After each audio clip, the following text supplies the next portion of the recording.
and the closeout lead, the second closeout lead, and of course that's Sultan and Andre. So Ninja number 19 there, Sarah Stringfellow. She's one of the key SpaceX.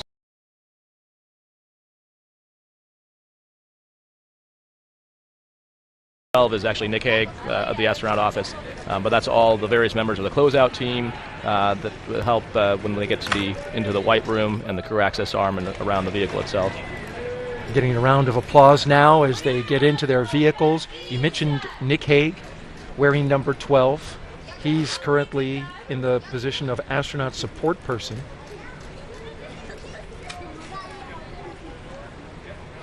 Yeah, and the reason, we always have an astronaut support person as part of the closeout crew, just to help with any little things that pop up, and it's kind of nice to have someone who's gone through this before, just to any last-minute ads or asks. You mentioned there's a flight dock in each of these cars, so when they get in, they're actually hooking them up to cooling. So they've got a cooling box to keep the suit cool, because it does get pretty hot, especially on a warm, humid night like tonight.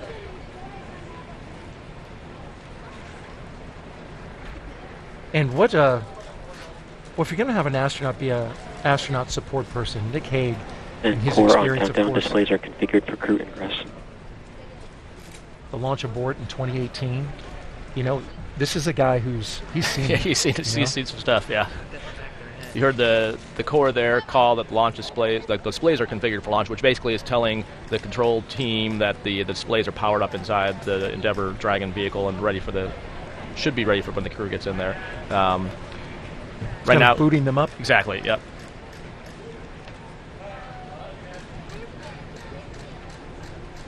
So at this point, kind of a last chance with families, friends, loved ones coming up to the windows to kind of be able to talk to their astronaut before they head off to the pad. Now the family has been in quarantine as well, right? Exactly. Yep. And so it depends on.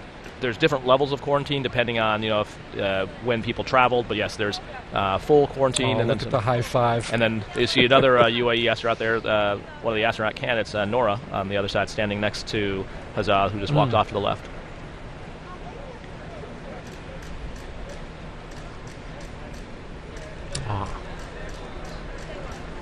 And then you can see Administrator Nelson is there, his back's towards us in the suit. You can see Victor Glover is the astronaut talking to Steve Bowen, and then just over Victor's right shoulder core on countdown, Administrator Nelson. Complete, ready for crew arrival. And then Pam Melroy, the Deputy NASA Administrator, and right next to him. So good eye on all those, Raja, and we also saw some family comforting each other. Yep.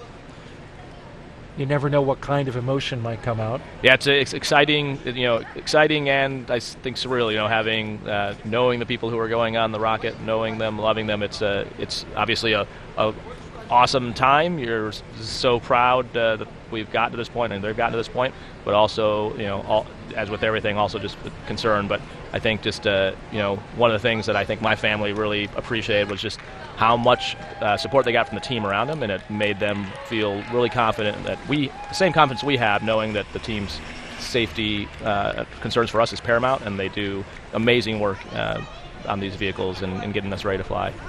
And absolutely. Off the launch pad. And there we go, pulling out of the operations and control, the operations and checkout center. 3 Teslas on the way to the pad.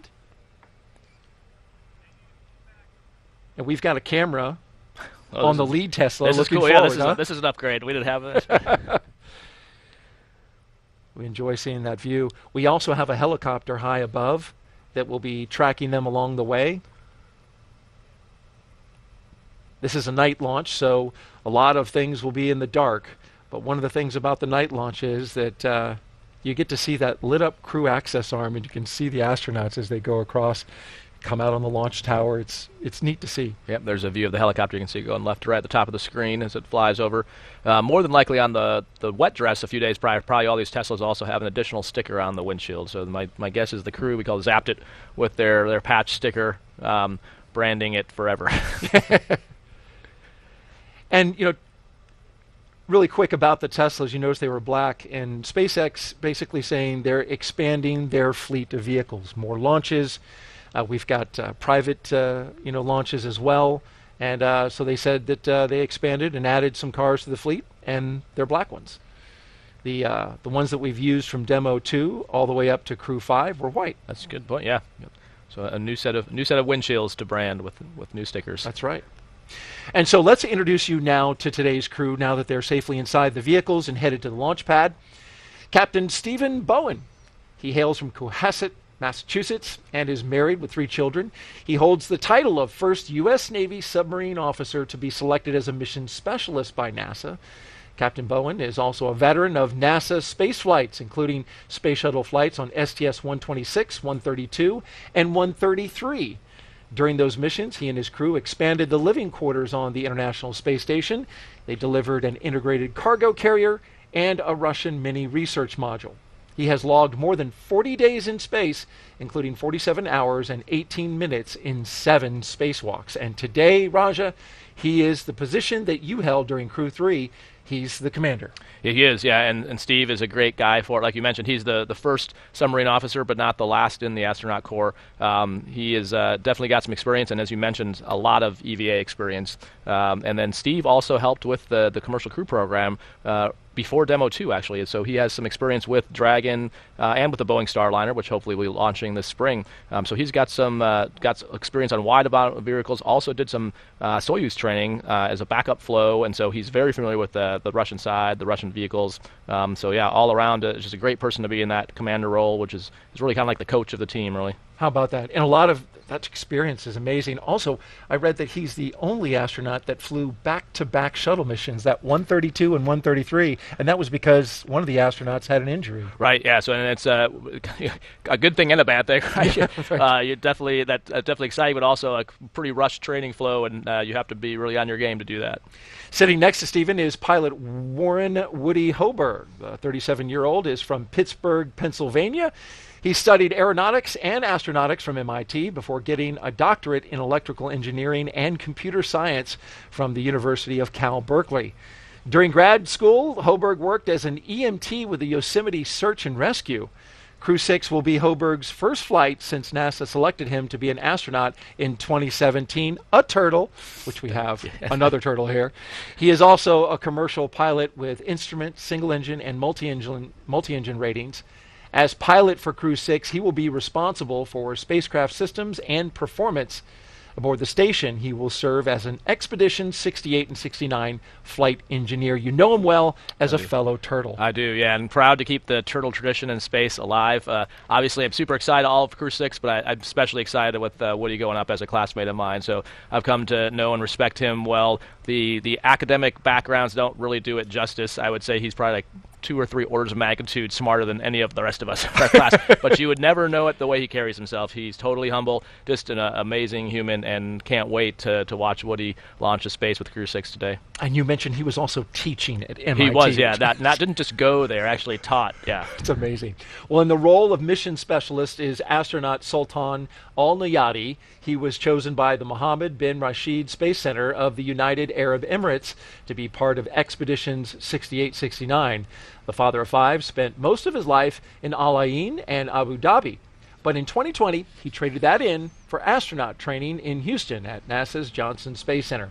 This will be his first trip to space and our first partnership with the UAE. Yeah, Daryl, and we are super excited about this. So it is. So Sultan and Hazza both trained in Russia for a while, and then came over to the U.S. Unfortunately, they showed up right as the pandemic was starting, so they had they had to deal with being the first UAE astronauts to train. Oh, by the way, in the midst of COVID, and so the fact that they persevered and through all that challenge, I'm so excited to see Sultan going up there today. And like you said, just starting the beginnings of a new partnership with the UAE, and now in the new class we have 2 additional UAE astronauts training with us, fully integrated with us at Johnson Space Center. So this is the start of a huge relationship.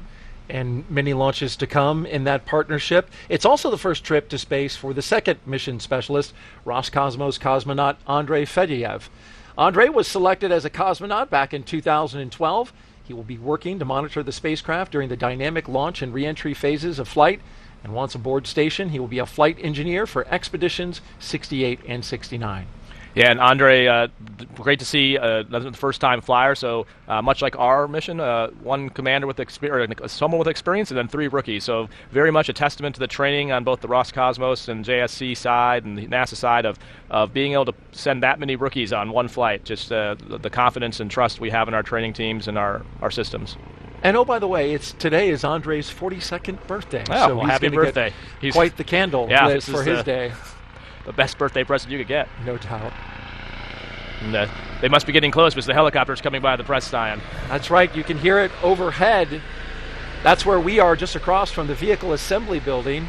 As you look at the caravan coming our way, getting ready to pass in front of the historic VAB, where just last year, in November, we rolled out the Artemis 1 mission, the Space Launch System, and Orion spacecraft out of that building right there for a successful launch around the moon. And your fellow turtle, Caleb Barron, was here. Yeah, you were here as well. Oh, no, I was not here. Right. I watched TV. And then that building just to the right of the VAB, the more horizontal-looking one, is the firing room. So that's actually where the KSC personnel are watching and monitoring from.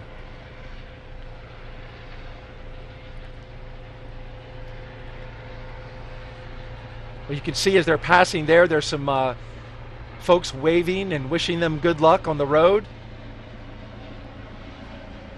You mentioned the Launch Control Center. That's where Firing Room 4 is, and SpaceX has got their launch team. But just to the right of this caravan here is the turn basin. Can't see the water, but it's a large body of water. That's where we bring in big hardware, like the core stage for SLS. And it's also where several weeks ago, Raja, NASA's recovery team was in the water training to return NASA astronauts after a flight back from the moon. Let's take a look now at more in our Artemis Update. Right now, NASA scientists and engineers are preparing for Artemis 2. The mission will send 4 astronauts on a trip around the moon in 2024. But before that happens, test crews are practicing how to recover astronauts from the Orion spacecraft after splashing down in the Pacific Ocean. This black full-scale replica capsule, named Vader, stands for Vehicle Advanced Demonstrator for Emergency Rescue. It spent the last couple of weeks in the turn basin here at the Kennedy Space Center, where it was floated on the water and tested. Crews practiced opening the hatch and installing an inflatable porch, an important piece of equipment to make sure astronauts can be recovered safely. If needed, adjustments will be made, and then it will be shipped to San Diego, where NASA and the Navy can perform recovery tests in the Pacific Ocean.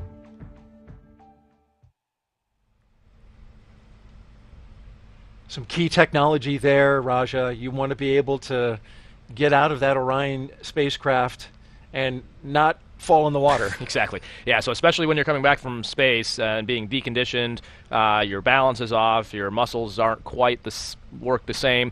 So we spend, it's not quite as easy as getting out of a boat when you're in good shape. So we have to spend a lot of time trying to figure out and how do you simulate that? How do you make the right, restraints and tools for the crew to get out quickly if they have to, and to do it safely. It'd be even worse if someone falls and slips. Now a bad situation's gotten even worse. And so we do a very similar thing for the Dragon training, the combination of training at the NBL, which is the Neutral Buoyancy Lab at Johnson Space Center, and then also out here at Kennedy in that basin. Great point about the condition of the astronauts, especially since being on Orion. That's tight quarters going around the moon. Want to mention really quickly, if you want to see more Artemis updates and track them as we go along the way, please see the QR code right now to the right of your screen. You can scan that. That'll take you to our Artemis blog, where you can catch up with all the latest updates on Artemis.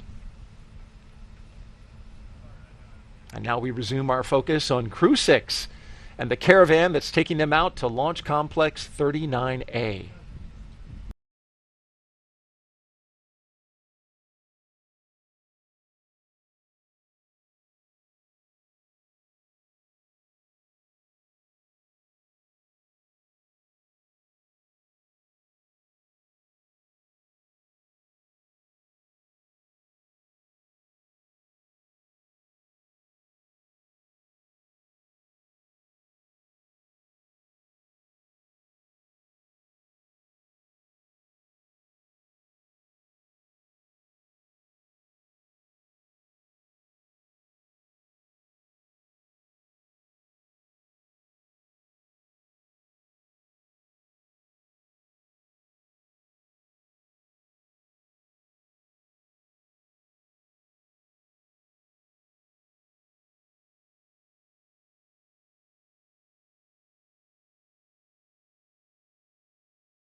director's seat. The flight director here in Mission Control will lead the NASA SpaceX Go, No-Go polls once we're in integrated operations with Mission Controls here in Houston and at SpaceX in Hawthorne, working together to bring Crew Dragon to its new home in space. When we check back in later, we'll talk a little bit more about what the crew on the International Space Station has been doing to prepare for Crew-6.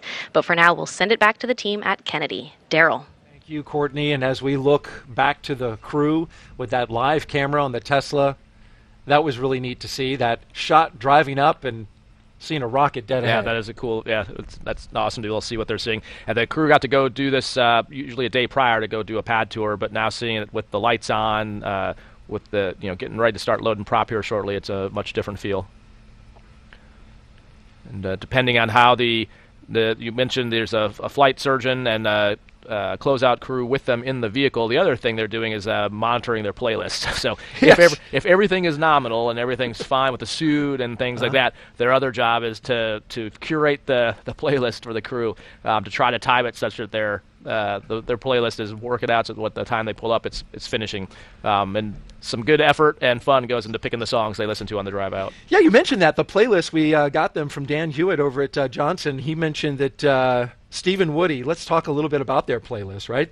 So theirs was, they had some really good songs in there. Traveling Band by CCR, Creedence Clearwater Revival, May We All by the Florida Georgia Line with Tim McGraw, The Space Traveler's Lullaby by Kamasi Washington. He's an American jazz saxophonist. Sing Me to Sleep by Alan Walker. Spaceman by Harry Nilsson. That's an American singer, popular during the 70s. You might remember Everybody's Talking at Me. I kind of think Bowen picked that one. I just have a feeling. Arrived at the pad. We remain on schedule. All right. There's your announcement that the Corps just put out, that the crew has arrived at the pad. Yep, and you mentioned so when they drove out, they're in two vehicles. So what we'll eventually see is they'll be in two groups because they go 2 by 2 crossed into the crew access arm and through this whole process. So basically we'll see Woody and Steve do something, and then a few minutes later we'll see Sultan and Andre do the exact same thing. So they'll be sort of broken up in pairs.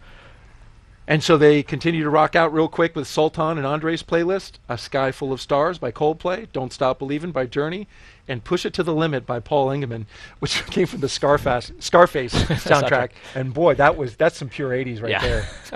It's my kind of Your kind of stuff. Yeah. Crew-6 is NASA and SpaceX's sixth crew rotation to the International Space Station since 2020. This successful NASA program is called Commercial Crew, and it's based right here at the Kennedy Space Center.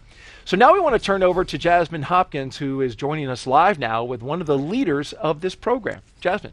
Thanks so much, Daryl. We are here on the balcony of the Operations Support Building number 2 at Kennedy. It feels great tonight, and right now I'm happy to be joined by Ken Bowersox. He is the Deputy Associate Administrator for NASA's Space Operations Mission Directorate. Good evening, Ken. Hi, Jasmine. It's great to be out here tonight. Yeah, we are so glad to have you here. As we just heard Daryl say, this is the 6th crew rotation flight from NASA and SpaceX to the space station since 2020. What do you think of that cadence that Commercial Crew has achieved? I think it's awesome. We're launching every 6 months. That was the plan going in. It's been our plan for a long time. I think folks may not appreciate how hard it is, but the team has been very successful keeping up that cadence. But I look back, in the early days of Space Station, we thought 3 months would be a long mission. And now 6 months is just normal. 1 year is longer. When we go to Mars, 2-3 years is going to be normal. And this is all part of getting there. Right, exactly. And every 6 months, Commercial Crew is really keeping us busy right now. What can you say about the continuous presence of the United States on the space station? Well, it's great to be up there doing science. Every day the team is doing some sort of science, keeping the space station flying. But it's given us the experience we need, again, to go to Mars. The longer we're in space, the more we learn, and that prepares us for that eventual trip away from Earth and on out into the solar system. Right, and we're going deeper than we have before. Right now, NASA is no longer the only player. We have a lot of our partners working with us. So what are we doing to support the industry in low Earth orbit? Well, we've got international partners and we've got commercial partners, and it's great to see how our commercial partners are stepping up and taking on more and more of the things that NASA used to do. And that frees up capacity for NASA to do new things, right? So we're not afraid of them coming in and doing work. We welcome it, and we're trying to actually develop the capability for commercial partners to do more. We want them to be able to launch their own crews to their own space stations someday, and that's what we think will follow the International Space Station, our private space stations. But it's all about moving NASA further out into the solar system. Right, we're all working together to get further than we have before. Ken, there's a lot going on with Commercial Crew right now, so what other milestones are you guys looking to check off this year, 2023? Well, we've got another crew rotation later in the year. I mean, that's every 6 months. We got to keep the crews moving to the International Space Station, but then we've got the Starliner flight coming up here soon, so we'll have a second provider, which is really exciting. We'll have 2 commercial vehicles that'll be able to take us into low Earth orbit operating out of the United States, so we're all eager to see that commercial flight test mission, or that crewed flight test mission happen this spring. Right, we're all looking forward to that. It's a great time for Commercial Crew. Thank you so much, Ken. Hey, thanks for being here. Of course. Daryl, back to you. Thank you, Jasmine and Ken. And if you're just joining us, you're watching live coverage of NASA's SpaceX mission known as Crew-6. Good evening and welcome to the Kennedy Space Center in Florida. I'm Daryl Nail, along with a recent flyer on a SpaceX Dragon, NASA astronaut Rajachari. Thanks, Daryl. Good to have you here, Colonel. Thanks. Yeah, and it was a cool shot there. You got to just see of the crew arm at night. That's a really cool view with it all lit up on the inside. That's their path from the tower elevator over into their vehicle into Endeavour. So. And it's a beautiful night out. We've got a nice cool breeze. Temperatures are in the upper 60s, and launch weather is cooperating wonderfully. We have only a 5% chance that there would be a violation of the weather criteria for launch. And the corridor, the ascent corridor, we're looking pretty good there too. So 2 areas that need to be good in order to get this rocket off. Yeah, and a lot of people don't always think about that. It's really easy for especially the folks that come out to watch the launch. It's really obvious what the local weather is like. But like you mentioned, the bigger concern often is the ascent corridor. So we need to protect in the event of having to abort. So the Dragon has the ability to save itself off the rocket. If there's a problem with F9, it can basically fire off the top and then land in the water. And so that entire area for the first stage and second stage, we look at the weather, look at the winds and the waves, and figure out if that would be safe to do, and have to just make a decision about that. So today, like you mentioned, it's looking great, but that is trying to look at the weather for the entire Atlantic Ocean is a big challenge, and it can also, so that is not always a given. And here come our first 2 astronauts, Stephen and Woody. Yeah, and you can see there, so they're coming around, there's, like we mentioned before, they're going to go in groups of 2, and like you can see in the far background, you can see Sultan and Andre still back there. And then this is always an awkward thing, was the suit kind of restrains your head. So I think ever since Bob and Doug, all of us have tried to foolishly look upwards, and you strain your neck, but it looks kind of goofy. but it's hard not to want to look, but of course you want to look up at the rocket. But the suit, for a good reason, is meant to restrain you. So it's you'll see as they try to crane. Yeah, there you go. We call it the rocket recline back here at the broadcast booth. Maybe we should build chairs out there or something that you can sit in. So you can sit in and lean back. And so that's a rigid area from the helmet all the way down to the bottom. And the reason is because if it was to pressurize, you wouldn't want the helmet to get so far up that you can't see out of it anymore. So it has to be sewn very tightly to restrain it when it's under full pressure. But when it's not under full pressure, then it can be hard to lean backwards. You can say Nick Hague, ninja number 12 there, will be going up with the astronauts. There he is.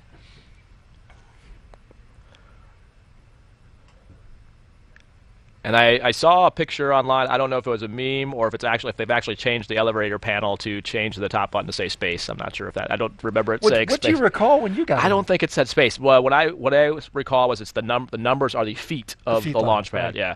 And we know that the 255 is the top level. Exactly. But maybe someone changed it to say space. That'd be pretty cool. That would be. And I think the one on the bottom said Earth. I saw that. Yeah, exactly. Yeah. So at this point, they're off the umbilicals, off the cooling. You can see I think Ninja 10 there might have the cooling boxes, but at this point, they've got the visors up, so it's not as hot. And there is where the 255-foot level, you can see the sign on the door right next to the elevator. So Yep, and you can about see 25 stories up, and you go up pretty quick. It does. It is a fast ride.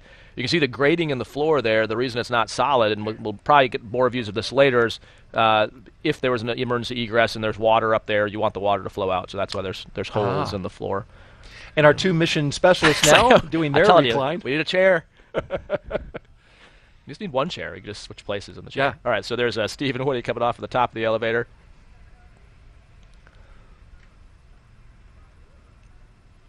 So we'll split the screen now, and on the right-hand side, we have our mission specialists giving a fist bump, Sultan and Andre, as they head to the elevator.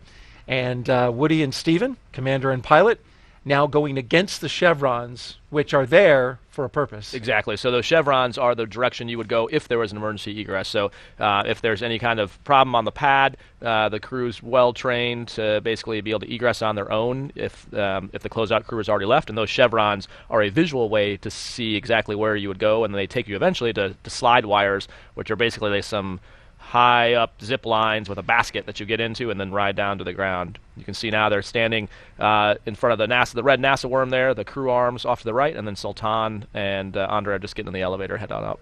Those slide wires are on the left-hand side of your screen in the box on the left, and just to the far left of that, you can start to see a little bit of that structure. Yeah, you can just see it kind of angling down. Yeah.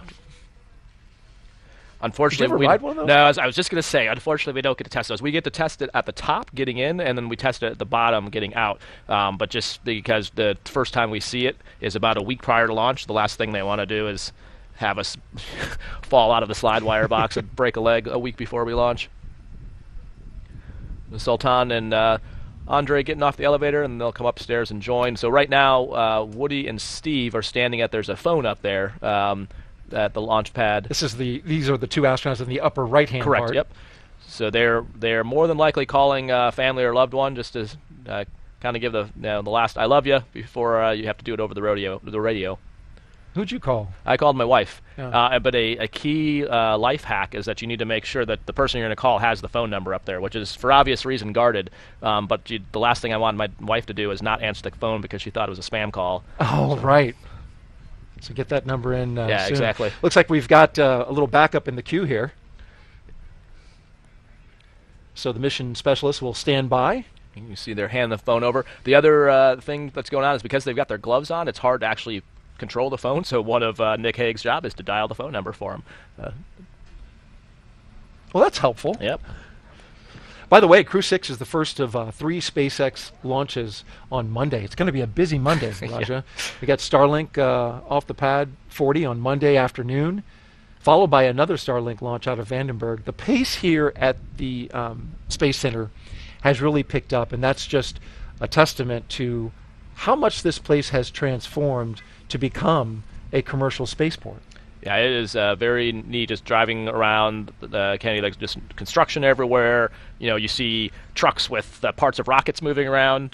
Just the other day, there was a booster stage getting carted around. So there's always something. And like you said, it is a exciting time in the industry. Whether it's Artemis, like you said, Starliner about to fly, a Crew-6 launch. There is just so much happening right now. Tonight, though, we count down to 1:45 a.m. and I believe 3 seconds. If you want to know exactly the second it's supposed to lift off, 1:45 and 3 seconds in the morning tomorrow. Start to see Steve and Woody going across the crew access arm there. And that's a neat shot, courtesy of our crew in the helicopter. And here comes Woody and Steve down the crew access arm, ready to get inside the Dragon spacecraft. And so you'll see there's a NASA meatball there with the signatures of all the previous Crew Dragons. Your signature's there? It is.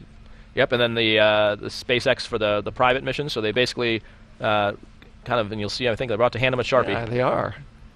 This is on the crew checklist. Now you got to decide if you want to take your hands out of the gloves or keep them in the gloves. So it's different people prefer different things. You can take your hands in and out without breaking the validity of the leak check. But if you undo any of the other zippers, then you do have to redo the leak check, which you're going to do anyways in the vehicle. But taking your hands in and out can just be a little more comfortable, a little more cooling. That looks like what Woody's doing. Exactly. And he's got gloves. You can see he's got comfort gloves on there, Okay. which are basically just to help with to absorb some of the sweat and perspiration. You want to make sure you sign this, nice and legible. Yeah. There's always no shortage of dragonflies as well out here in Florida, and so that's always one of the other good luck omens that the closeout crew will talk about is having seen a dragonfly come around near the White Room. Oh, really? That space is open there? There's a little bit of the black part is kind of like seals up against it, but there is open air inside the crew access arm.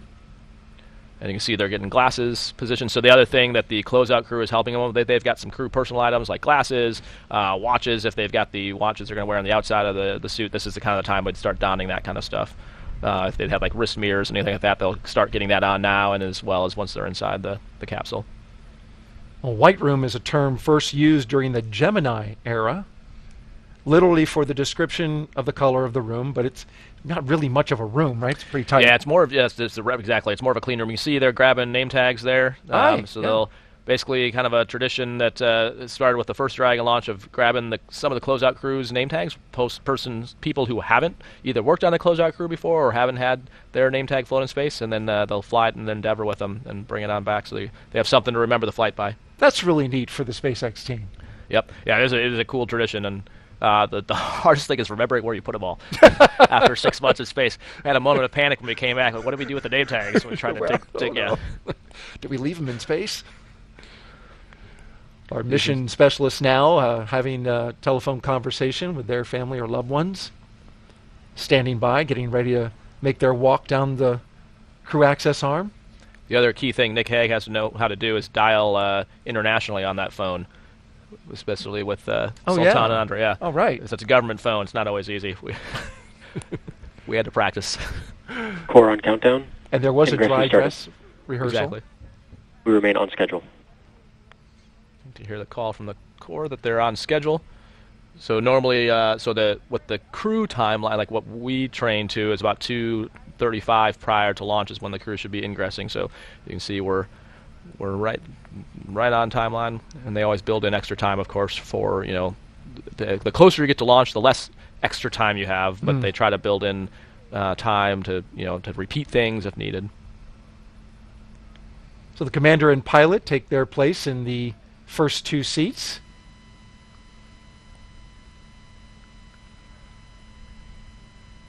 On deck are the mission specialists. And you can see they're just starting to come across the crew access arm now. All right, good news. Thanks, Steve.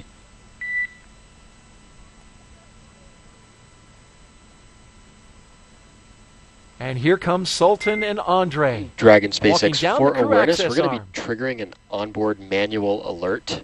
You'll see this temporarily, no corrections required. So you can hear the core talking to Steve. SpaceX Dragon copies. So when they first get in, they're just doing an initial check just to tell them they're in the seat. There'll be more formal comm checks later, and what you heard the core tell them that they're going to see an enunciation of an alert, but there's nothing required. So they're just giving them a heads up so that the crew is not surprised when they see it. Sultan was pretty pumped as he came down the crew access arm. He was moving, pumping his fists, waving, and gave his flag on his shoulder a tap. So, very cool, very exciting. He's going to go with the gloves. Going to sign it. Just don't get any Sharpie on the outside. In Dragon SpaceX, we were actually able to complete that test without triggering the onboard alert, so you can ignore the previous call. SpaceX Dragon copies. Thanks for the heads up.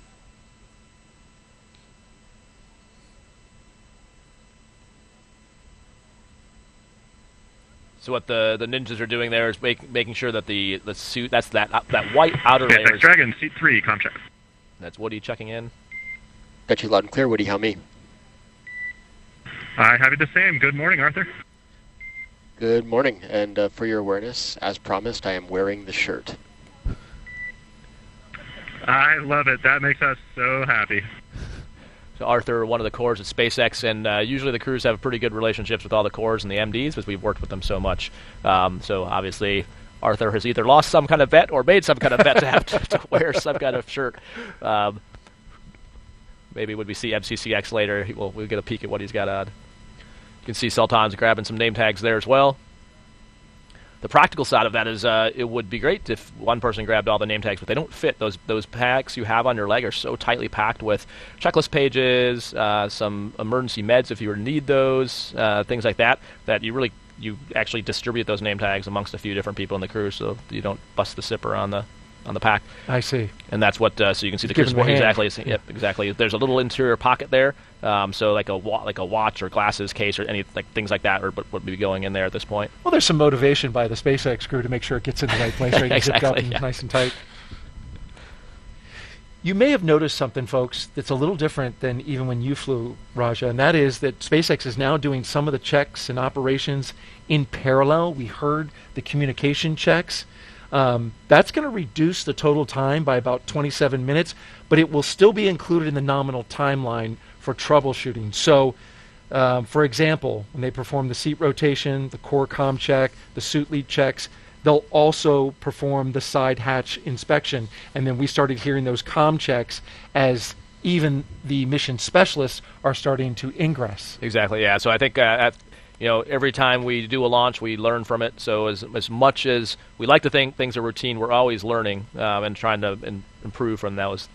And in this case, trying to be a little more efficient, look for places where we can combine efforts at the same time. Do some operations in parallel. Exactly. And save some time because you never know. You might get some FOD on the seal, and you might need some extra time. It's always nice to be ahead of the timeline versus rushing to catch up, especially when you've got an instantaneous launch window. You want to preserve as much margin as you can.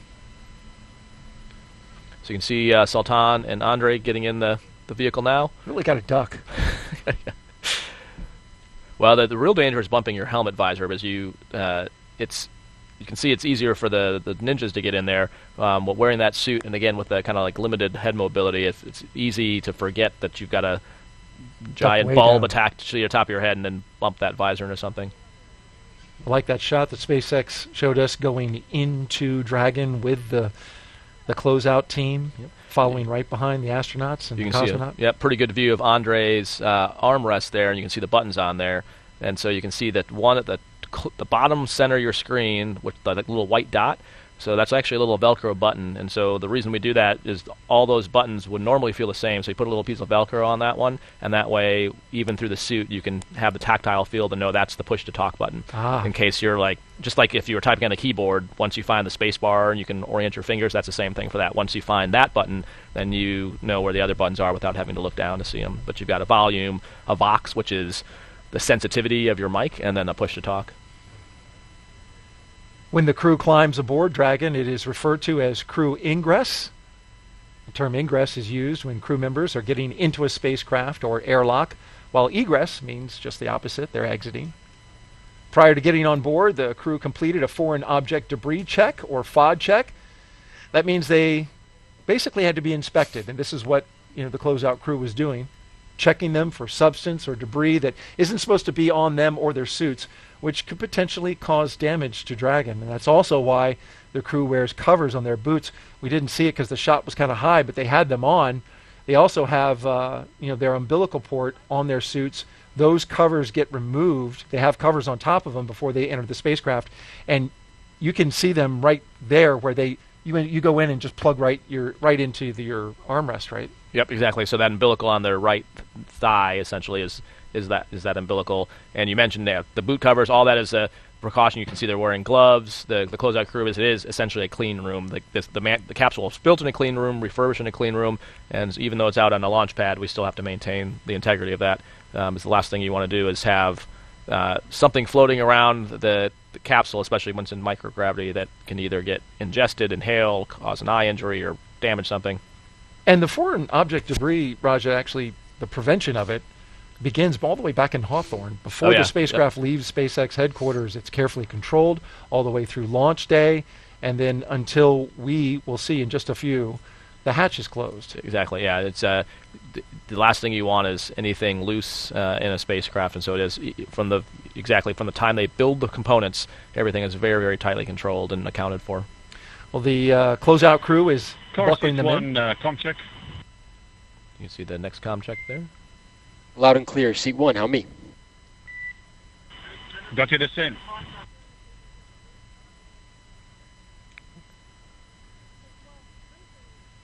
The suit techs are there inside the spacecraft with the astronauts just in case they need a hand, and that's exactly what we see happening right now.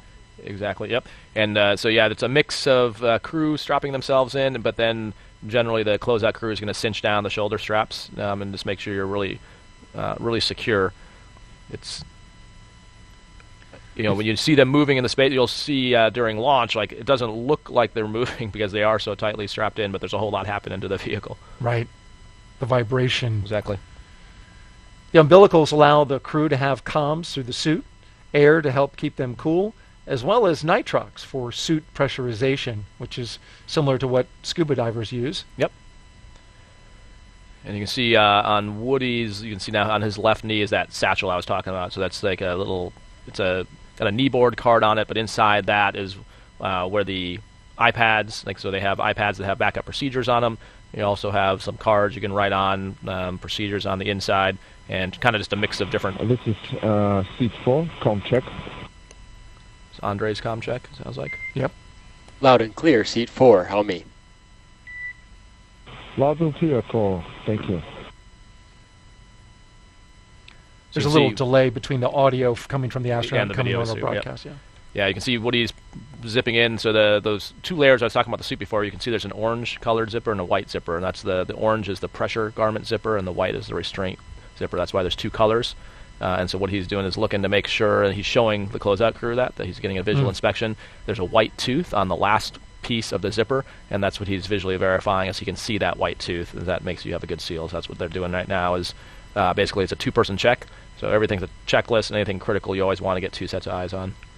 And the suit's primary function is to protect the crew in the event of a cabin depressurization, right? Takes exactly. up yep. the pressure. And like you mentioned, the nitrox flows to it to pressurize the suit in the event that happens. So there's a cool shot from the outside. Yeah, how about that? That's beautiful coming from our Kennedy helicopter. Yeah, so you can see the black part of the trunk, which is the section below the capsule. That's the solar panels, which is kind of cool to see. Most of the time in manufacturing, that's covered up with these protective panels, so it's not really until it gets out here to the pad that you get to see it like that.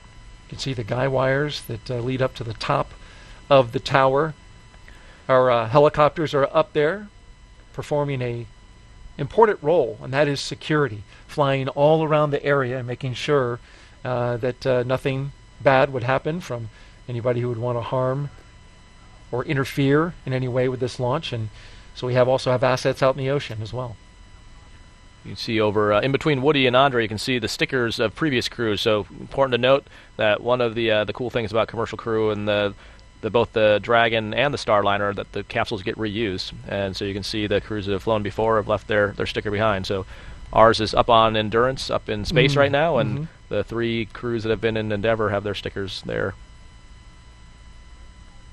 And there are 4 seats, as we see there, and they are numbered 1 to 4 from right to left when looking at the seats from the hatch. So all the way in the far right will be Andrei Fedyaev. He's in seat 1. Sorry, in the far left, correction. He's the one motioning with his hand right now. In seat 2, moving across to the right, that's Woody Hoberg in the pilot seat. And just to the next astronaut to the right, that's Stephen Bowen, the commander, in seat 3. And then at the far right is Sultan Al-Nayati. He's in seat 4.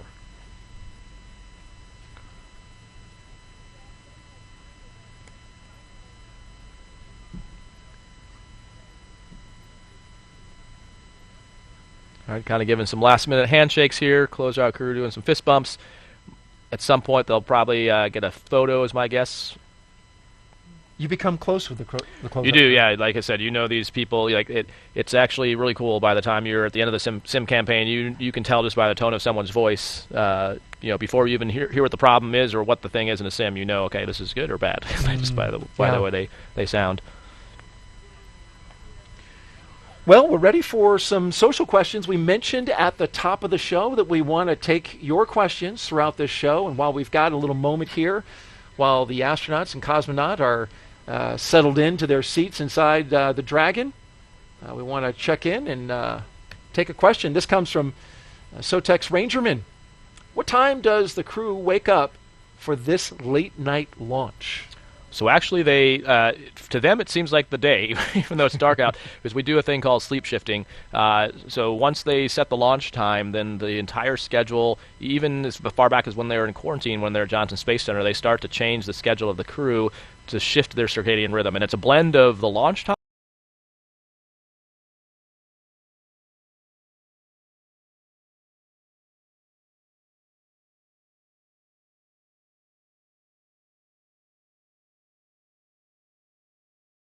to find out basically what is the optimum blend between launch time and when you show up to the space station. You don't want to have to then shift your body again. So we kind of pick something in between. So it varies depending on that, is I guess the answer to that question. So it could be maybe 5-6 hours prior, 8 hours prior, and it has to do with making that right compromise of crew awake time versus trying to get their body clocks on the right thing. But even in crew quarters, for example, we have all the rooms have different switches for banks of light, and so you can have like low light or like full bright light and sort of try to sync your body to that.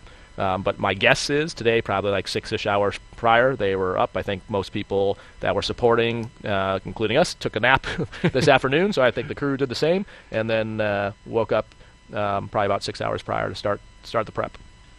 And your flight doctors help with this, right? Because this is something that's very calculated exactly. in terms of shifting your they sleep absolutely schedule. do. Yep. And so they actually build that's built into the whole plan. And so even like at the wet dress and the lead up to this, that is all accounted for. And yeah, as you're doing training events still, you're getting briefs on the weather, on the vehicle status, and all that is timed to make sure it is synced with whatever the sleep shift is.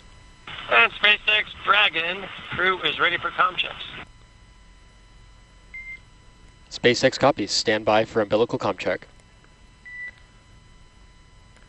All right, so they're running a little ahead, it looks like. So the crew's got display, it's giving us some waves.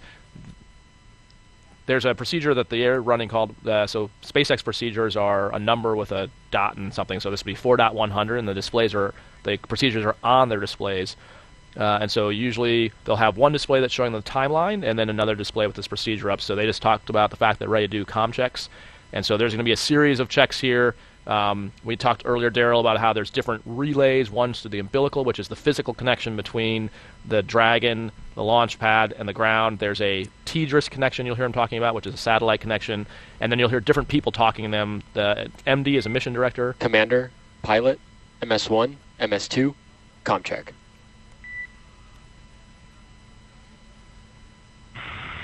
SpaceX Commander, comm check. Commander, have you loud and clear? And that's Arthur the Core you hear talking to him. And Commander, you loud and clear as well. That's the crew operation. SpaceX pilot, we had you loud and clear. Resource engineer. Pilot, loud and clear. SpaceX MS1, comm check.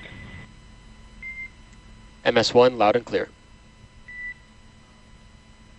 SpaceX, this is MS2. Do you read me? MS2, loud and clear.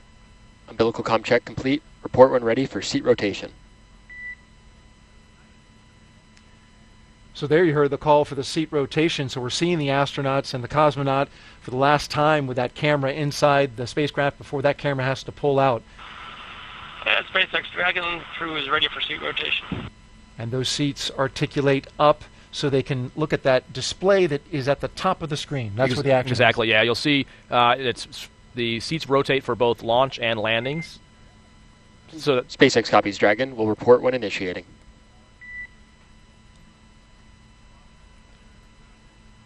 yeah, so that it's like this to make it easier to get. Initiating seat rotation. You'll start to move.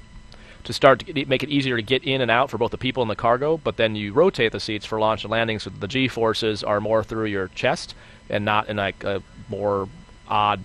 You don't want to be like in a pulling it down from your weird, head. yeah, let's say, exactly. like the blood It down makes to it your feet. exactly. So this makes it much more easy to sustain the G's when it's pushing through your chest, kind of like someone sitting on your chest, as opposed to pulling it down towards your feet. And you can see the cargo underneath there.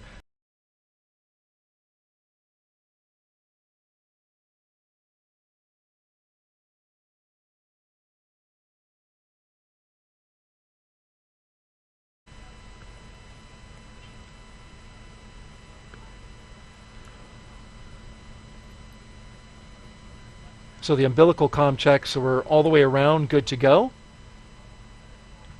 Yep. The next big thing for the crew will likely be suit leak checks, but that's probably a little ways off. In the meantime, what they're probably doing in between themselves is adjusting those Vox settings, and like I mentioned, that's the sensitivity of the mic, and so you're kind of tuning it so that you're not hearing background noise, but that you can hear each other talk. And Dragon SpaceX, you are go for Section 2 suit leak check preparation.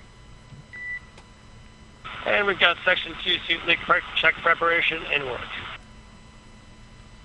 And so Steve mentioned Section 2, that was the procedure I was talking about before, so they're doing it on the screens. You'll see them running through the steps there. Steve's probably telling them to lower their visors, which is why they just did that. He's reviewing the steps that are in the procedure.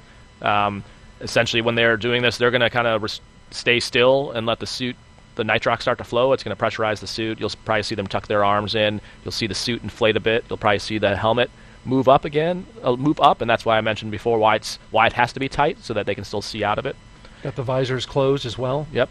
They're tightening the straps down, and then they're going to be looking at, so Steve and Woody, actually all of them, but there's displays right in front of them. They're going to show them the suit delta pressure, and they're making sure that the suit can hold the pressure, that there's no leaks. Andre's got his hands in position now, that you mentioned was coming up. Yeah. And you'll see after this leak check, you'll see they will never touch their zippers again. The only thing they'll do is open and close visors, but after this leak check, that's the last time they'll mess with any zippers. Once you know they're good to go, leave them alone. Exactly, yep. All right, SpaceX Dragon tear is complete. We are ready for leak checks.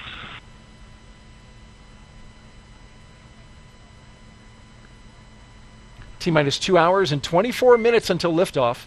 SpaceX copies. You are go for Section 3 suit leak check. And we got Section 3 suit leak check in work. So you heard Steve first mention that the tear was complete. So just like if you're weighing food when you're cooking it, you tear it, like with the dish, they tear the suits to zeroize it, and then they start the leak check. So that way you've basically taken out any bias in the suit pressure meetings. And now they're just going through it. You'll know they're about to do it when you see Woody and Steve's hands come down and get still, and they'll kind of all just sit there.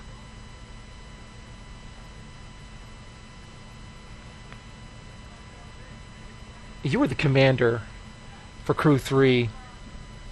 What's your role in this moment? So my analogy that I like to use is kind of like a professional coach of a team, where you're not really, if you're an NBA coach or an NFL or Major League Baseball coach, you're not teaching people how to play. You're just trying to get them to work together in the most efficient way. And that's the same thing. Everyone in our office is highly trained. I don't need to tell anyone how to do their job, but more it's a matter of like, okay, for this emergency, Steve might say, okay, in the case of a depress, then Woody, you're doing this, Sultan, you're doing this, Andre, you're doing that, and the important thing is iterating on that. So you have a sim, you see how that goes, and even if it went great, maybe change it the next time to see, like, oh, that either went better or it validates that we have the right approach. So it's kind of working with the training team to figure out the best, we call it CRM, or crew resource management. What is the optimum way to use the crew skills in a variety of environments? And sometimes maybe having the same approach, so having like a buddy system maybe works, but maybe there's a balance of like, do you want to keep it simple, or maybe there's a certain reason to do something, like for example, depending on how good, like my Russian wasn't really great, right? So so if we had a Russian crew member, Tom probably would have sat next to that person. We would have figured that out, or figured out certain emergencies. So Woody's a lot smarter than me, and Steve's been speaking Russian a lot longer, so I'm sure they didn't have that. I'm sure they didn't have that concern, but things like that. So it's just trying to figure out how to best optimize the skill set of the crew. And you can see look like their pressure. Yeah, you can see that's why Woody's hands look like a mummy there, just sticking out. Yeah. And you can see their knees have gotten much puffier. You can see Andre's head, like the helmet now is, you can still see his nose and his eyes, but it's risen up. You can see how it's extended there in his neck. And that's why it's so important to be fully strapped in, because if you weren't fully strapped in the suit, you would turn in, like, you'd basically just puff up and wouldn't be able to move your arms and legs. So these are not like what we call the EMUs. These are not meant to go EVA or do spacewalks, these kind of suits. These are called IV suits, meant for in the vehicle. And as you mentioned, to protect you from a fire or a depress, but not to go outside and actually move around. And we just heard from Johnson Space Center that we have 4 passing leak checks. Excellent. You can see they're deflating. You can see actually the suit getting smaller on them. Yeah, see it depressing. SpaceX Dragon, we have nominal suit leak checks for all suits. Next, you'll see pop their visors up shortly. SpaceX copies and concurs good suit leak checks. Closeout team will now perform final closeout steps and exit capsule. Proceed to Section 4 for side hatch closure and report when ready to close side hatch. Also, stand by for ground station comm checks. All right, we'll move on to Section 4 for side hatch closure, and we'll report when we're ready for side hatch closure. We've been taking social questions, and we appreciate you bringing them in. And Raja's been giving us some excellent insights. We want to take another question while the closeout crew inspects the seal around the hatch. Jump on Facebook, Twitter, YouTube, and Twitch at #AskNASA to get your question in. Our question comes from Professor Marbles. Dragon, the crew is ready for side hatch closure. So cool to hear about the dragonflies as a good sign. Raja mentioned that a little bit earlier, that a dragonfly, when seen inside the White Room, was a good luck sign. What other things are regarded as good luck? Yeah, and I should caveat that's on dry dress, because as you mentioned, it's a clean room now. Yes, so seeing a dragonfly now would be bad, because that means there's bugs. Could be fun. That means there's bugs inside the. Yeah, so I should have made that more clear before. Yes, during dress rehearsal. Yes. Let's see other things. Let me think about that. I think slapping. So Steve probably had an STS shuttle patch on the outside of the thing. So slapping your patch on the way into the AQF facility is like that's a thing, luck? Right? Okay. Yep. I saw Sultan give his. Yep. Yeah. That's a. I'm trying to think of other ones. On the way out of crew quarters, typically the chief of the astronaut office, there'll be some kind of card game. It changes from crew to crew, but there's something they'll do with the chief of the astronaut office right before they leave the suit room. And honestly, I think no one remembers if you're supposed to win or lose. I think it's no. I think you played it. I did. Well, yes. Well, there's this debate like, are you supposed to? So one argument is you're supposed to lose because then you've gotten rid of all your bad luck. Leave the bad luck on the ground. Exactly. The other one is you're supposed to win because then you feel good as the crew. So I don't know what the right answer is. We actually played. A little mini game of shuffleboard. We kind of shuffleboard based on we had a little tradition when we were in training of playing little mini shuffleboard with not the shuffleboard like the huge stick shuffleboard, little one. Yeah. Okay. So that was what actually we elected to do, and then we did do a game of war in terms of like picking who had the high card, but I honestly can't remember if I won or lost because we decided we weren't sure which it was supposed to be. So I'm not sure what Joe elected to do. Well, whatever it was, it worked out great. Exactly. Yeah, we should have written that down, I guess. Well, thank you, Professor Marbles, who, by the way, is one of our social participants here at the Kennedy Space Center, with a number of NASA social participants being hosted by the Kennedy Space Center. We reach out and invite folks who are leaders in the social space to come out and visit the Kennedy Space Center for a launch. They're all here, ready to watch their launch, many of them for the first time. Like you. Yep, exactly. Dragon SpaceX closeout team is taking final steps in preparation to close the side hatch. Stand by for transition to pad hatch closed. Ensure all items remain secure from now through launch. SpaceX Dragon copies. And now we're at hatch close. Yep, and so you heard that call from the core. So there's nothing the crew's actually doing in terms of the actual hatch closing. You can see they have those more powerful lights out. They're monitoring. The key thing he told them was not. So basically, up to this point, they could be moving things out of their satchels, maybe moving their iPads around. But from this point out, you don't want to do that because if something falls off your leg, you lose a pen. Now you've got a piece of FOD in the capsule. So basically, they're no longer going to mess with anything other than the displays and their armrests. Nothing, no taking pencils out or doing like that. So they are probably doing the last bit of configuration. You saw those like kneeboard cards that they had on their legs, like making sure those are velcroed on, that they have access to the pen or pencil they want to be able to write down notes with, and getting all that done. So as we watch this, we're going to split the screen so we can maintain our visual of the closeout crew inspecting the hatch before they close it. But we also want to look back to a little history and a recent honor that happened for a couple of our astronauts. Today, we are launching American astronauts on American rockets from American soil. But it all began with two trailblazers of the Commercial Crew program who recently received the highest civilian honor an astronaut can achieve. It is my great honor to award you both the Congressional Space Medal of Honor. In January, Vice President Kamala Harris spoke to a packed room at the White House about the dedication of NASA astronauts Doug Hurley and Bob Behnken. Bob and Doug represent the best of our nation. There's no question about it. NASA selected both men to be astronauts for the Space Shuttle program in 2000. But when the shuttle program ended 11 years later, Doug and Bob's work did not. NASA collaborated with the private sector to build the next generation of spacecraft. Every part of the capsule, from flight controls and emergency procedures to computer displays and cockpit layout, all of that shaped by Bob and Doug's decades of know-how. And in May of 2020, the SpaceX Crew Dragon was ready to soar. Bob and Doug returned to the Kennedy Space Center. They suited up, they waved to their families, and they rode an elevator up nearly 20 stories. They strapped in to their seats and waited as the tanks beneath them filled with tens of thousands of gallons of fuel.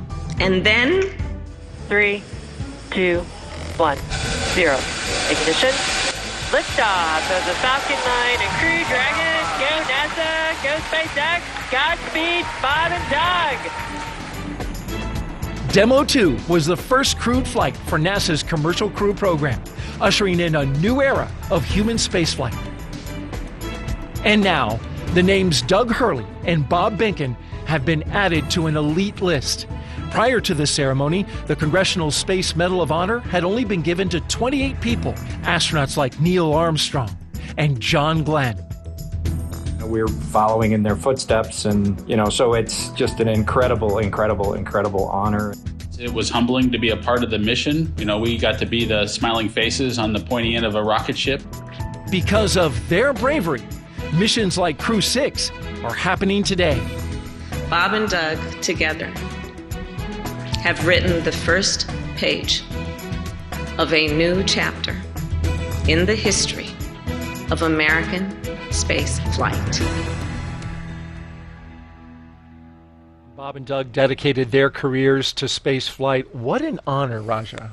Yeah, it was so cool. I got the honor to work with them as we approached Demo 2, and the Vice President couldn't have said it better. They have set the stage for a whole new era of space flight, and we are seeing it. That we whether it's the Dragon, the Starliner, they were in on the ground floor doing all that. And exactly like she said, their influence is all over this vehicle, and their, the way they worked with SpaceX to help design it, we are all benefiting that. We continue to benefit from it today, and so actually more than a few times in training, like why is it like this? Like, oh, Bob and Doug, like, that makes sense. How about that? Yeah. So it was very cool and very well deserved, and the office, NASA, the country is in such a better place because of the work they did.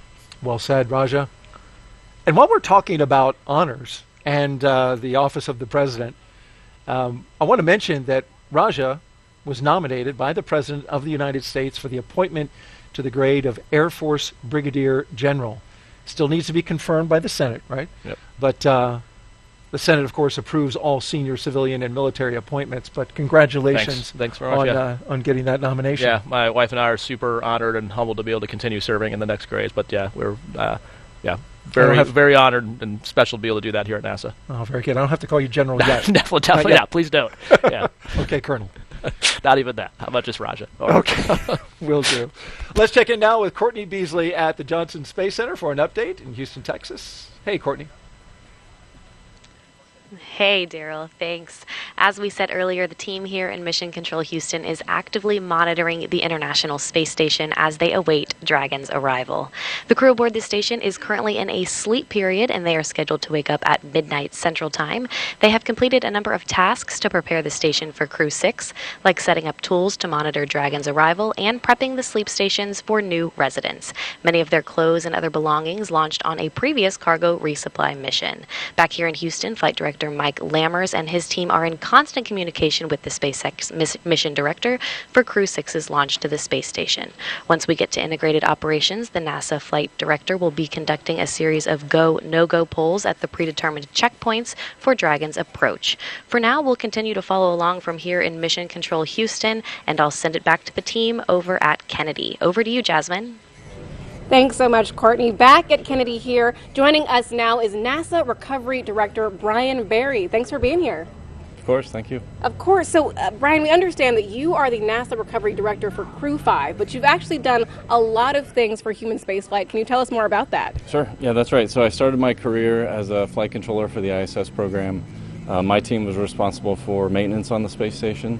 So I had the opportunity to work directly with the astronauts, train them on tools and repair procedures, so that was a lot of fun and something I never thought I would do when I was studying to be an engineer. After that, I moved over to the safety team, and I was our safety rep for the Commercial Crew Program Safety Panel, so that was my first exposure to CCP, and I would go review the hazard reports for Dragon and Starliner.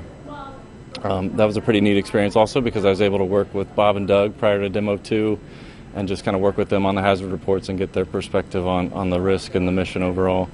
After that, in 2020, I came out to Commercial Crew and I work for them directly now, and I've been doing launch and recovery operations since then. On the launch team, my role is to lead the rescue effort if we need to. If there's a pad emergency egress or a pad abort, the launch rescue director calls in the rescue forces, so that's what I did for Crew-5 launch last year. And then as the recovery director, I lead the NASA portion of the team that goes out on the ship with SpaceX. We bring out our flight surgeons and we check out the crew and we load them up on the helicopter and get them back home. Right, so you've worn a lot of hats for the Commercial Crew Program. How did your work as a flight controller in Houston prepare you to be a NASA recovery director? Well, in Houston, working the ISS operations, you see day in and day out in the control center. You get the full feel of the 6-month mission, so you understand what the crew is going through for that long of a mission. And I think I just kind of bring that crew perspective of the ISS side to the CCP program. And so when it's time to bring the crew home, we know we owe them a smooth and speedy recovery. So that's our priority and our objective. Right. Brian, it's great that you have that personal relationship with them. What challenges do you and the recovery team have to be prepared for? Well, the biggest challenge for recovery for Dragon is definitely the weather. We have to find a landing site where the winds are low and the waves are low. So SpaceX has several landing sites around the state of Florida that we can look at and choose the best weather. Beyond that, we start looking at things like contingencies if the crew is injured, and we've got helicopters on standby for a medevac if we need to. And then, there's also just built-in redundancy on the ship and throughout the vehicle. So. But yeah, weather is definitely the biggest challenge for landing. Right. No, weather is a huge challenge in Florida for a lot of things. And after Crew-5 returns, Brian, you're going to transition to a new role in the Commercial Crew Program, Mission Manager for Crew-8. Can you tell us how you're preparing for that? Sure. So as a Mission Manager, it's more of a high-level review. Just an update. We were doing some final readiness inspections job for the entire mission, not just launch or landing. And that role begins 18 months out. So for Crew-8, which launches a year from now, we've already begun those meetings with SpaceX. And so it's pretty exciting to be a part of that early in the mission. And yeah, I'm just honored and proud to do that for the program. Of course. Well, congratulations, Brian. So glad to have you here tonight. Thanks, Jasmine. Daryl, back to you.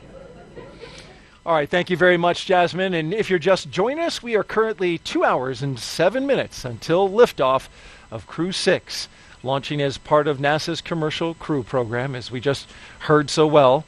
Commander Stephen Bowen, pilot Woody Hoberg, and mission specialist Sultan Al-Nayati and Andrei Fedyaev are strapped into the seats behind that capsule right there inside Dragon Endeavour. And here's an interesting note about Endeavour. The SpaceX fleet leader in number of flights to and from the station is Endeavour. That's true, yeah. So That's it. Go ahead. Well, so, I was just gonna say. I got to watch Bob and Doug go in, and that's right. Yeah, and then it's cool that we are proving out that you get to reuse these vehicles. It's not just a dream. We're actually doing it. And they're certified now for 5 flights, which is a human certification that is done in partnership with the Commercial Crew Program. The 3 previous flights for this Dragon was, as you mentioned, the historic first flight called Demo 2, then Crew-2, and then Axiom Mission 1, which you were on station, right? We were, when yeah. Axiom When came Axiom aboard. they adopted what's called the Zenith port. So yeah, we were there, which was pretty historic to have the first private astronauts from U.S. soil come up to the space station. It was awesome.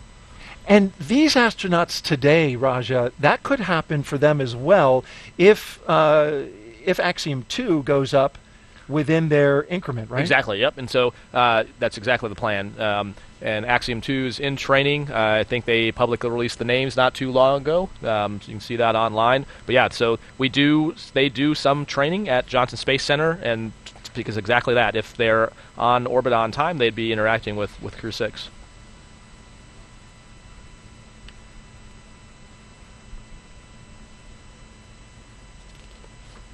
And we're also going to take some social media questions, and we've been taking them along the way. Raja's been doing a great job answering those. So let's take a question now as the closeout crew gets that hatch closed. Seth Milborn, 99, asks, how does the docking process work? All right, well, Seth, first off, I like the 99 because I'm a class of 99 grad from the Academy, so I was going to throw out a shout to the 99ers out there. But, so how does the docking process work?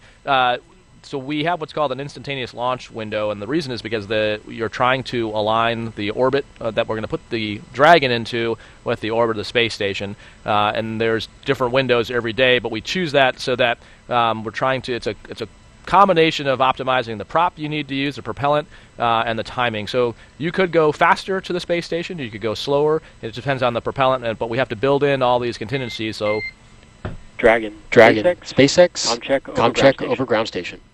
And I'll pause for just a second for the comm checks, and I'll come back to your answers. SpaceX, Dragon, have you line clear over the ground station? Core, loud and clear. Ground station ComCheck complete. Stand by for TDRS ComChecks. And this is what we talked about earlier, Daryl, that there's going to be a series of comm checks checking the different connections. The ground station comm check is complete now. Next I believe TDRS is next. Next will be TDRS. In the meantime, Seth, I'll keep talking until they talk again. So once you're in orbit, then you start in a lower orbit than the space station. And when you're in a lower orbit, generally for mostly circular orbits, you're moving faster relative to the station, so you actually start to catch up to the space station. And then you do a series of what's called phasing burns to slowly boost yourself very close to the space station, and once you get inside what's called the keep out sphere, that's when Houston... Dragon, SpaceX, ComCheck. And SpaceX, Dragon, have you loud and clear? Core, loud and clear. TDRS ComCheck complete. Stand by for comm checks with DC, MD, and LD in the launch configuration. Dragon DC on countdown 1, comm check. And DC Dragon, have you loud and clear on countdown 1? DC loud and clear, stand by for comm checks with MD. Dragon, MD on countdown 1, comm check. MD Dragon, have you loud and clear on countdown 1? MD, loud and clear. Stand by for comm check over Dragon to ground.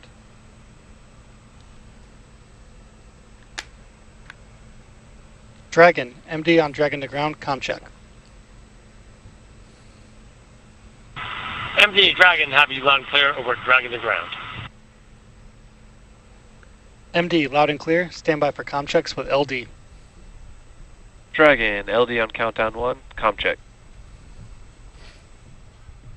LD Dragon, have you loud and clear on countdown 1.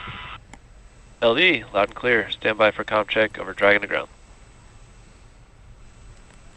Dragon, LD on Dragon to ground, comm check. LD Dragon, have you loud and clear over Dragon to ground. LD, loud and clear.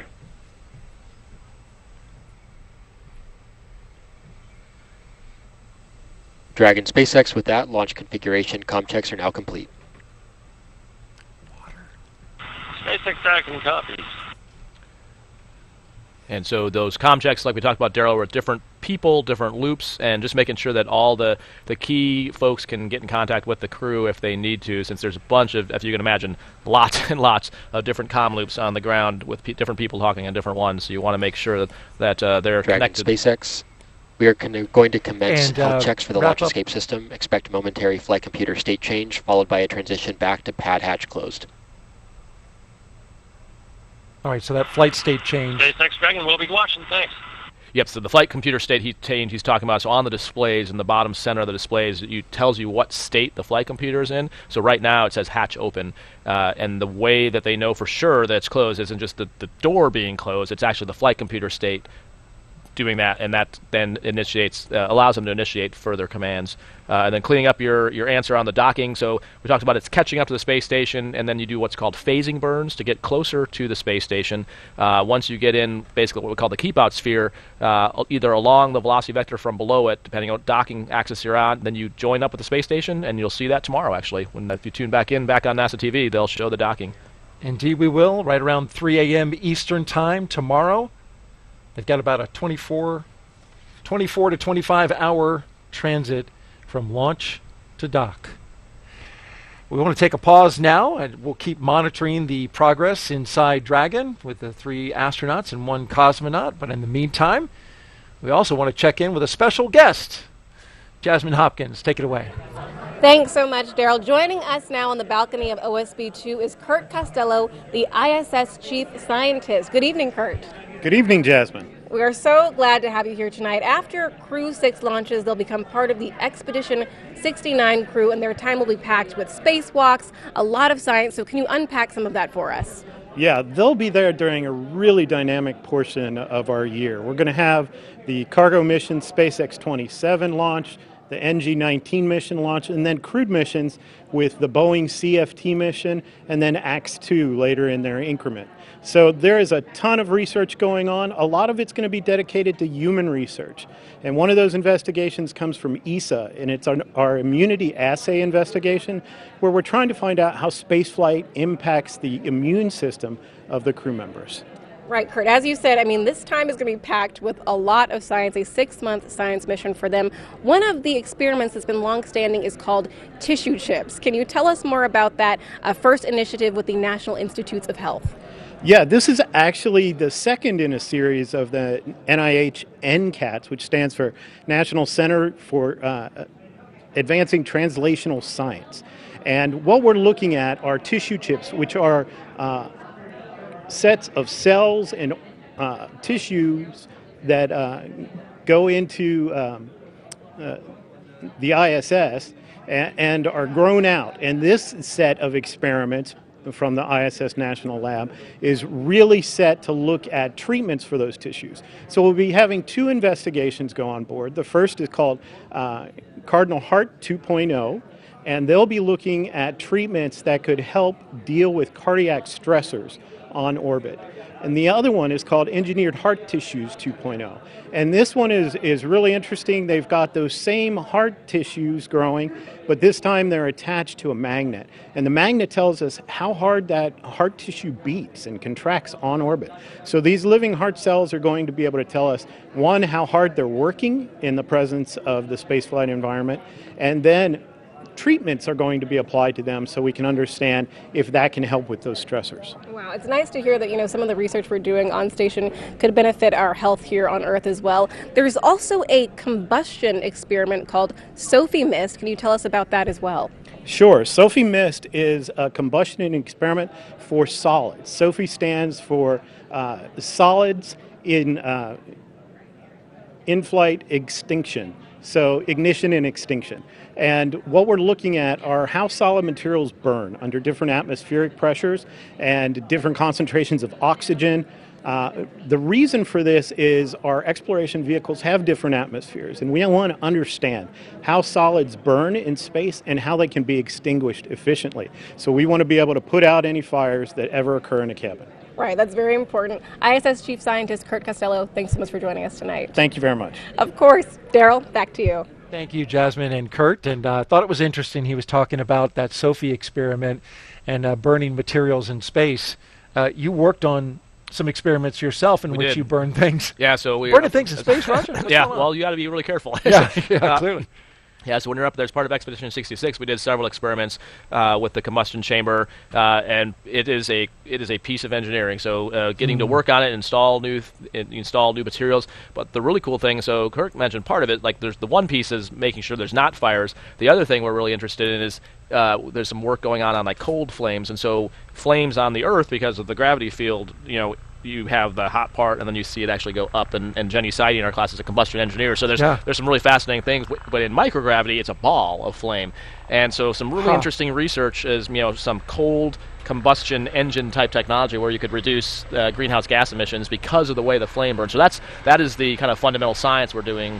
Combustion research up there. Is this because it's more of an efficient burn? Well, it burns different. Exactly. You can have a cooler flame as it burns out instead of having this sort of wasted stuff as it goes literally. So yeah, some just amazing things that fall out of SpaceX good side hatch leak check.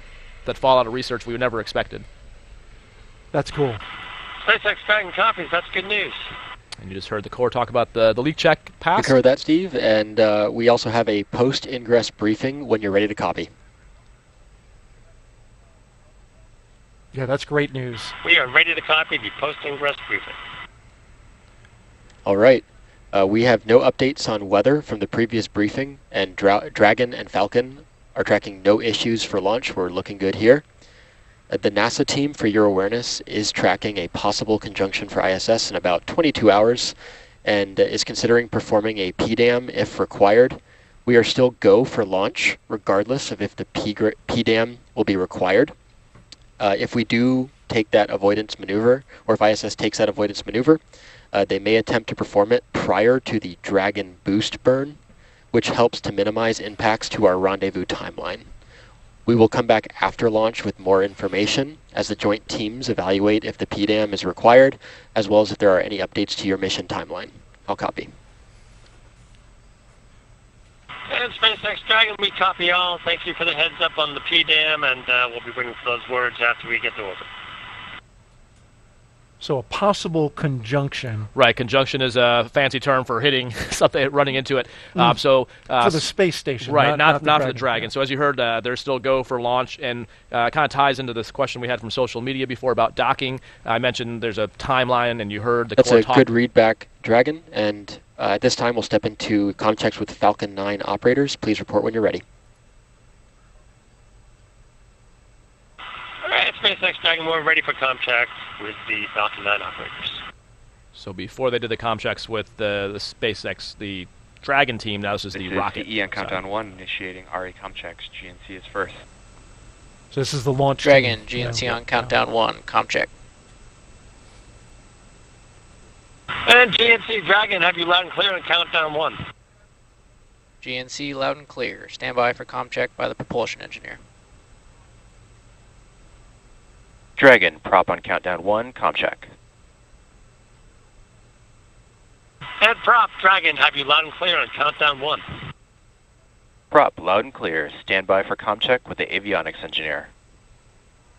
Dragon avionics on countdown 1, comm check.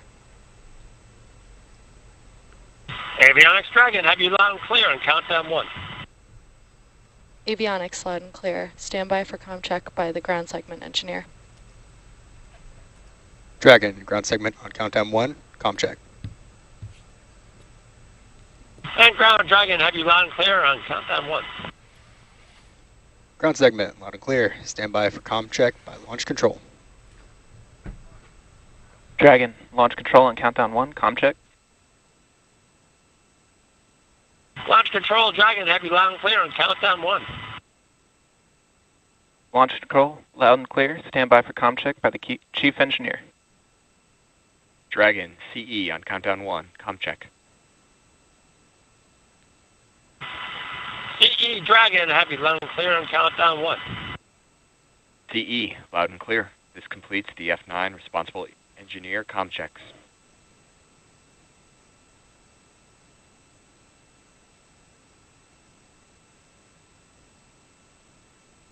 If there was any kind of problem with the rocket, a subsystem of the rocket, you'd want that person to be able to talk directly to the crew. So they're just making sure that comm channel is there.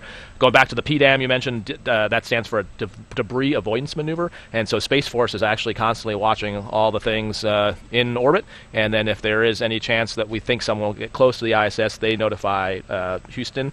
We have a thing called a topo, which is the position that they analyze orbital trajectories, and there's different levels of risk, so they always will want to make sure that we are very conservative with the crew safety and the vehicle safety, and so as you heard them talking about, it's not going to affect the launch decision. What it will affect is how they do the burns to get to the space station, because if the space station does a burn to maneuver, then that will mean the target that the Dragon was going towards will shift, and so they'll work that out over the next 20 hours. You mentioned the topo. That's the Trajectory Operations Officer, and hear from our colleagues at Johnson Space Center that they're trending in the right direction. So things Gotcha. are looking good in terms of that possible conjunction in 22 hours for the International Space Station. I'd say it's pretty normal. At least once a week we hear about one when you're on the space station. Most of them resolve themselves. Very rarely do you actually have to maneuver the station. But like I said, we have this huge protective bubble around the space station, and anything that possibly could go in there, we always want to investigate.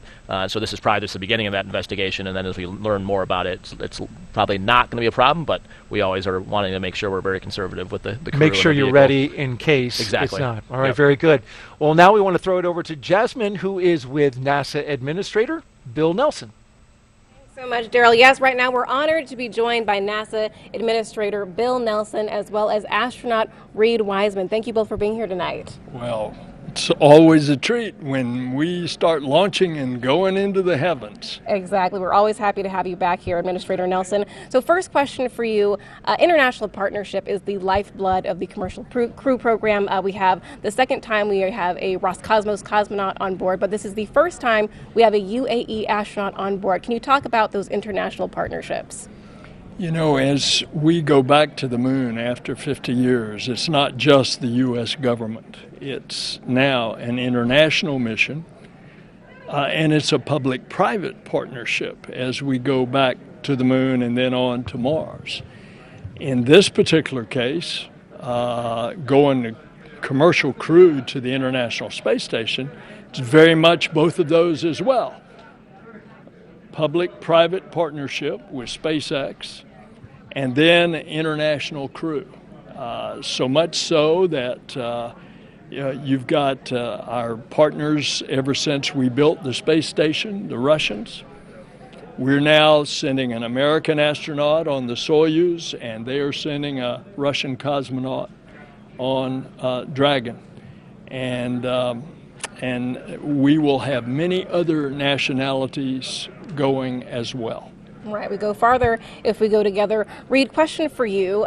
We right now are in low Earth orbit on the International Space Station. That is paving the way for deep space. Can you tell us about that? I think the International Space Station, we've had crew on there since the year 2000. We don't even think about it anymore, right? So we have 7 folks up there right now, and they've been orbiting the Earth. They just flew over us here about a half an hour ago, and they're going to come back around. But the thing that really blows your mind up there is all of the environmental control, life support systems that we have, how much we're recycling water, all the science that we're conducting, and we really have learned how to operate off of our planet. So we can do that now 250 miles up, so it's time to start doing that 250,000 miles away at the moon, and then heading on to Mars. Right, we're very exciting. Great time to be at NASA. We actually polled the NASA workforce, and they want to know from both of you, what missions are you most looking forward to in 2023? A very exciting time for us. All of them. Good answer, good answer. And by the way, it's not just space. We're going to fly the X-57 all-electric airplane, the X-59 supersonic, low sonic boom airplane, and then our climate. We are putting up all kinds of instruments up there that are measuring very specifically what's happening to the Earth.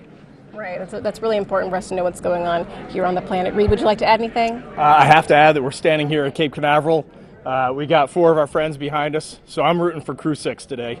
Absolutely, go Crew 6. Thank you both for being here tonight.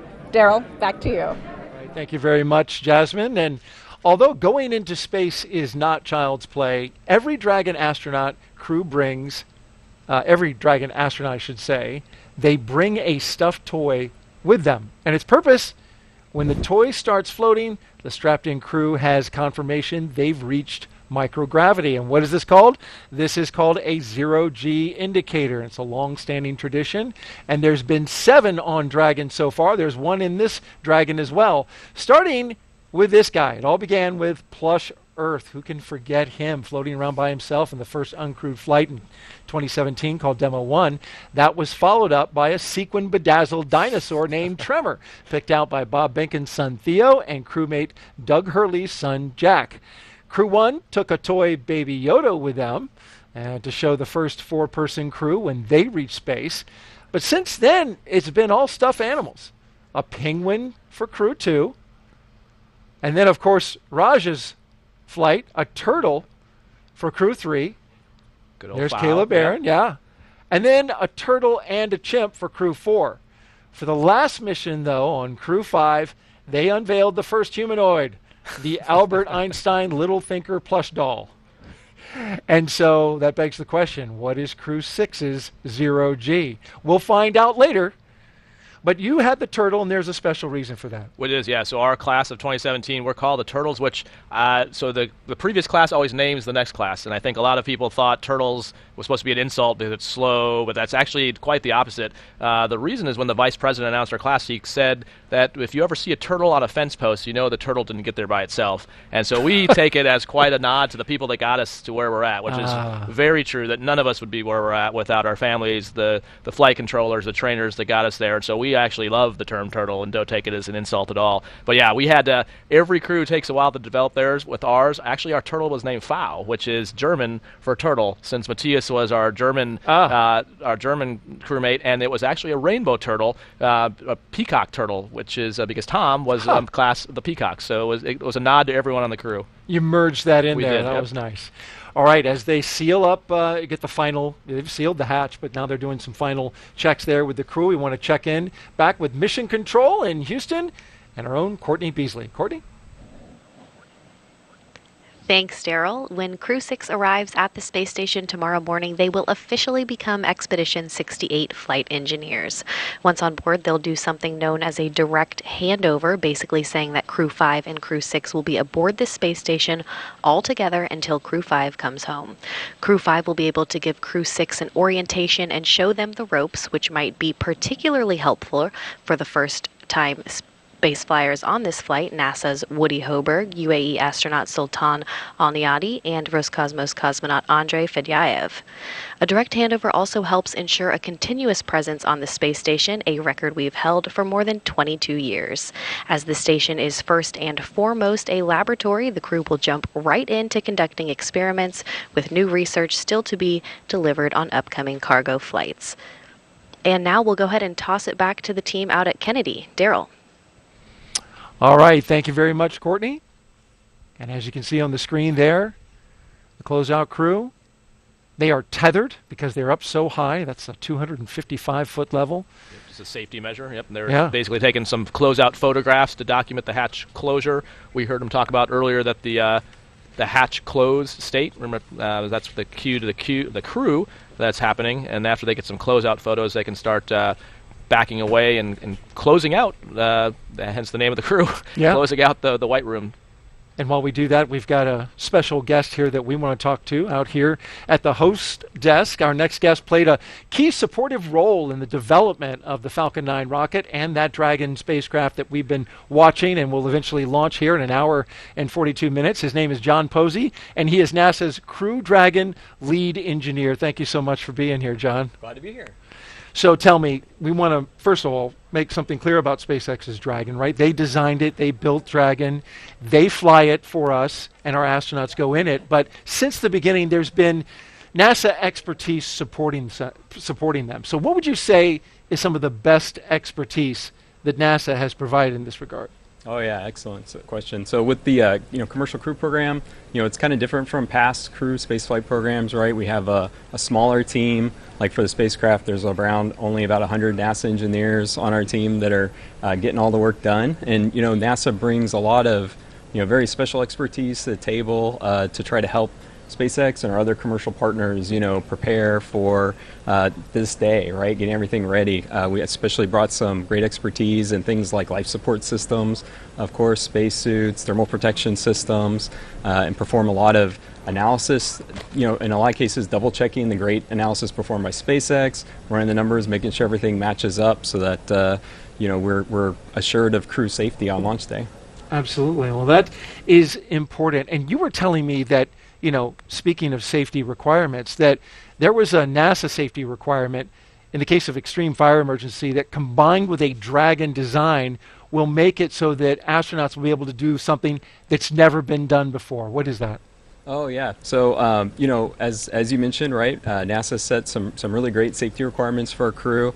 The Crew Dragon has a lot of oxygen and nitrox systems on board for those really deep emergency contingency cases.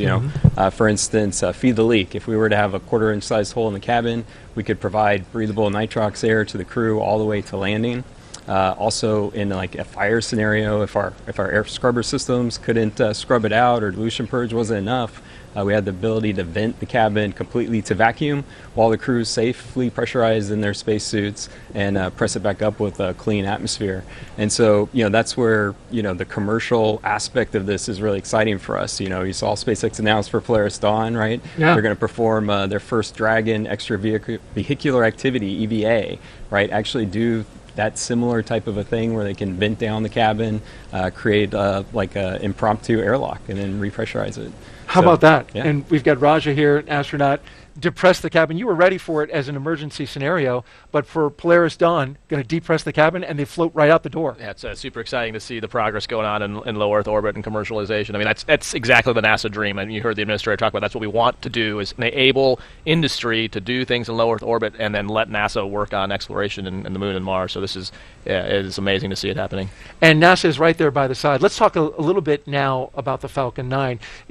Coincidentally, you were also involved at the beginning of that vehicle with NASA. What contributions were made to the Falcon 9 and getting it going? Yeah, so I remember being back when I was a space shuttle propulsion engineer, watching those early Falcon 1 live streams, getting the first privately funded rocket to orbit with the liquid propelled vehicle. Really exciting. So when Falcon 9 was coming along on the commercial orbital transportation services COTS contract, they were getting that Dragon 1 ready, Falcon 9 ready, and I remember that program was headed by Kathy Leaders, who later became commercial crew program manager and now associate administrator. But they tasked the launch services team with reviewing the safety of the Falcon 9 for CRS, commercial resupply services. And at the time, shuttle program was winding down. I was on detail to launch services. So I asked if I could join that team to help assess it. And before I knew it, we were working day to day with the SpaceX propulsion engineers. And that was really an eye-opening experience, right? SpaceX was moving at a high pace, rapid pace of innovation, getting a lot of hardware built, getting out there, testing it. And so we were trying to share the lessons learned we had from shuttle and other NASA programs, but at the same time we were learning from them and seeing new approaches and ways of doing things. So we tried to pull together a lot of that expertise, try to share the pitfalls that they might come across along the way. But yeah, I was able to sit in the launch control center. Actually, we were at a Hangar AE across for the first Falcon 9 flight, and that was just an amazing day. Yeah, and now you are working, I think you were telling me, like, as a kid, you drew a picture when you were 10 years old of a space shuttle, and now you got to hang it up on your desk. You have been working in space and thinking about it for a long time. Oh, yeah. When I was a kid, I was a big fan of, NASA. Space shuttle was on TV, pop culture everywhere. Yeah. I was a big Star Trek buff. But it really was solidified when my family went to the Johnson Visitor Center when I was 10. Seeing real spaceflight hardware, just thinking, these folks are bringing, the best things of Star Trek to reality, right? Solving hard problems, learning more about Earth and space, fostering international cooperation. So it's something I set my sights on and went into aerospace engineering to go work on the space program. And here you are, and you're actually headed right now to Firing Room 4. Real quickly, what are you going to be doing for this launch? Yeah, so I'm going to be hopping on console for the on-orbit shift as spacecraft chief engineer with the spacecraft engineering team. So I'll go over there. My deputy Brian Remark's about to poll for go to launch from the launch team, and then we'll make sure everything's good to go for our exciting Crew-6 mission today. All right, fantastic. John Posey, SpaceX Dragon NASA's Crew Dragon lead engineer. Thank you so much for being here. Thanks, John. Glad to be here. And good luck tonight. Thank you. All right, now let's head out to our VIP location where our Jasmine Hopkins is with a pair of special guests. Jasmine? Thank you so much, Daryl. The energy here on the balcony of OSB2 is really picking up as we're getting closer to launch. And right now, I'm honored to be joined by Salam Al-Mari, the Director General of the Mohammed bin Rashid Space Center, as well as Hazza Al-Mansouri, UAE astronaut. Thank you both for being here tonight. Thank you, Jasmine, for having us. Of course, we're so honored to have you here. And Salam, first question for you. This is a really significant first, the first time that we have a commercial crew astronaut from the UAE. What does that mean to you?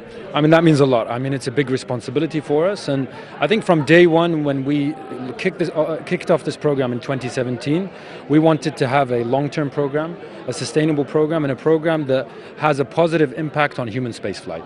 So we selected our astronauts. We made sure they're training with NASA, they're training with Roscosmos. They get the full set of training so that they can be astronauts that can contribute to the advancement of human spaceflight.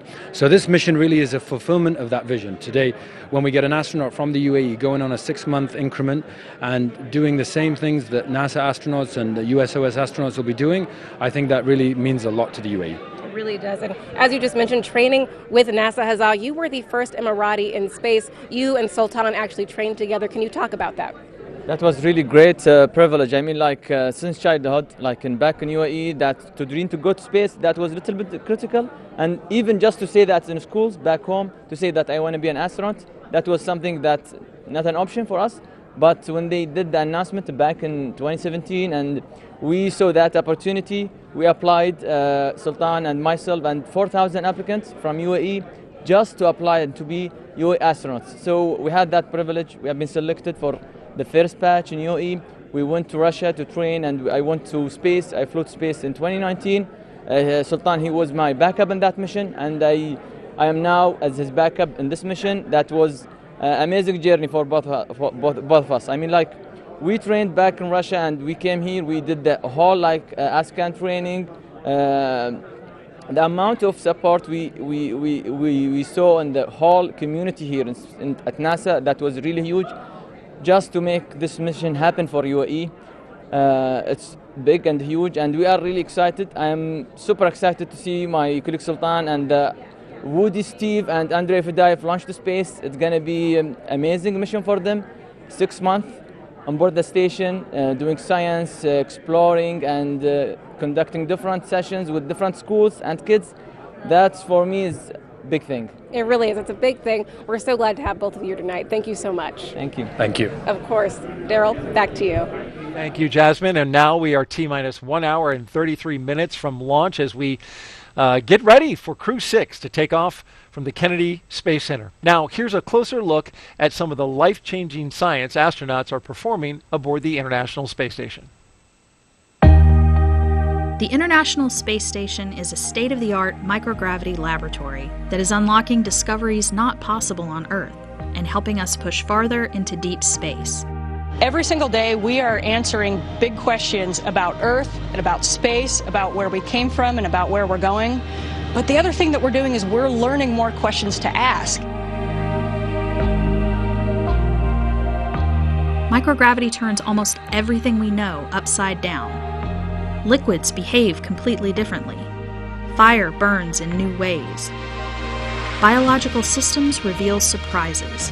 There's a few things that have made me gasp out loud up on board Space Station. Watching heart cells actually beat has been a pretty big one. We're studying ways to grow food in microgravity. I got to tell you, these are pretty amazing. We're learning how human bodies react to life in space and how to keep crew members safe and strong on long-duration exploration missions.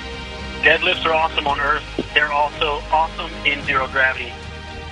We're testing technologies that will be critical to our return to the moon and great leap to Mars. Our research has contributed to medical and social benefits on our home planet, allowing us to find new ways to combat disease back on Earth and develop technologies to deliver clean water to remote communities in need. The spectacular vantage point of more than 200 miles above our planet supports our monitoring of Earth's climate natural disasters, and plant life. The orbital perspective that we have here on the ISS is just absolutely amazing. Earth is gorgeous. The growing new space economy, so vital to our continued progress in space, is flourishing in low Earth orbit. We're inspiring future generations from a platform that is one of the largest international collaborations of our time. We're doing science at 17,500 miles per hour. Come along for the ride.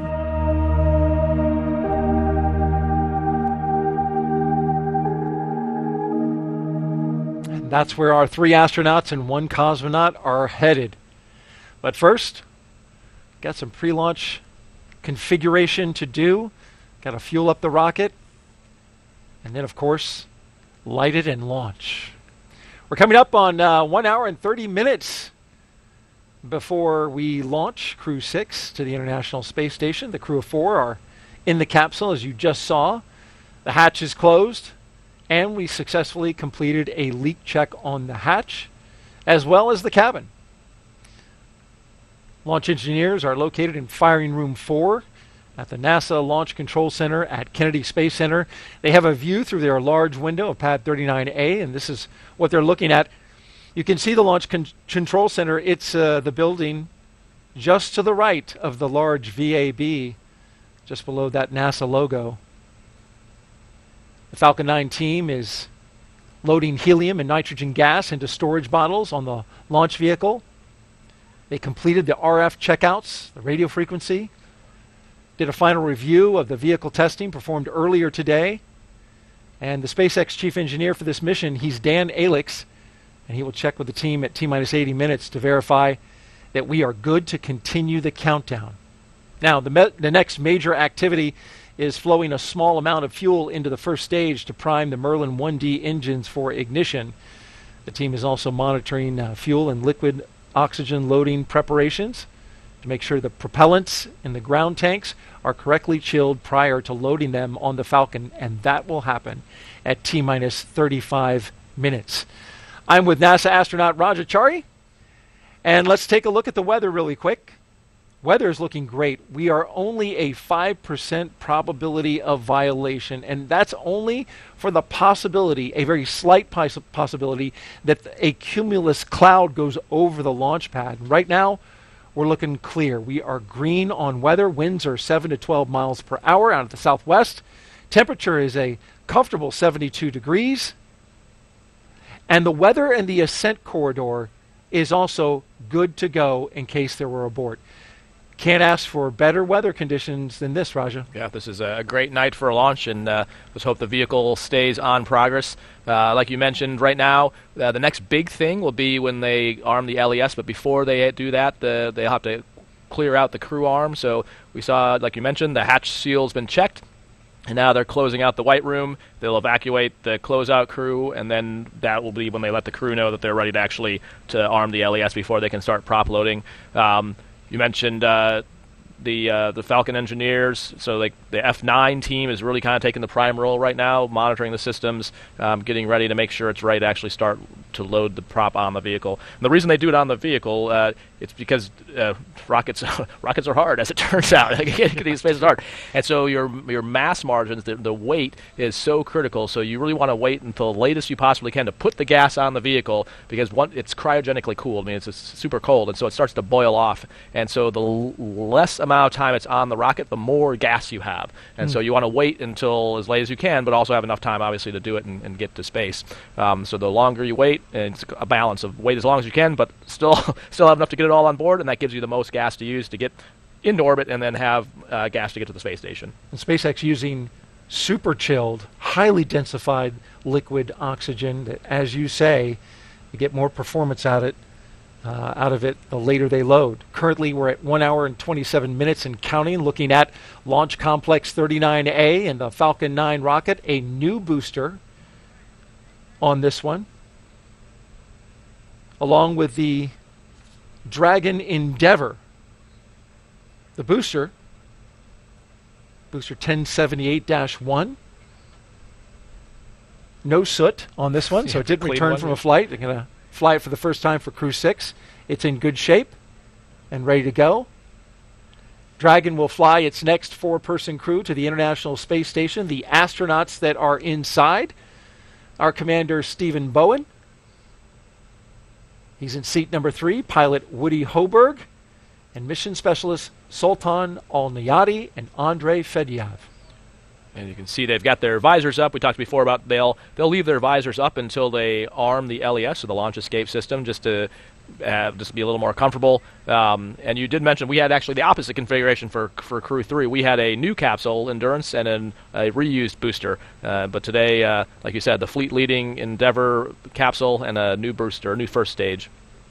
And one of the cool things we get to see, while the launch coverage, the folks here at actually KSC, the launch coverage is on the capsule, but the other thing that happens with the SpaceX launch is that first stage coming back, which is also a cool thing to see, which I haven't seen before because I haven't seen a launch, but I'm looking forward to that today. So I got to enjoy the ride in the Falcon 9, but never actually saw what happened to the first stage on my launch. Well, just read the instructions. That's the ship, the autonomous drone ship. It is a landing platform that is out in the Atlantic Ocean right now, several hundred miles offshore, and it will be receiving, as you mentioned, that first stage booster, and we'll see that in our coverage as it comes back down to Earth. And of course, SpaceX has had great success lately with landing that first stage booster, and then they'll put it right back in and get it refurbished and put it into the cycle of boosters for flight. Yeah, it's impressive, the cadence that we've seen them develop with how quickly we can recycle the boosters. And actually, it's funny, the capsules takes about as long to recycle as it does for us to rehab. So my post-flight rehab was about 6-ish months to kind of feel back to normal, and that's about the same time Endurance launched again onto the space station with Crew 5, so it's up there now. So about the time I had my bone density and muscle all back was the same time that the capsule I rode in was ready to go, new heat shield, layers, and ready to blast off. So it's kind of cool. The person and the machine are both refurbished.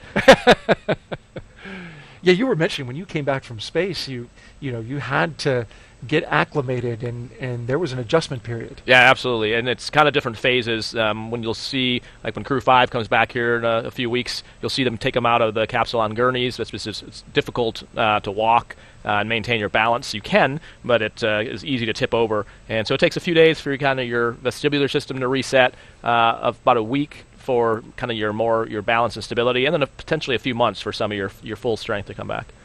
When you're in space, you get to bring some personal items with you to kind of remind you of home, right? Each Crew 6 astronaut is allowed to bring a few personal items for the roughly 6-month stay in space. And so here are a few of the items that they are taking up for Crew 6.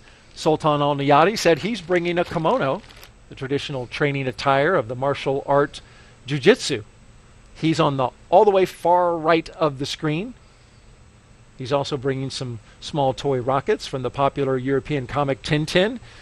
Andrei Fedyaev is taking his family photos and some pins he plans on bringing back and sharing with his family. But for the astronaut right there, the second from the left, Woody Hoberg, he's bringing one simple item, and that's a photograph with deep personal meaning to him.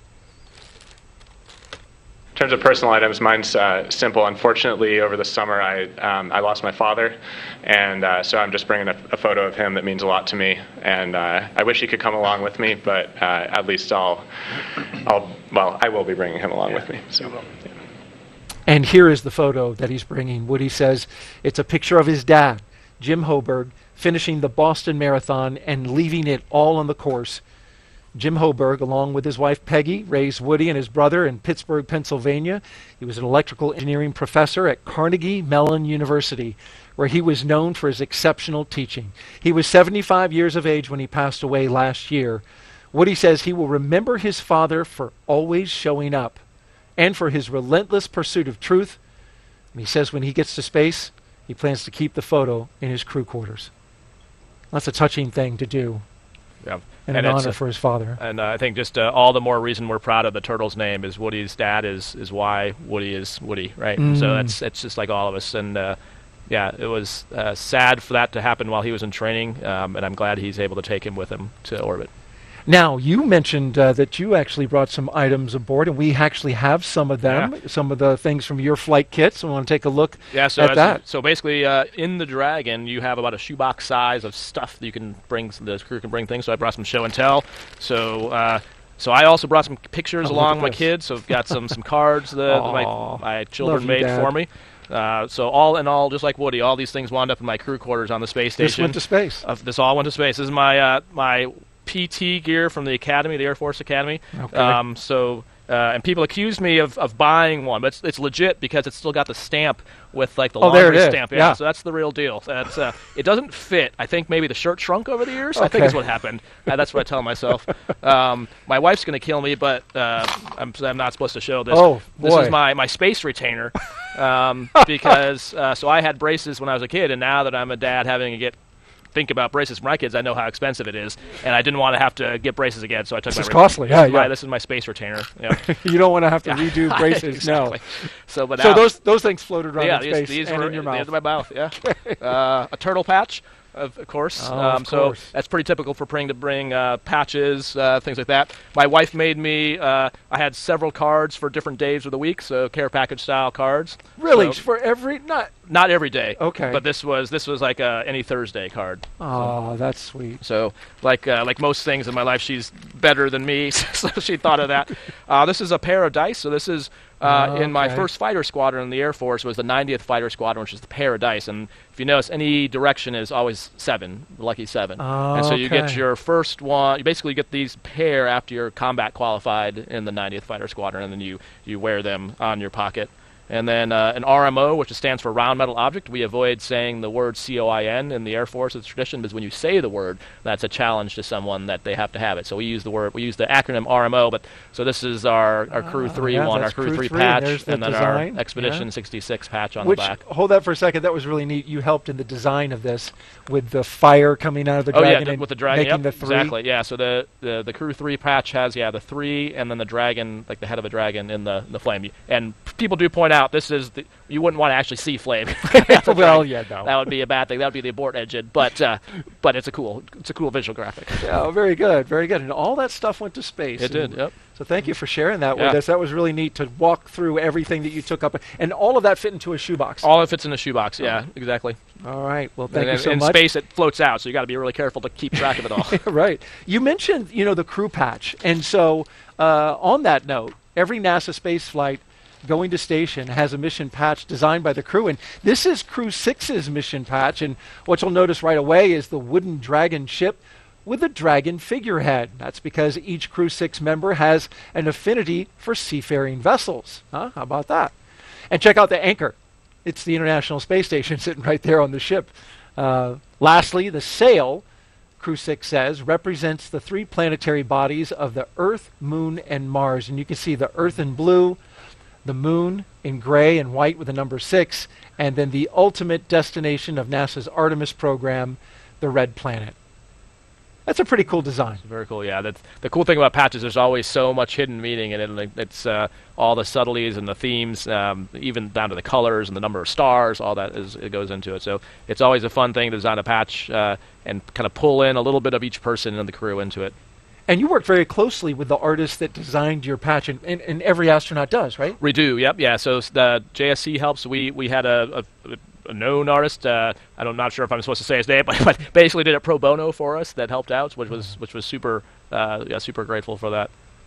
But you're exactly right. We would kind of have some ideas of like some themes, then you kind of iterate on that with them. And the same thing. So there's the crew patch, and then I think Courtney mentioned earlier when they get to the space station, they'll be part of Expedition 68, which also has a patch, and then they will also be up there for Expedition 69. So they'll have usually have a vehicle patch and then a expedition patch.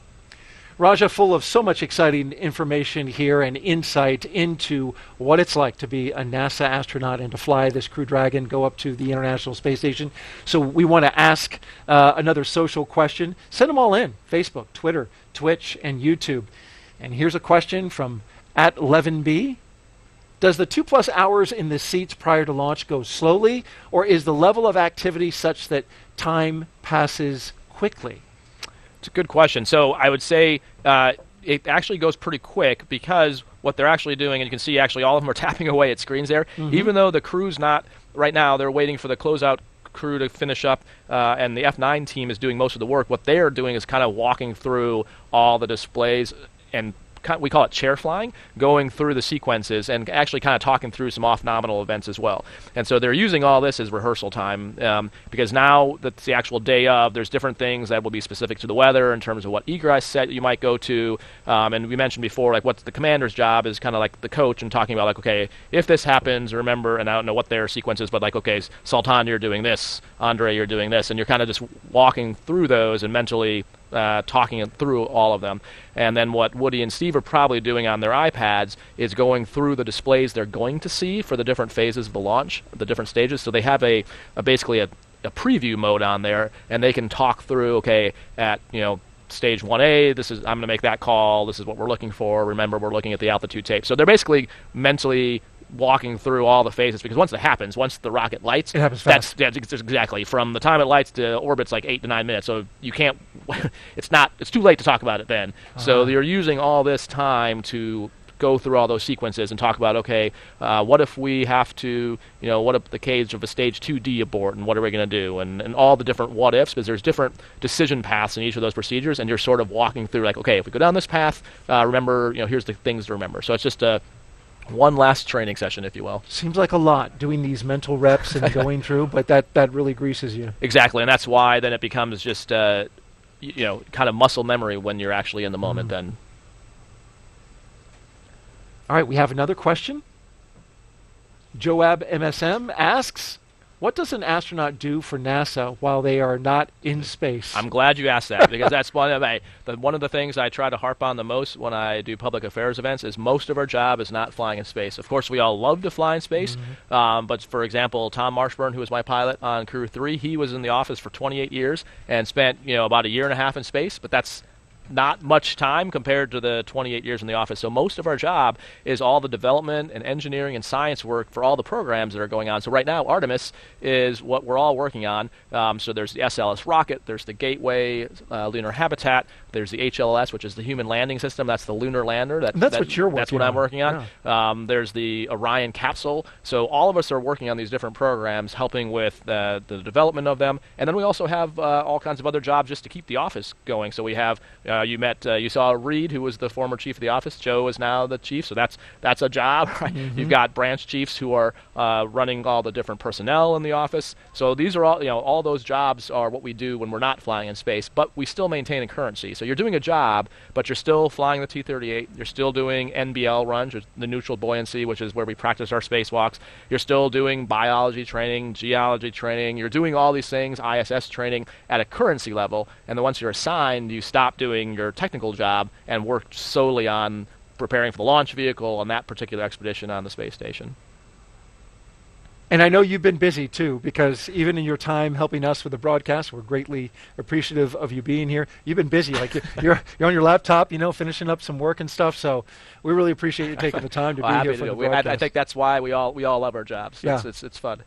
All right, let's check in now. Go back to Houston, Texas with Courtney Beasley. What's happening in Mission Control, Courtney?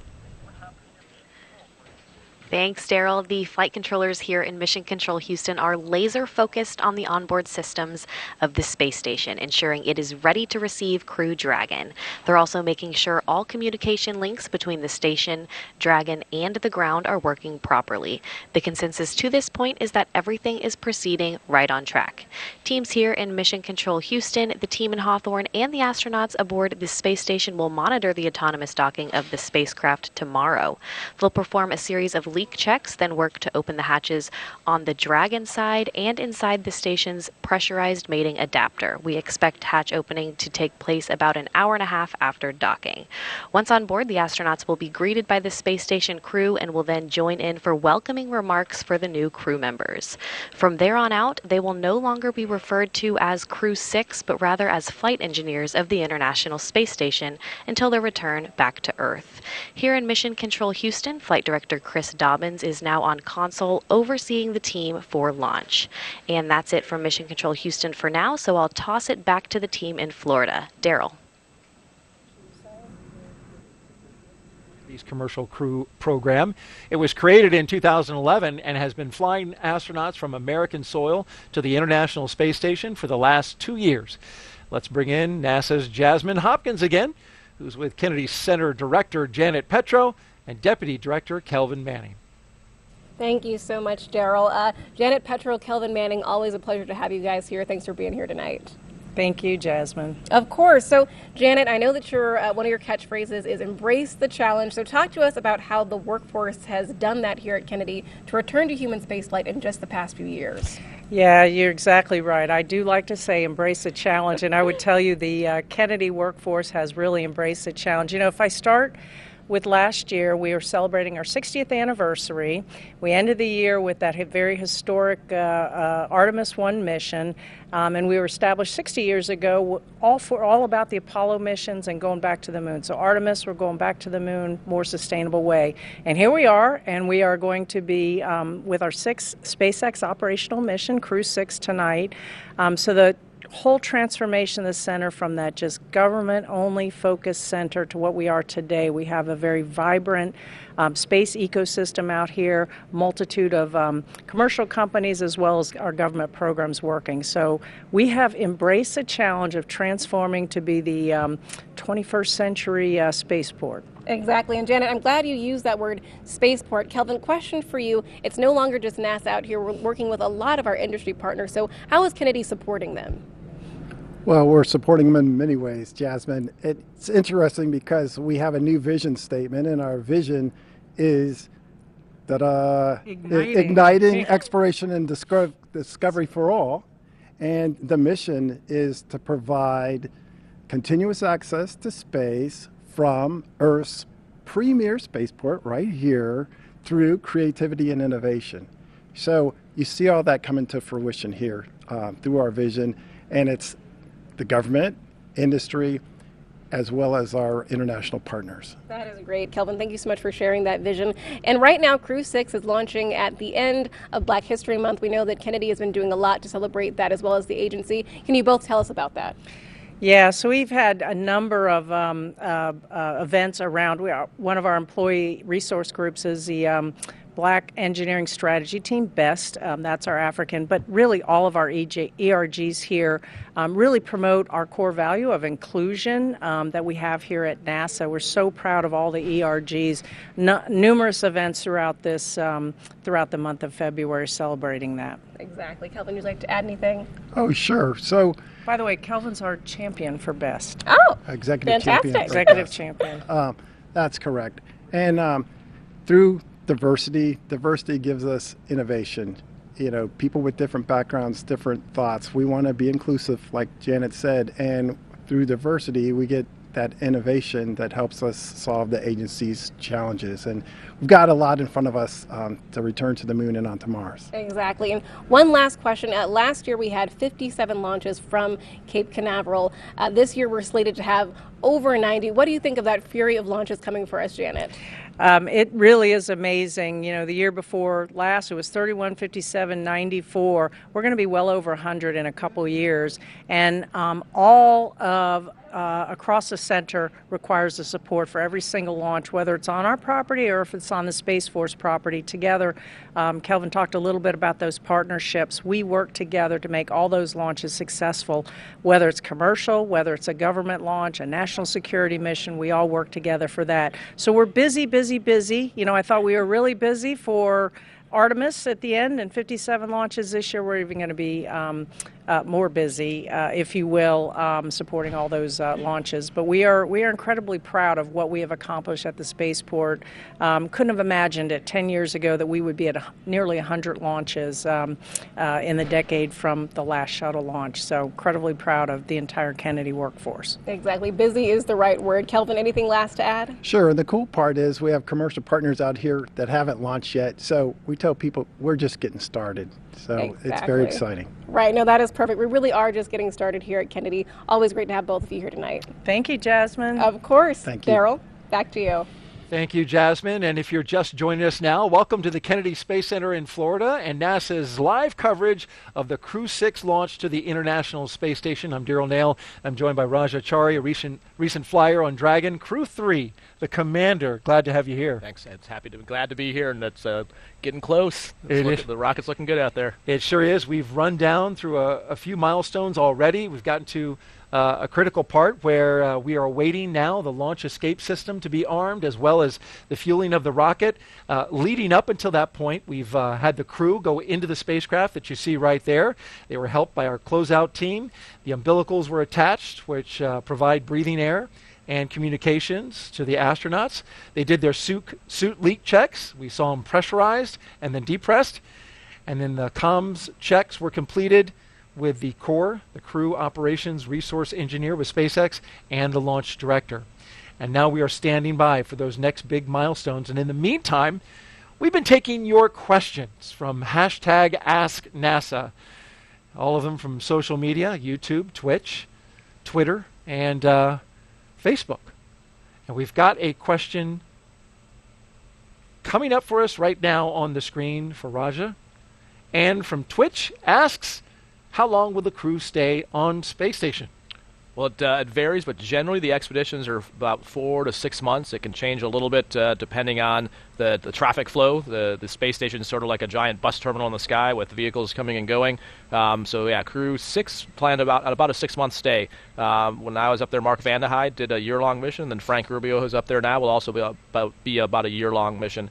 The reason we're trying to go longer and learn more is as we go to the moon and Mars to stay, we really want to make sure that we understand the effects of the human body on long-duration space flights. Very good. Another question. Mr. Beast from YouTube asks, what will they be working on during their 6-month stay on the ISS? Also, why will NASA's coverage of the mission switch to an audio-only feed after ascent? Well, I can help out with the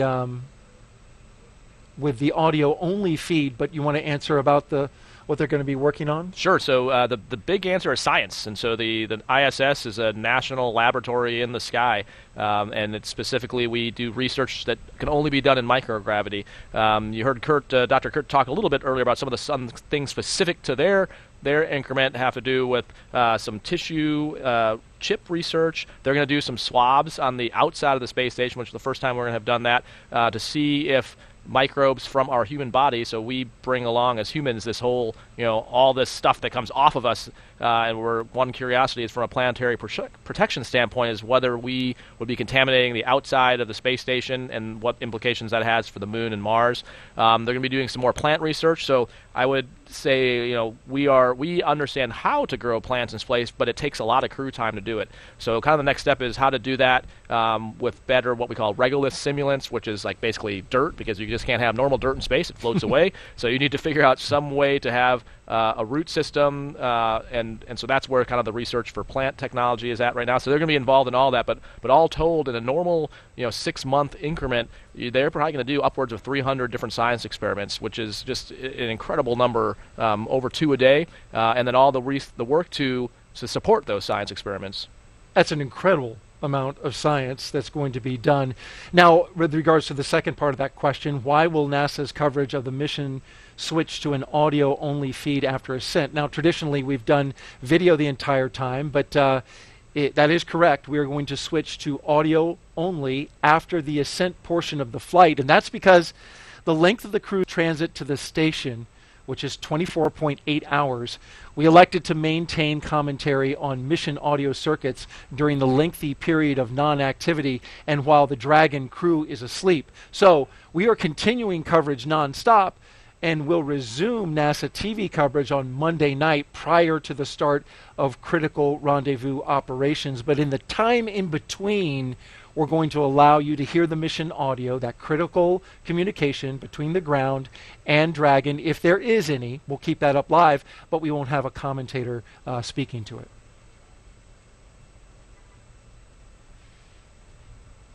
And now we are getting close to 1 hour until liftoff. This day is the continuation of regular crew flights to the space station from U.S. soil. T-minus 1 hour and 2 minutes and counting until SpaceX's Crew-6 mission, which will be the company's 6th crewed spaceflight for NASA, following the crewed test flight of Demo 2 and 4 previous operational crewed missions to the space station. It will also be SpaceX's 8th crewed spaceflight overall, and that includes the private missions, Inspiration 4 and Axiom 1, which visited Raja while he was on board station. Today, our crew is flying on board Dragon Endeavour, and it will be the 4th flight for this capsule, and it will be taking a ride on a brand new Falcon 9 rocket that you see below it. We've had a great countdown so far. We just got a report on the weather, and it's just spectacular out there, both at the pad and then the corridor weather also looks great, according to our friends at JSC. So they're doing some final pad wind evaluations, and it's all coming together, releasing some balloons, getting those final wind data in the upper parts of the atmosphere, and so far everything's looking good. We're getting a little bit of a breeze now, Dragon which is SpaceX keeping the bugs off us. tank isolation nice. valves to equalize low flow pressure. SpaceX Dragon copies. And so the reason they tell them, so there's nothing the crew's actually doing for that particular call, but they let the crew know a lot of those valve openings and closings, because you can actually hear it and feel it inside the vehicle. You can hear the thunk or the clunk, and so it's good to know that's about to happen, so you don't just hear something happening in your vehicle without, otherwise it'd be a bit discomforting to hear a big metal chang clunk without knowing if that's supposed to happen or not. It's a good heads up by SpaceX to let the astronauts know what's coming. So with about an hour to go until liftoff, things are really going to start picking up, as you've already noticed. We'll get close to the go, no-go pole to arm the launch escape system, and then, of course, begin the propellant loading. The crew poll for readiness happens at T-minus 60 minutes in just a few seconds. And then the Dragon poll for prop load is at T-minus 55 minutes. From there, at T-minus 45 minutes, there will be an internal mission control Hawthorne poll, and then the launch director's poll for propellant loading. And then when we get to about T-minus 40 minutes, Dragon the crew SpaceX, access arm will retract. You are go for section 5 of 4.100. When ready, report go for launch. And there's the T-minus 60. And we copy. We're picking up in 5.1 of 4.100. So that's that 4.100 procedure we were talking about earlier. So they're still in that, and then there's different sections like we described. So this particular section is preparation for LES arming, or the launch escape system arming. And so what they're doing inside the capsule now is one last check, making sure they're fully restrained. There's no loose items. They may have had their feet out of the boot restraints just to relax and stretch out their legs, but at this point they're going to be putting them all in. And the reason is, once the launch escape system is hot, it's just like an ejection seat. The whole thing can fire, and so you want to be fully restrained, fully in a position where if it did basically pop the capsule off, that you're not going to get injured doing that. And it's armed prior to launch, because as soon as we start putting propellant in the Dragon, you want the ability to basically have that system active. And when we get to about T-minus 40 minutes, the crew access arm will retract, and the crew will get the call to close their visors and to arm the launch escape system. This is the automated safety system in place that can fire the 8 Super Draco thrusters on Dragon to quickly separate the crew from the rocket, either on the pad or during flight on the ride uphill. And then once we reach about T-minus 35 minutes, propellant loading for the Falcon 9 will begin.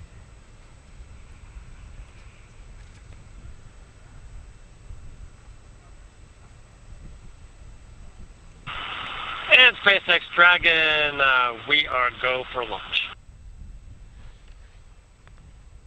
SpaceX copies, crews go. There you heard the go. And thanks for tuning in. You're watching live launch coverage of NASA and SpaceX's 6th rotational flight of astronauts and 1 cosmonaut to the International Space Station. We are T-minus 58 minutes and counting until liftoff. And with us today is NASA astronaut Raja Chari, the commander from Crew 3. Thanks so much for being here. Daryl. And you just heard Steve Bowen say they're go for launch, which is a kind of a cool time for definitely some fist bumps inside the capsule at that point. It's the crew saying we are go for the next few steps of go for propellant loading, LES arming, and go for launch. And So that's that is their vote, and you heard them say they're ready. Good stuff inside the capsule. Liftoff time is still holding for 1:45 and 3 seconds a.m. Eastern Time. And we're tracking no issues with the Falcon 9 or Dragon, as Raza just mentioned. Got that beautiful shot from the helicopter around the vehicle assembly building. No issues with the Falcon 9 or Dragon. The range is green, and weather both here at the pad and in the launch corridor, the ascent corridor, is cooperating. Now to take you back, over the last 3 hours, our crew of Stephen Bowen, Woody Hoberg, Sultan Al-Nayati, and Andrei Fedyaev have been getting ready to launch into space. And this is going back to crew suit up. Here they are in astronaut crew quarters. After waking up and having a meal, SpaceX helped the astronauts into their suits at that historic crew quarters suit up room. Then the crew walked out on the same path that every NASA astronaut has done since Apollo 7, waving to family and friends and loved ones, as well as the cameras that were there to document their journey. After getting inside their Teslas, new ones, colored black, they joined a caravan led by Center Security on a 20-minute ride to the launch complex 39A. And following their arrival to the pad, you see them doing the rocket recline, looking up at the rocket. And then they went up the tower and walked across this crew access arm, leading them to their spacecraft, making the duck, getting in the hatch, and climbing inside Dragon Endeavour. Then they got strapped in with the help from the closeout crew.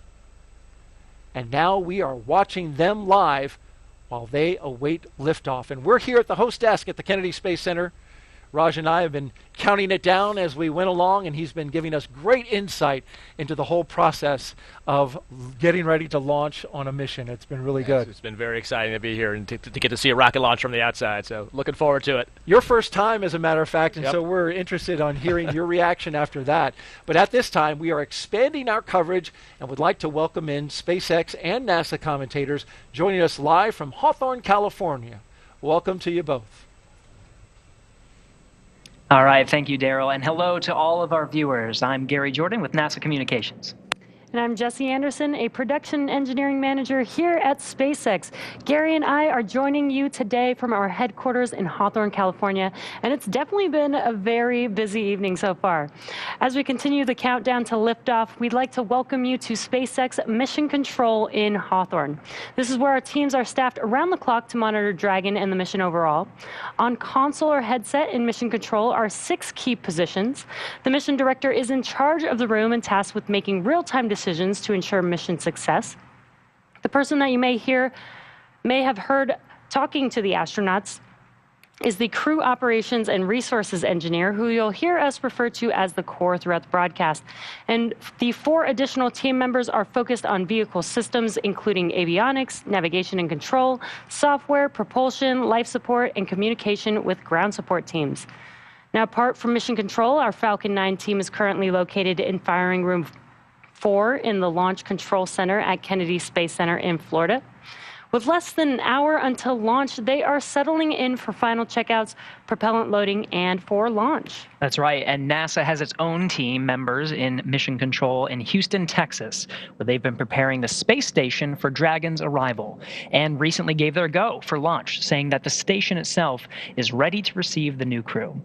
Upon liftoff, today's ride to the space station will take about 25 hours, with Dragon flying autonomously the entire way. And just like an autopilot on a commercial aircraft, the crew always has the ability to take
as well as lightning and precipitation.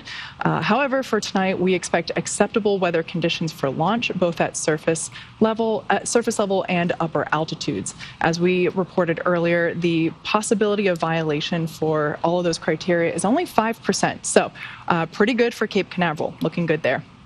As for the range, currently clear for launch from historic pad 39A. Worldwide network of ground stations and the tracking and data relay satellites, or TDRS, as you hear it called out on the nets, those are ready to support Dragon as it heads into orbit. Today, we have an instantaneous launch window at 1:45 a.m. Eastern. Once we begin propellant loading, there is no opportunity to change that T0. The timing for Dragon to rendezvous with the ISS is incredibly precise down to the exact second. So therefore, we only get one chance to go to space today. But at good news, at T-minus 51 minutes and 5 seconds, we are good for launch. Good to go. Great to hear, Kate. Today's launch marks the 6th time a rotational crew will fly on a commercial spacecraft. And much like our previous crews, today's crew has been training with our teams at SpaceX for the last several months, running nominal and emergency simulations of what the full mission will look like while seated inside of Dragon. And as with every mission, each one of our crew members brings a diverse set of experiences to today's flight. That's right, and we'll start with the mission's commander. Steve Bowen was born in Cohasset, Massachusetts. He holds a bachelor's degree in electrical engineering from the U.S. Naval Academy and a master's in ocean engineering from the Joint Program in Applied Ocean Science and Engineering at MIT and Woods Hole Oceanographic Institution. In July 2000, Bowen became the first submarine officer selected as an astronaut by NASA. This will be Bowen's 4th trip into space as a veteran of 3 space shuttle missions, STS-126 in 2008, STS-132 in 2010, and STS-133 in 2011. Bowen has logged more than 40 days in space, including 47 hours, 18 minutes during 7 spacewalks. As the mission commander, he'll be responsible for all phases of flight aboard Dragon, from launch to re-entry. Warren Woody Hoberg is from Pittsburgh, Pennsylvania. He earned a bachelor's degree in aeronautics and astronautics from MIT and a doctorate in electrical engineering and computer science from the University of California, Berkeley. He is also a commercial pilot with instrument, single-engine, and multi-engine ratings. The mission will be Hoberg's first flight since his selection as an astronaut in 2017. As pilot, he will be responsible for spacecraft systems and performance on Dragon. Sultan Al Niadi will be making his first trip into space, representing the Mohammed bin Rashid Space Center of the United Arab Emirates. Aboard Dragon, he'll serve as a mission specialist, working to monitor the spacecraft during the dynamic launch and re-entry phases of flight. He spent time in the UAE military prior to becoming one of the first 2 individuals selected by his country when they started their space program just a few short years ago in 2017. Al Niadi will be the first UAE astronaut to fly on a commercial spacecraft. Andrei Fedyayev will be making his first trip to space and will also serve as a mission specialist, monitoring the spacecraft during the dynamic launch and re-entry phases of flight. He was selected as a cosmonaut in 2012 and will be the 2nd cosmonaut to fly aboard a SpaceX Dragon. Each of these crew members will be a part of Expedition 68 upon their arrival to the International Space Station. Now let's head back over to Kate for another status update on the countdown. How's it going, Kate? Thanks, Jesse. It's now T-minus 48 minutes and 5 seconds. The SpaceX launch teams are finishing final review of data from checkouts of Falcon 9 that have occurred over the last hour. The launch director has confirmed with the launch weather officer that weather meets propellant loading constraints. So next up will be to poll the team for readiness, both to load propellant and to launch. Therefore, that will be the final poll that occurs prior to liftoff. The 7 SpaceX responsible engineers, often called REs, indicate that they are go for launch and prop load electronically, voting on the online countdown procedure. The launch director, or LD, as it's called out on the nets, also checks with the Dragon mission director, or MD, as well as the NASA launch manager to make sure that they are ready. Now, earlier you saw the Vehicle Assembly Building, lovingly referred to as the VAB. The Falcon and Dragon launch team, as well as key NASA launch members, are in the Launch Control Center, which is adjacent to the VAB. You have a view of that room there on the left-hand side of your screen. That is Firing Room 4, and they have a view looking straight toward Pad 39A. Now, there also on your screen on the right-hand side, you can see the Dragon capsule. That crew access arm is still in the service position. Inside the capsule there are 4 crew members looking pretty comfy and pretty relaxed prior to liftoff. As you can see, that crew on board Dragon, they're waiting for the next instructions, which will be to stow the crew arm for launch and to arm the launch escape system. Now, once the launch director gives the final instructions to the launch team, the crew arm sequence will be armed and initiated. Now, we should get a good view of the access arm as it swings away from the capsule, which will take about 2 minutes to completely move out of the way. Checking in on the range continues to be go for launch there. They are monitoring the clearance area around the launch pad as well as the air and sea space around the flight corridor. There at Kennedy Space Center, the weather conditions are predicted to be acceptable for launch. As I mentioned before, only a 5% chance of violating the conditions, which include winds, both upper and launch altitudes, thick clouds, as well as the downrange landing zones. In the unlikely event that an abort is called for in that escape sequence, we have to make sure that the weather for those downrange landing zones is also acceptable. But everything is looking good on the weather front. Now, we are expecting that final pull from the LD to occur here in about 20 seconds. So we will pause and listen in for that announcement.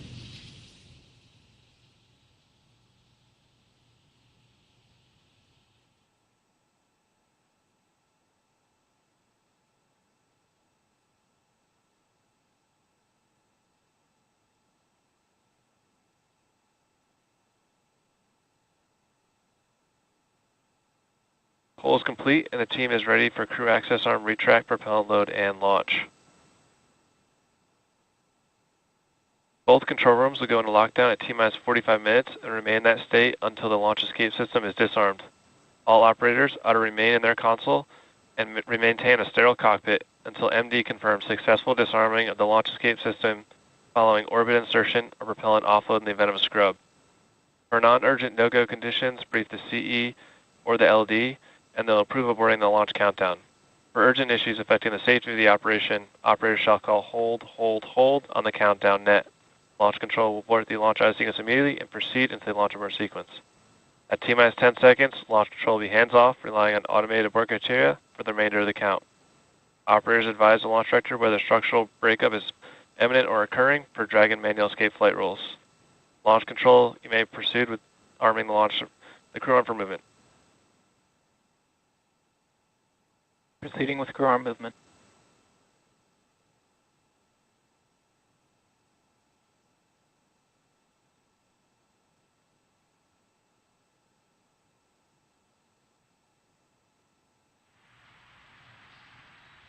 All right, as you just heard there, that final go for launch as well as for propellant load coming from the launch director or LD.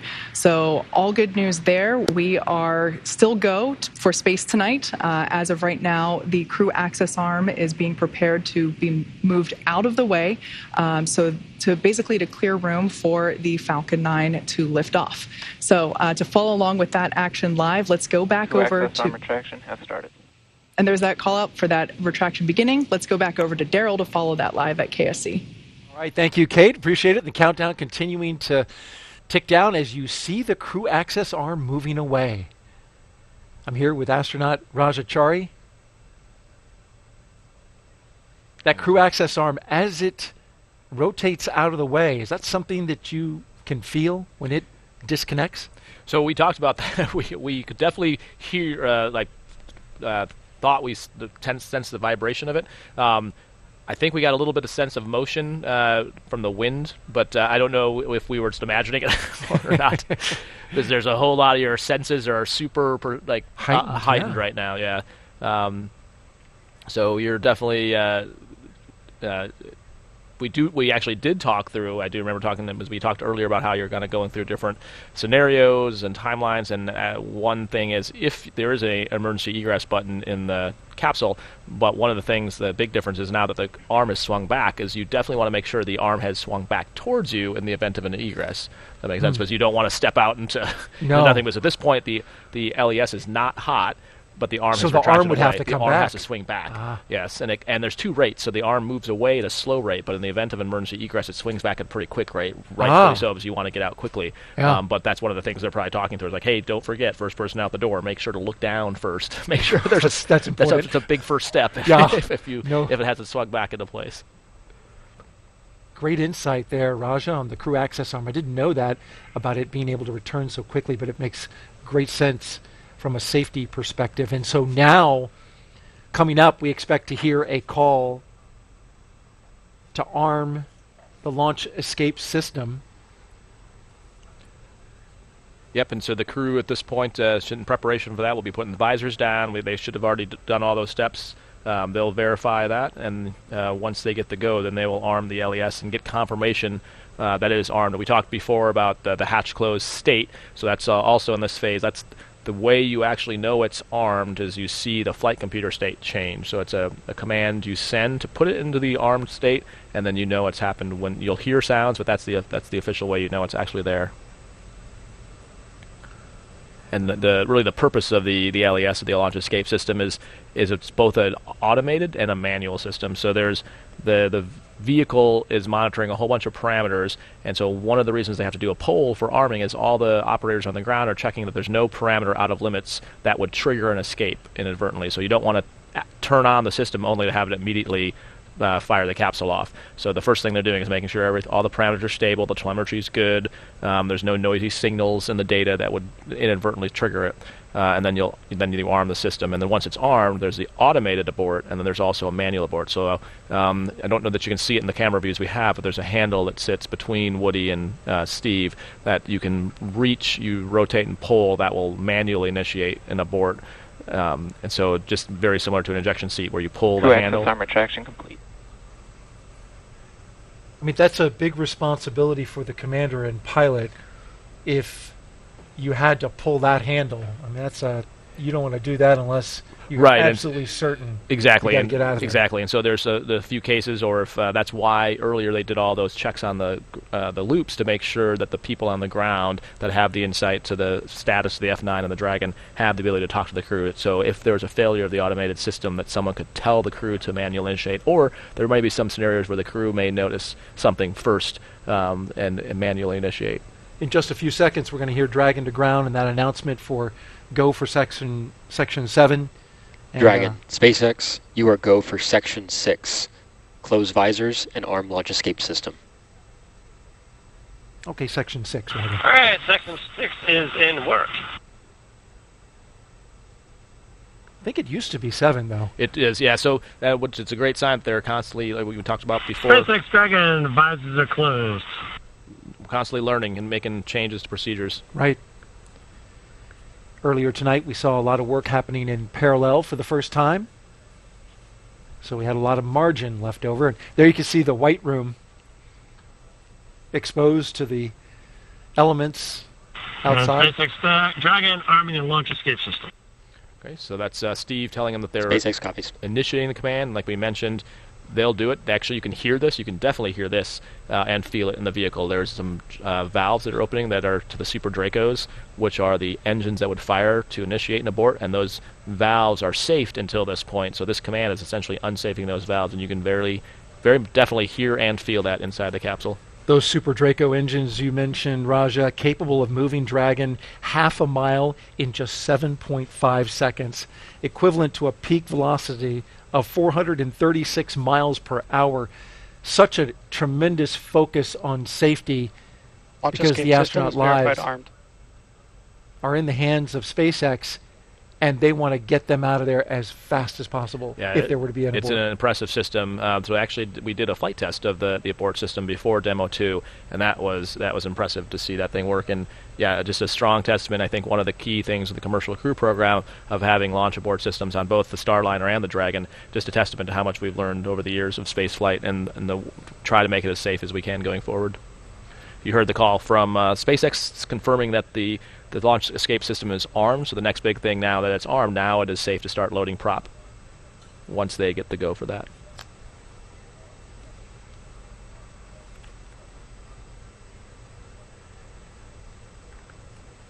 If there were a pad abort, it would take the Dragon capsule 2.5 miles east of Pad A into the Atlantic Ocean. Dragon would come down under its parachutes, land in the ocean.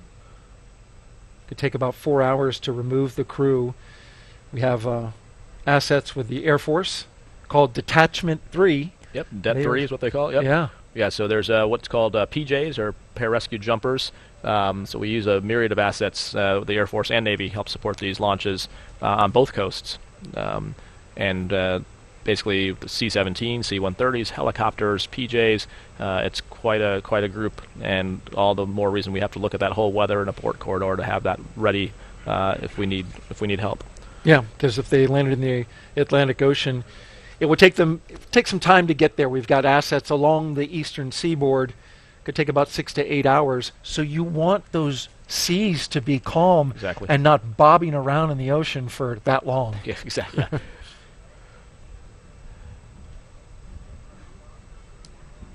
All right, we're getting ready to get that propellant load started. And once they start that load, you'll start making calls for different phases of load, like the LOX, the helium, different things. And the reason they're doing that is, again, you can hear that and feel it inside the vehicle as different valves open and close. You can hear the sounds of fluid flowing, feel some different vibrations. And so that's why they're calling those. So the crew is aware of if something's nominal or off nominal. If you hear a sound without a call, that could make you worry. So that way you know, like, okay, that's the one that we expected to, that valve was supposed to open or supposed to close. Mm.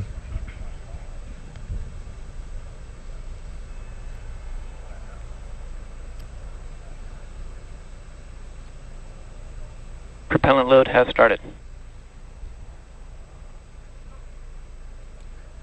Okay, and there we have the call that propellant load has begun. A big milestone as we count down to liftoff. Now T-minus 34 minutes and counting. Today we'll begin the next 6-month rotation mission to the International Space Station. The launch escape system is armed, which happened just before we began the loading the propellant onto Falcon 9. Meanwhile, the Dragon capsule was loaded with its propellants about a week and a half ago, just a few miles down the road at a facility SpaceX calls Dragonland. In order to fly, Dragon needs a fuel and an oxidizer.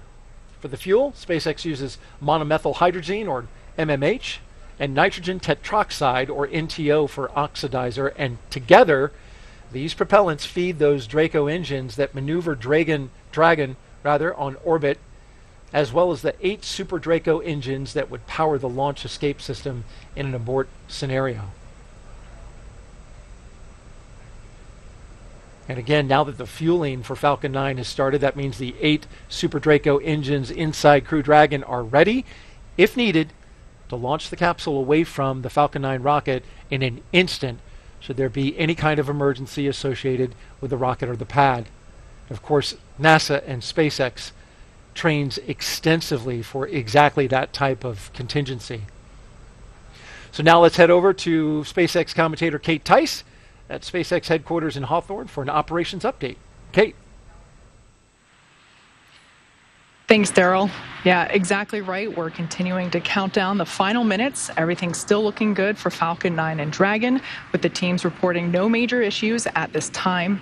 Now, with the launch escape system armed and Falcon 9 propellant loading underway, we are heading for an on-time launch just under 33 minutes from now. As we saw earlier, or rather heard, Falcon 9 propellant load began at T-minus 35 minutes. Daryl did a great job of explaining the propellants on Dragon. Let's talk a little bit about the propellants on Falcon 9. Slightly different.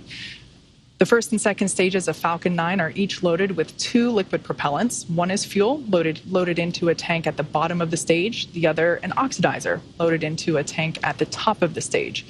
The fuel that we use to power the Merlin engines is a refined kerosene, referred to as RP1 or Rocket Propellant 1. The oxidizer loaded on each stage is a densified liquid oxygen, or LOX. Densified meaning that it's kept much colder than typical for launch vehicles, therefore it takes up less volume, which allows for us to put more of that oxidizer into the first and second stages. To ignite the fuel and the oxidizer in the Merlin rocket engine, we use the ignition fluids of triethyl aluminum and triethyl boron, also called TTEB. Now, when TTEB comes into contact with oxygen, it burns, giving off a green-colored flame. Once we have the flame going, we add a little bit of that kerosene fuel into the Merlin chamber, and the engine ramps up to full power. Now, actually, you might see that green flash just as the second stage engine ignites following stage separation. Now, topping off, helium into pressure vessels on both stages also underway. This is used to pressurize the tanks in flight as propellant is pulled out by the Merlin turbopumps. You can think of this similar to when you're drinking out of a plastic water bottle. You have to put some air back into the bottle in order to keep it from crumpling. So that's exactly what we're doing with that helium. On board the spacecraft, the astronauts are monitoring the systems while propellants are loaded into the Falcon 9 below them. The crew's training in the simulator here at SpaceX headquarters in Hawthorne, California, actually includes playback of sounds recorded in Dragon capsules during recent flights. So even though today is the first day they're hearing it live, they are prepared for these new sounds. Now, the range continues to report no problems. Stage 1 cryo-helium loading has started. They are go to support launch. Weather also continues to look great. Currently winds from the west-southwest at 9 miles per hour. Great conditions. We only have a 5% probability of violation for those constraints, so all in all, looking good. As I mentioned earlier, today we have an instantaneous launch time. So at this point, if we hear a hold for any reason, we'll have to stand down and target our backup launch opportunity, which is tomorrow, just under 24 hours from tonight's planned launch. Now at T-minus 30 minutes and 6 seconds, let's turn it over to Jesse and Gary for an overview of events that we'll see after liftoff. Thanks, Kate. For Crew-6, the astronauts' flight to station will take about 25 hours. Now, as we wait for that T0 mark in just under 30 minutes, the ground operations teams are doing a series of system checks to make sure that both the Dragon and the Falcon 9 are ready for launch.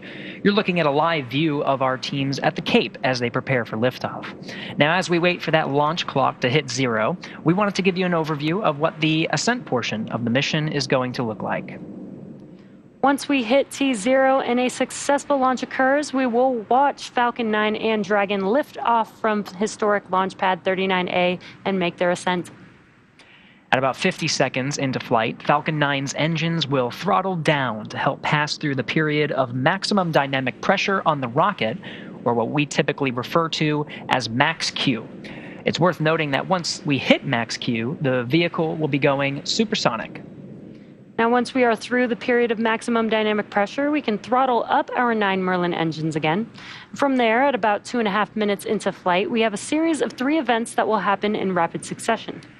First is MECO, or main engine cutoff. This is where all 9 Merlin 1D engines shut off in preparation for stage separation, which is our second event. This is where the first stage detaches from the second stage, with the first stage making its way back to Earth for landing, as a second stage continues its journey with the third event, SES-1, or Second Stage Engine Start Number 1, where the MVAC engine lights up and propels the second stage, along with our Crew-6 astronauts, into orbit. As Stage 2 heads towards its targeted drop-off orbit, Stage 1 will execute 2 burns in order to make its way back down to Earth. The first is the entry burn. That's where 3 of the M1D engines will reignite and then shut down again. This helps to slow the stage down in preparation for entry back into the Earth's atmosphere. And while that first stage is heading back to Earth, the second stage will cut off its 1 Merlin engine that was ignited right after stage separation. Once this happens, we'll wait for a confirmation of a good orbital insertion.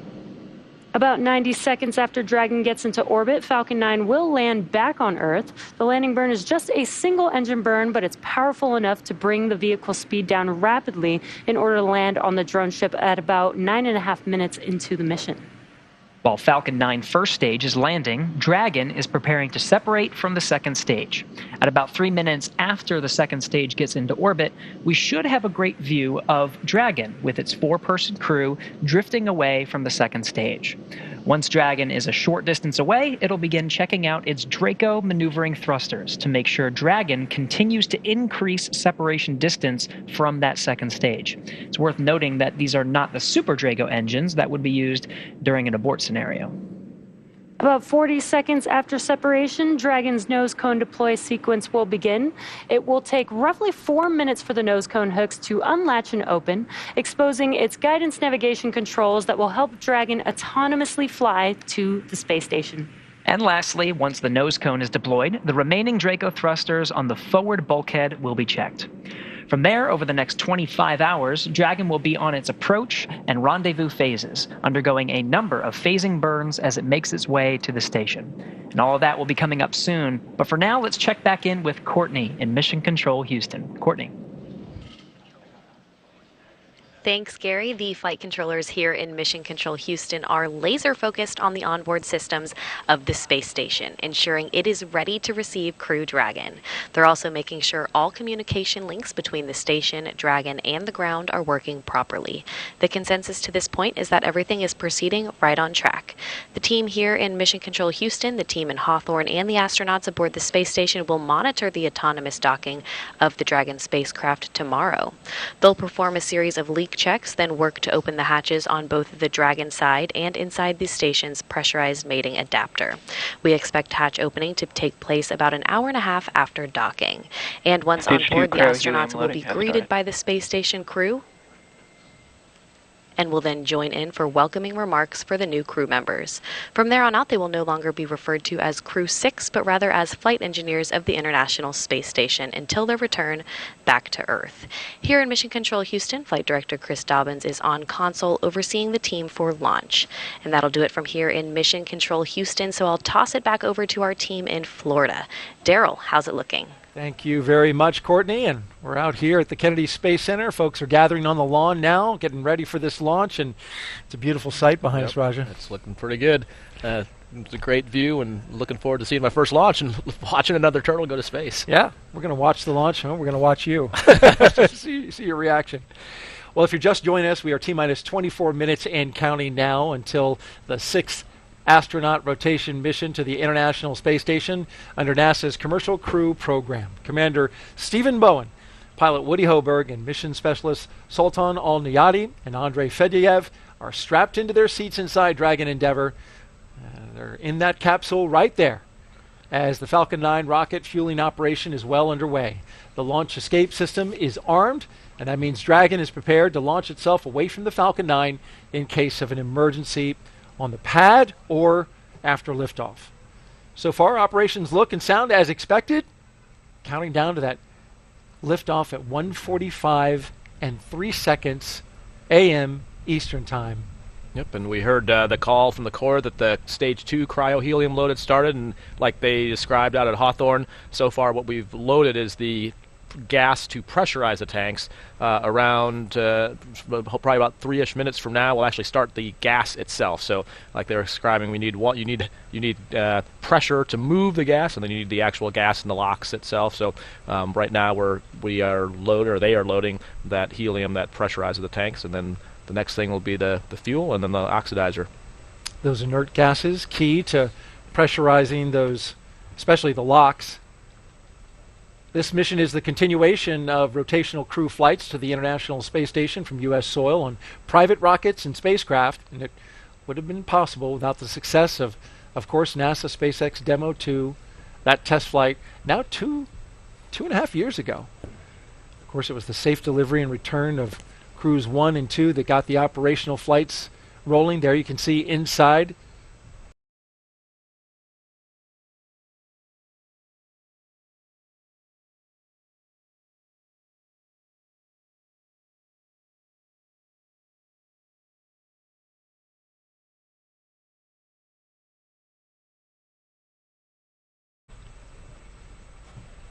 And you can see now evidence that that liquid oxygen is flowing into that first stage as it super chills the outer skin of the rocket, and then it condenses the Florida humid air into a little bit of a cloud there.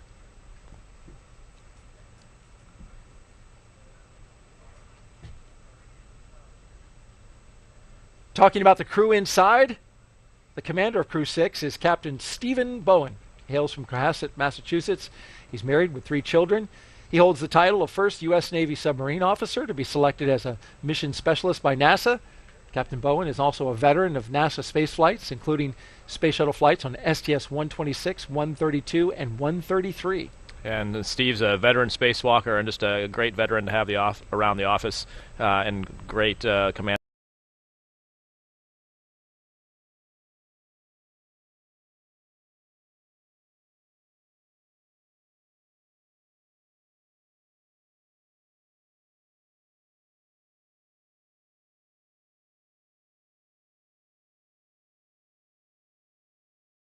Warren Woody Hoberg. The 37-year-old is from Pittsburgh, Pennsylvania. He studied aeronautics and astronautics from MIT before getting a doctorate in electrical engineering and computer science from the University of California, Berkeley. During grad school, Hoberg worked as an EMT with the Yosemite Search and Rescue. I've seen pictures of him on a rope scaling Half Dome. Crew 6 will be Hoberg's first flight since NASA selected him to be an astronaut in 2017. He is one sharp fellow, but also a great guy. Yeah, and also a turtle, so proud to see him going up there as yet another member of our, and super excited. Woody, like you said, just amazingly brilliant, but also just so operationally sound. His time working as basically rescuing people from ridiculous places. Right. I mean, we're not talking run-of-the-mill off a ski slope. We're talking like off of rock faces and cliffs and just some crazy stuff. And doing that and carrying someone else with you who's injured is no joke. High risk rescues, and it's incredible what he's been able to accomplish before becoming an astronaut. In the role of mission specialist is astronaut Sultan Al-Niyati. Stage 2, RP1 load complete. Okay, we heard the RP1 complete in the stage 2. Stage 1 will continue going all the way down to around T-minus 6 minutes. Back to Sultan. He was chosen by the Mohammed bin Rashid Space Center of the United Arab Emirates to be part of Expeditions 68-69. The father of 5 spent most of his life in Al Ain in Abu Dhabi. But in 2020, he traded it all in for astronaut training in Houston at NASA's Johnson Space Center. And this will be his first trip to space. Yeah, and so important to have our UAE partners with us, the first long-duration UAE flight. So what a historic moment for UAE and for NASA to be working in partnership with them. Like you heard Hazad mention earlier, Sultan and him had trained together at Roscosmos, now trained together here, and it's cool to see Sultan now going up there on a U.S. commercial rocket to go to the space station. And now we just heard the call. The strong back chill has begun. And you can see the condensing of the outside air, that super chilled liquid oxygen, both chilling the rocket and, of course, the venting of that LOX going out into the air. Our next mission specialist, Andrei Fedyev. It's also his first trip to space for the second mission specialist. He's a Roscosmos cosmonaut, and he will be working to monitor the spacecraft during the dynamic launch and re-entry phases of flight. He will be a flight engineer for Expedition 68. And considering the partnership with cosmonauts riding on Dragons and U.S. astronauts riding on Soyuz, so great to see that continuing. And Andre, the latest cosmonaut heading up on a Dragon. And happy birthday to him. He turns 42. What a way to celebrate. Each of these 4 crew members will be part of the Expedition 68 once they arrive at the International Space Station. At this moment, Raja, what's the crew feeling? I think it's hoping that everything continues. You've trained so long for this. you obviously don't want to get what's called go fever, meaning you're going to ignore a problem, but you're just kind of just hoping that there's not any problems that pop up at this point. And most of it's honestly out of your control. But you have complete trust in the team. This is where the reason we've trained so long and trained with these actual operators, the same people who are in the loops, is if there are any issues, you can hear it in their voices. You've worked with them, you know them. Complete confidence in the JSC and MCCX, the Hawthorne teams, and just actually looking forward to actually getting to execute what you've trained so long to do. It makes sense. So much work and so much effort over the years has gone in to get to this point. You want to keep going. Yep. Yeah, and I think right now, just the final, my guess is what they're talking through is, so again, on those displays, they're probably looking forward a few events and talking through those. And so specifically, they are probably talking through the different launch abort phases. So you'll hear, once they actually lift off, you'll hear Stephen calling 1A, 1B, 2A. Those are the different launch abort stages. And what they're probably talking through right now is the timing of that, what things they're looking for on the displays, and just again, sort of rehearsing as much as you can, because once it happens, it happens really quick. So you just kind of running through things over and over again. The other thing there. Start of stage 2 locks load. Right. So there's the start of the locks being loaded on stage 2. You heard the call there, so things still progressing well. And so the crew has a timeline of these events. So that's another way they can kind of QC if things are proceeding, maybe if the fuel is taking longer or slower to slow, so they're kind of comparing where they're sitting on the clock versus those calls, and gives them a sense of how things are going. Because there's no immediate direct telemetry in the Dragon capsule that tells you all the subsystems in the F9 rocket. You're relying on the timing and some cues and listening to these calls to know what's going on with the rocket itself. Once it launches, you have telemetry on the F9 engines, the status of the throttling command. So he talked about out at Hawthorne, the max Q event and the throttle down. You can see that, you can feel it. And actually, that was probably what I thought as one of the coolest things about our launch, was that we could feel and hear the throttle down before we saw it in the telemetry. So for all the automation and all the coolness of electronics, I thought it was amazing and very awesome that the person could still beat the machine. How about that? But so that's kind of what since they don't have that insight to the F9 rocket, they're relying on the calls and the timing as they are sitting here now, and just making sure everything's on track. Critical communications to the astronauts so they know exactly what's going on, as Raja mentioned. If you're outside and getting ready to watch this launch, you can hear it on the radio. It'll be available on local amateur VHF radio frequency 146.940 megahertz and on the UHF radio frequency 444.925 megahertz FM mode, heard within Brevard County on the Space Coast. So the next thing you should be, as we get closer to 10 minutes, they're going to make sure the launch displays are set up. And the reason they're going to do that is because once the launch happens, you have the ability all the displays are touchscreen, so you can change them and move them, but you don't want to be doing that during launch. And so there's a check in there to make sure you have all the views you want. Generally, what I'm guessing they'll do is they'll scroll on the procedure to where they expect to so they don't have to scroll while they're under G's. They'll make sure that the mission specialists have the views that they need. You can see Andre's actually reaching up there right now, so they'll kind of check to make sure that their line of sight is not obstructed, and that one more check of probably the volume control of their seats, that everyone can hear each other, maybe give it a few clicks to account for the fact that it's going to get a little louder after launch.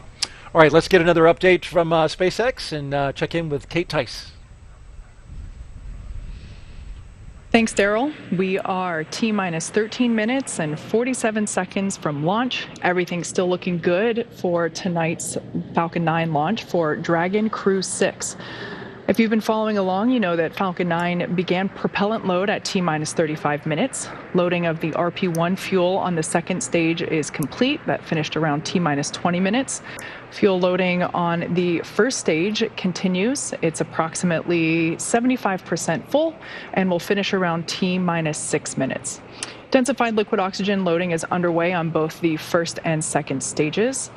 They are looking about 80% full on the first stage and just under 10% on the second stage. That will wrap up at T-minus 3 minutes and T-minus 2 minutes respectively. Checkouts of the thrust vector controllers, what we call TVC wiggles, those are coming up. That's basically when we use those thrust vector controllers to slightly move each engine nozzle. That's what allows Falcon 9 to steer itself during ascent. Dragon mission director and team reporting no major issues at this time. Communication checkouts are complete. The crew access arm is retracted, as you can see there on your screen. It's nowhere in sight. The crew access arm, the launch escape system is armed, and the crew is strapped into their seats and ready to go to space. Final instructions to the crew will come at T-minus 10 minutes. The crew displays will be configured for launch. That setup gives the crew insight into how the launch is proceeding and provides constant updates on vehicle health. You can see the crew there on the right-hand side of your screen now, looking pretty comfortable. At T-minus 5 minutes, we'll be in terminal count, and Dragon will then transition to internal power. We'll hear continued callouts on the countdown net as we continue to get closer to liftoff. As for the range, they remain green for launch, ready to go. Weather also still looking really good. Winds down to 4 miles per hour coming from the west. Only a 5% chance of violation for the criteria, so continues to look good. I'm sure if it was daylight, it would probably be a cloudless sky for the most part there at Kennedy Space Center. So with that in mind, let's go back to Daryl at Kennedy as we continue to approach liftoff just under 11 and a half minutes from now. All right, good call-outs there, Kate. Appreciate that. Some final thoughts from the commander of Crew 3 before we watch Crew 6 lift off. It's a great time to be here. You'll hear them in a few minutes when they make the 10-minute call and confirm their displays are ready. The crew will probably give a message thanking folks and just the thoughts on their mind. There's a lot of work and a lot of people that have worked a long time to get them here, and it's a pretty special moment. And when they lift off, they'll be 260 miles over southwest of New Zealand. And with that, we want to focus on the pad now as we proceed through the final stretch of the countdown. We'll turn it over to Gary and Kate at SpaceX headquarters in Hawthorne, California, to take us through launch and ascent. Thanks, Daryl. The energy is certainly starting to grow as we get closer and closer to T0. As you can see the vehicle there at pad 39A, that's Falcon 9 with the Dragon capsule positioned on top. Now we're going to go through a couple of things, including some physical changes to the pad, but you will likely hear a number of call-outs after liftoff that are basically indicative of the various abort modes that Dragon passes through during flight.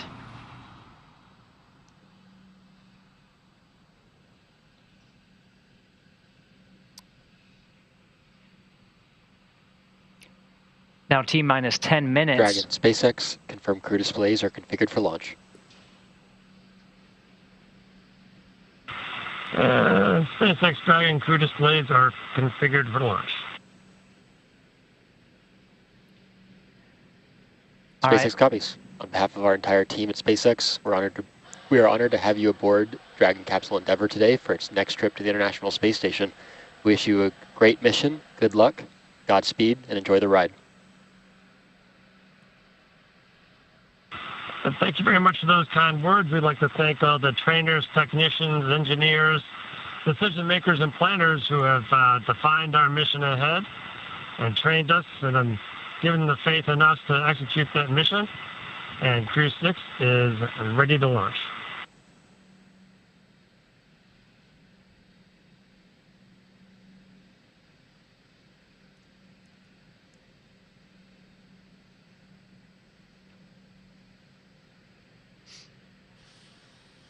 And those words coming from the Crew 6 inside the Dragon right now, under 9 minutes from launch. Those final instructions meaning we are in terminal count. Falcon 9 launch commit criteria is getting checked by the computers. And we're in the final stretch here, inside 10 minutes until liftoff. Kate was mentioning a series of number and letter combinations that you'll hear upon ascent once we get to that point. That'll be those different abort modes that we'll be tracking throughout the ascent. There's an Alpha and Bravo on the first stage, and there's 2A through 2E on the second stage as we track it up the eastern seaboard. Right now coming up on T-minus 8 minutes, the next major milestone that we'll be hearing will be about the engine chill. That's right. That's a important step of the countdown. That's basically when at T-minus 7 minutes, we will open the pre-valves of the engines to allow a little bit of the super chilled liquid oxygen into the Merlin turbopumps prior to the full flow of LOX that occurs during ignition. Now, that's important because at this point in time, all the hardware is at ambient temperature. So by opening the pre-valves and flowing a little bit of that super chilled, densified liquid oxygen helps prepare the hardware for that colder temperature when the full flow of LOX occurs. We should hear that call out in about 10 seconds.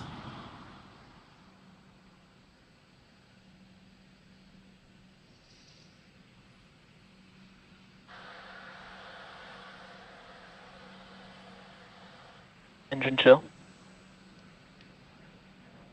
And there's that call out indicating that those pre-valves have been opened, and now there's a little bit of that super chilled liquid oxygen flowing through the hardware, basically chilling it out prior to liftoff.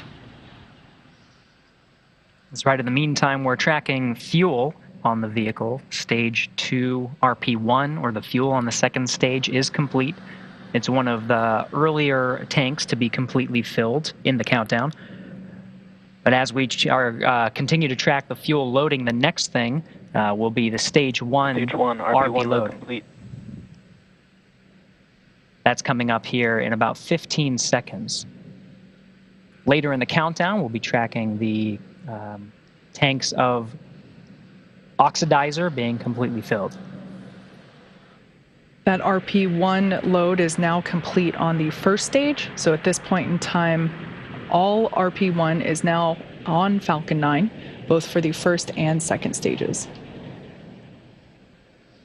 LOX load continues, wrapping up at about T-minus 3 minutes for first stage and T-minus 2 minutes for the second stage. Coming up, we'll hear the call for Dragon to... Dragon SpaceX, for awareness, we are seeing a TTEB load issue and are troubleshooting. We are currently still go, but have further evaluation before making a final decision. We'll get you a final read before T0. And SpaceX Dragon comes. That call out there just communicating to the crew that the launch teams are troubleshooting a small issue with TTEB, and they will have some more information for the crew in the next couple of minutes. That TTEB, as I mentioned earlier. Dragon isn't configured for terminal count. And there's that call. Tanks are pressurizing for strong back retract. A lot of information coming through right now, just indicating that that Dragon is now on internal power, and now we are basically preparing to retract the strong back, which is the white structure there to the right of the rocket. We will see the clamps open just under those clamps, just under the Dragon trunk. Those will begin to open, and the strong back will retract away from the vehicle. Yeah, that's right. We'll see those clamps on the top of the structure there, just under the Dragon's trunk, which you can identify by the black solar panels on the left of the base of the capsule itself and to the right. And then the structure itself will lean about 2 degrees, and then it will retract the rest of the way once Dragon actually hits that T0 mark and lifts off. We're seeing those clamps being undone now. The 2-degree lean will be very subtle, and then you'll see it more when we hit that T0 mark. That's right. At liftoff, Falcon 9 will, or excuse me, the TE will actually retract to 45 degrees to clear the way for Falcon 9. That TE is basically what has the umbilicals that attach to the vehicle that provide power, telemetry, and fluids prior to liftoff.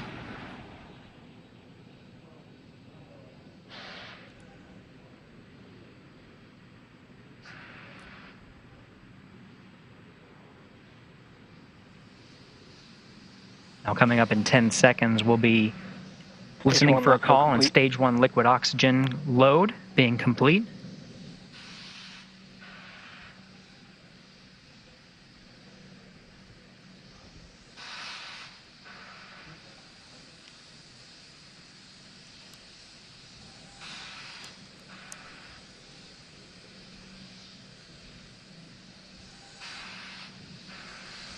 Dragon is in terminal count and on internal power.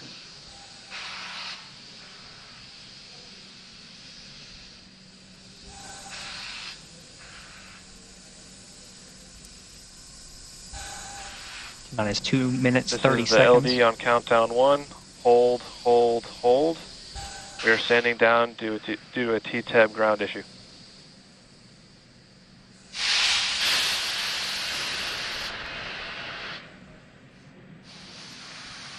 As you just heard, we have. Support has started. As you just heard, we have a hold tonight due to the T-tab issue that I mentioned prior. And the Dragon SpaceX with that call from LD, you are go to step into 5.100 launch scrub. 5.100 launch scrub. That's in work. As with everything else, we are prepared for all scenarios, including, unfortunately, as we've seen tonight, a scrub. So the teams are now stepping into those procedures. That's right. Again, it was the teams were tracking a ground issue with T-tab. That's the ignition fluid that actually sparks with the oxidizer and allows the engines to fire. The teams were tracking this issue, and so we're in a nominal scrub configuration. We'll start to see sort of a sequence of reversing some of the milestones we've been tracking as part of this countdown until the crew access arm swings back to the side hatch, and so the crew can egress the vehicle as part of a nominal launch scrub.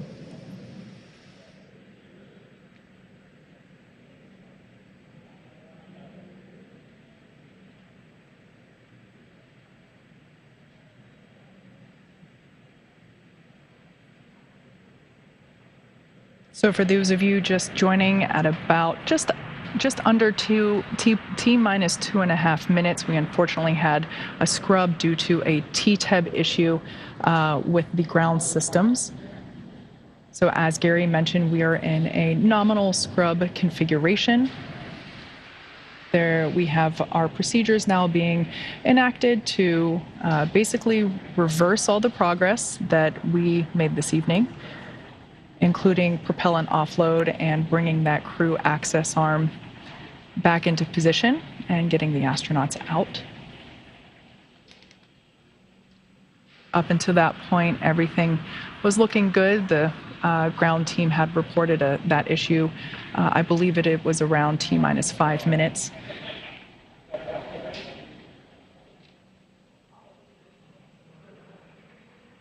At this point in time, the launch escape system is still armed, with the crew continuing to look comfortable there inside Dragon Endeavour.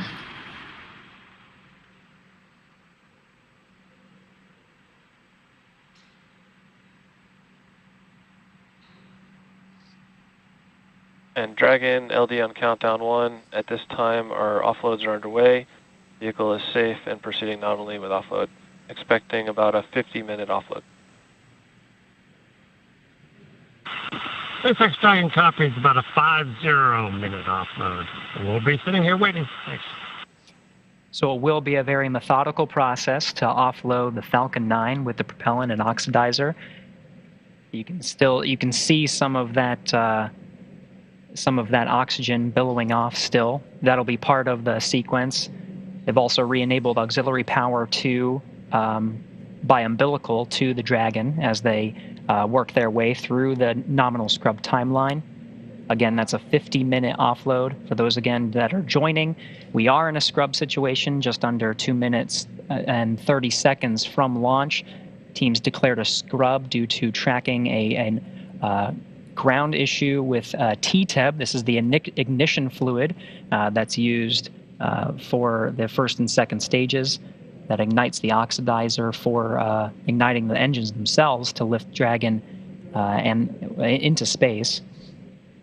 They were tracking this issue and declared a scrub again at the 2-minute 30-second mark. So we're going through a nominal scrub with a 50-minute fuel offload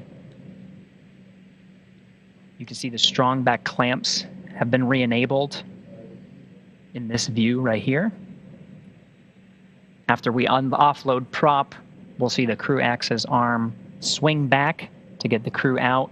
In the meantime, the launch escape system, which enables the Super Dracos to fire should there be any anomaly with the Falcon 9 during the offload procedure. The crew does have the ability to perform a pad abort. Right now, the ground teams are tracking no issues, everything going according to plan for a nominal scrub.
All right, for those who are just joining, as a reminder, we are in a scrub at just under 2 minutes, 30 seconds from launch.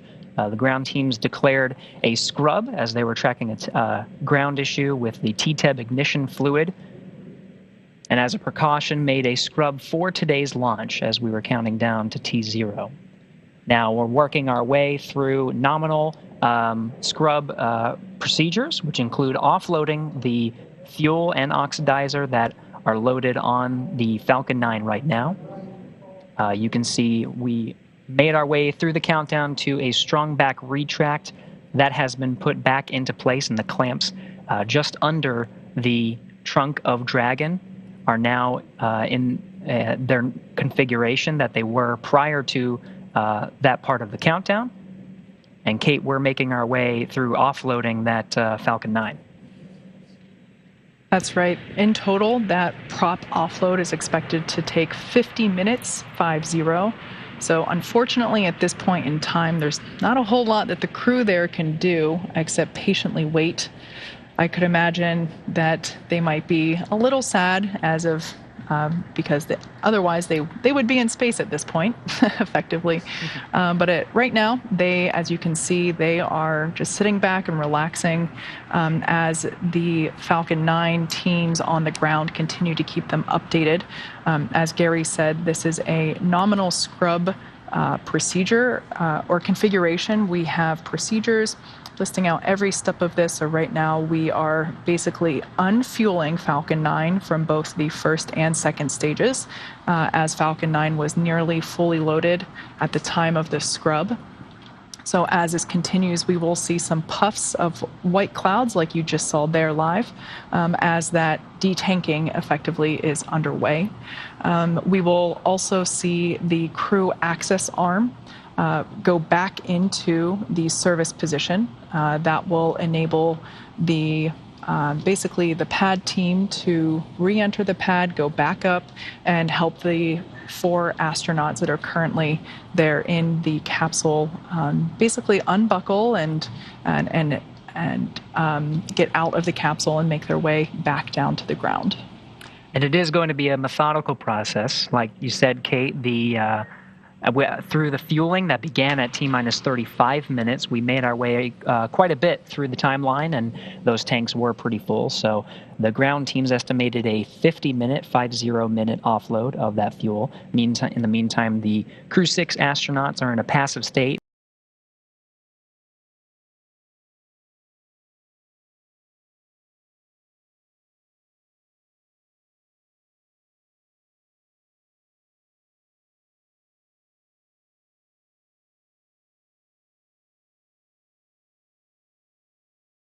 this process. And like you said, Kate, it'll be a little bit, and then we'll see that crew access arm swing back, and they'll re-access the side hatch. If you were following along on our coverage, they walk down the crew access arm and enter the Dragon through that side hatch. They'll be exiting the same way. In the meantime, through this whole process, the crew and the Dragon itself will remain with the LES, the Launch Escape System, armed. So if in any event something were to happen as part of the offloading process, they'll be able to escape using the Super Draco engines, the 8 Super Dracos that are on the Dragon. It'll be a pad abort over into the Atlantic Ocean. But for now, all the ground teams are tracking that everything is nominal. The fuel offload is going as planned as part of a normal scrub, and we're just continuing to follow along. That's right. And one thing I want to mention, although this is not what we had hoped to happen today, and while we said that this is a nominal abort configuration, technically the crew and the launch teams have already practiced this very similar scenario. On Thursday, February 23rd, the integrated launch operations teams, along with the astronauts, performed a full dry dress rehearsal, which basically means a total dress rehearsal, including suit up, transporting to the pad,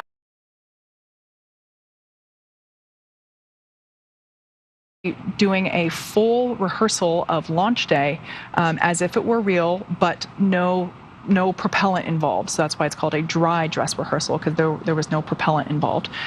So technically, this is very similar to what they would have done on Thursday in terms of simulating that scrub and basically having the teams go back up into the crew tower and retrieve the astronauts from the capsule. So at this point in time, we are following along with the procedures for this unfortunate scrub, but everything continues to track nominally for this activity.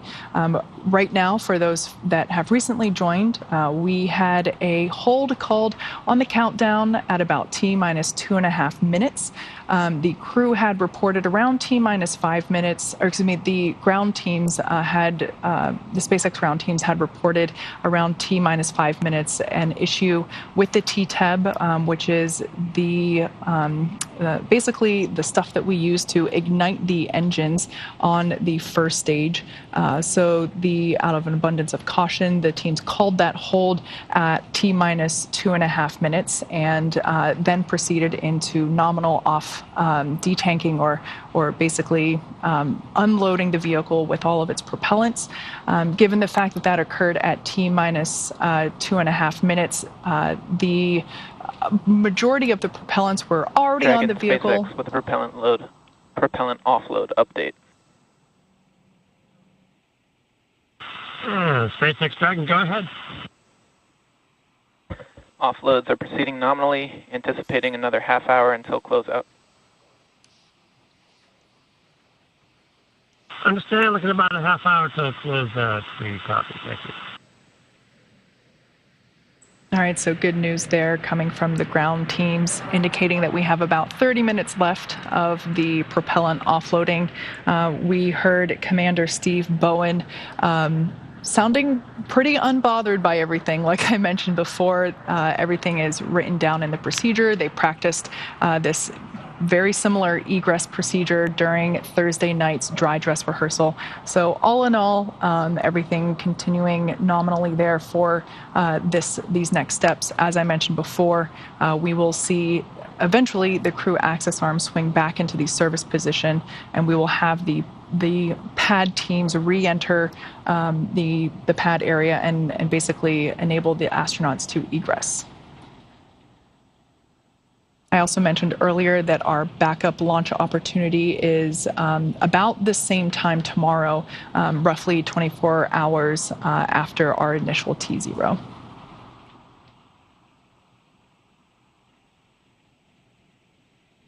Due to the fact that we were launching the crew that you see there on the right-hand side of your screen, they were headed to the International Space Station.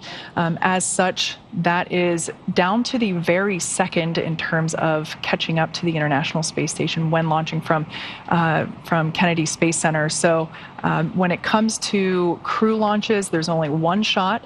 And so therefore, due to that scrub that was called at T-minus 2.5 minutes, that was our only opportunity to launch today.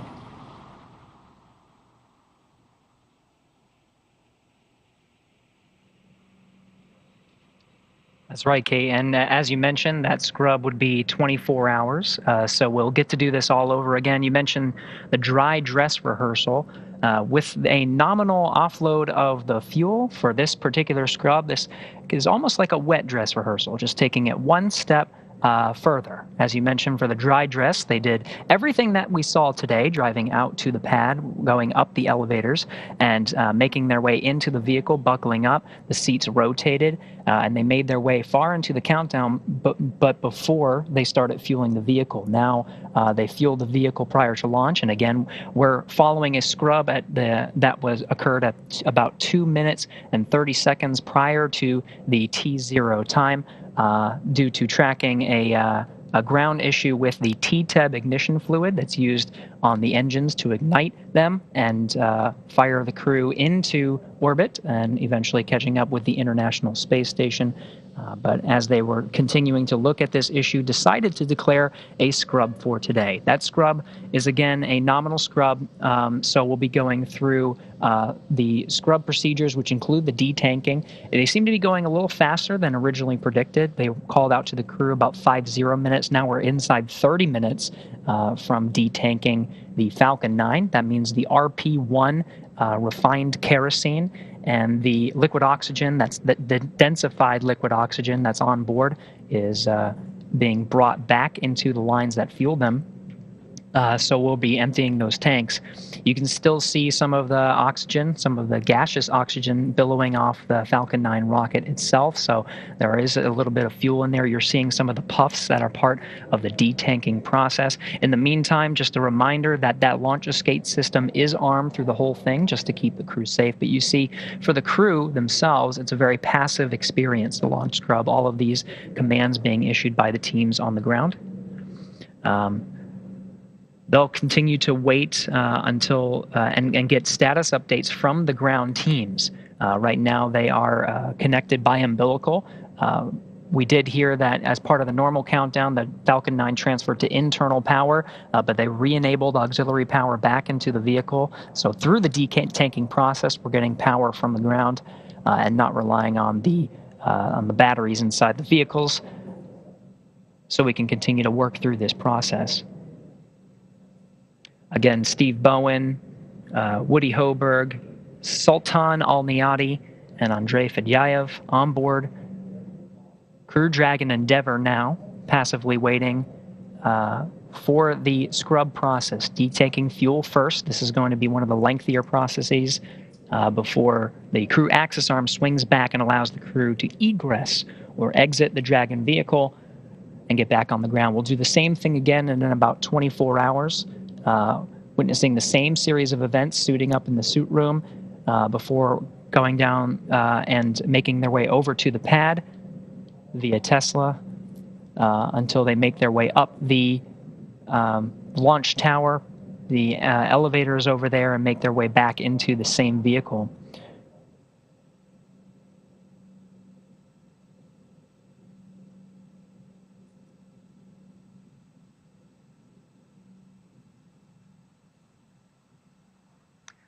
We'll continue to follow along and give you updates as we hear them. Right now, really it's just the detanking process, which is quite a lengthy process, so we'll continue to keep you updated there. That is still underway. That's one of the longer events that occur as part of a normal scrub.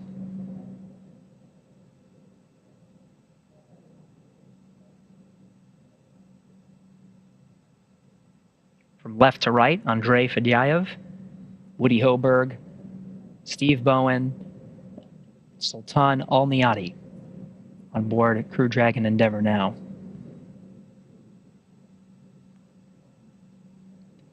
Now we'll continue to follow along through this process, But from here over in Hawthorne, we're now going to toss it back over to the Kennedy Space Center, where, again, we scrubbed at about 2 minutes, 30 seconds to take us through and continue to give us updates along the scrub process.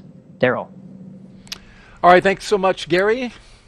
Back here at the Kennedy Space Center in Florida. I'm Daryl Nail, and I'm with Crew 3 Commander, NASA astronaut Raja Chari. And it goes without saying, Raja, looks like you're going to have to wait on seeing your first launch. As Gary mentioned, we had a scrub at right around 1:43 a.m. Eastern Time. Got down inside T-minus 10 minutes, and they started to notice an issue with what's called TTAB, and these are the chemicals that help ignite the Falcon 9 engines, all 9 of them. And as it turned out, it looks like there wasn't enough confidence in moving forward with the amount of TTAB that was there to light those engines, and so we had a scrub called. And so now, from the astronaut's perspective, Raja, you're sitting in there. First of all, tell me about what kind of reacts. Yeah, so I think it's good and bad, right? The bad side is obviously, you're ready to go, been waiting for it, but I think what's really encouraging and what, especially we're appreciative as the astronauts is knowing that everyone's got our back and that safety is the paramount thing. So as much as everyone wants to go, the right thing to do is obviously, in this case, to scrub. And so I think that's really easy to remember when you're in the seat and when you're dealing with, as you go through the process of de-arming the launch escape system, all those steps just remind you, like, oh yeah, the safety's got to be first. I think it's also kind of a good deal because it gets a free run through of all the events and the timeline. So now they've seen it all once. They have the wet dress, but now you've taken it all the way down to near launch, and you get another run of that, another run through the procedures. We talked earlier in the night about sleep shifting, so they're already sleep shifted. That's why we do it that way, so that they're, you can continue and no earlier than tomorrow another launch opportunity. So I think that's kind of what's going through the mind right now. You heard earlier the call up from the core to get into 5.100, so that's the procedure they're running now. Earlier in the night, they're using 4.100 as the procedure name, and that's what's launch prep, and this is the scrub prep. And so as a rough rule of thumb, what they teach the crew is about as long as you were fueling, it'll take that long to defuel. So since we were pretty deep into the count, you would expect to take that amount of time to basically take all the fuel out of the rocket. So the big picture is the crew's going to stay there just like they were ready for launch with the visors down, completely restrained, because the rocket still has prop on board. And so the launch escape system is still armed. So it is still a volatile machine. There's propellant on board. Exactly. So they still, so we still have to treat it as if it's ready to go, as it is ready to go. Mm-hmm. Then once the prop is all off, then they can disarm the launch escape system, bring the crew access arm back out, and then egress the vehicle. So essentially what we saw earlier in the night, just run back in reverse. And then I think it's also a good example. You mentioned like inside T-minus 10 minutes is when we started to see some ground chatter and know there was an issue. You didn't hear that on the loops to the crew. And one of the reasons is, we work a lot in training to figure out, like, what do you tell the crew? What don't you tell the crew? But generally speaking, if there's nothing the crew can do about something, or, in this case, there's an action being worked, then maybe it would potentially only confuse the situation to give them extraneous information. In this case, once they had actionable info, like, hey, we're going to scrub, or we're looking at this, that's when they call it up, versus just peppering them with random pieces of information that may or may not be relevant. In today's case, it turned out to be relevant, but they let them know that once that was the case. But yeah, I think from the crew standpoint, this is something we, just about, honestly, our launch was the first time we ever had an event where nothing went wrong, because in all the sims you do, something generally goes wrong. That's the whole point. Right. So if this is actually par for the course, that you're like, oh yeah, of course, of course something happened, because that's what always happens in the Sims. That's how you sim. Yeah, that's how you sim. So I think it's unexpected, and with I think we relearn this every time we launch a vehicle, whether it's Artemis, SpaceX Dragon, a Starliner. We always learn things, and you can never assume everything's going to go perfectly. So I don't think it surprises anyone. Not to say that they're not disappointed. There's still that. That's probably the first emotion. The first thing reaction, is like, right? oh man, but then like, oh, that's good. Right. They made the safe decision. But yeah, absolutely a little disappointed. But you're still going to get to go to space. We'll just maybe do it a day or two later. And currently, according to SpaceX, when they initially made the announcement, it takes about 50 minutes to detank the rocket. And currently, we're right around a half hour left in Right. that process. So we've gone about 20 minutes in detanking. As you mentioned, astronauts have to stay strapped in exactly where they are to wait it out as that propellant is detanked. And I found that you can kind of get a visual marker by what you see right here, right? You can see some venting and venting of the locks at the top, but then also just about as high as that condensation is coming off the rocket. SpaceX with propellant offload update. Now we get an update. SpaceX Dragon, go ahead. Our stage 2 LOX tank is offloaded. We're still tracking about another 25 to 30 minutes here. Last estimate may have been a little low. SpaceX Dragon copies. Thank you for the update. So about halfway done. About halfway, and you can see yeah, it's almost about halfway down. I actually never noticed that before, but that's actually a really good insight. And so now the astronauts are waiting in the capsule. SpaceX is looking at, and will look at after this procedure is complete, what's going on with the hardware. There is a launch opportunity tomorrow. And I want to emphasize this is an opportunity if the team decides that they can turn it around in 24 hours. And that would be with a T0 of 1:22 and 29 seconds a.m. Eastern Time. Again, tomorrow, well, this would be Tuesday, February 28th, with a T0 of 1:22 and 29 seconds a.m. There is a launch opportunity. If NASA and SpaceX decide to go forward with that, our coverage on NASA TV would start at 9:45 p.m., both on NASA TV and our streaming platforms. Also, from launch to dock, that transit would be about 33 and a half hours. So if they decide to launch on that day, docking would happen on March 1st at 10:04 Eastern Time. And there'd be a rendezvous, docking, and welcoming ceremony coverage on NASA TV that would start at 8 a.m. Eastern Time. And I say all that, again, with the asterisk that that is a decision that has yet to be made, whether or not they take that launch opportunity.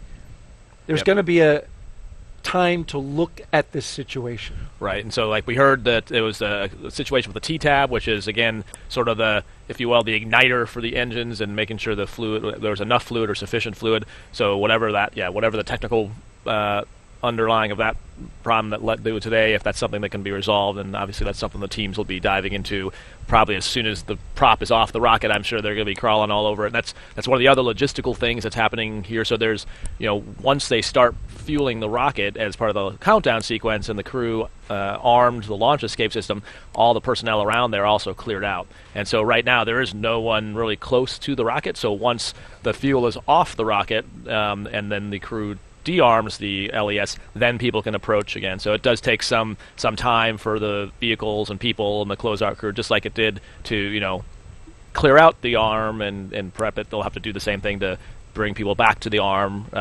re-prepare it to connect to the capsule.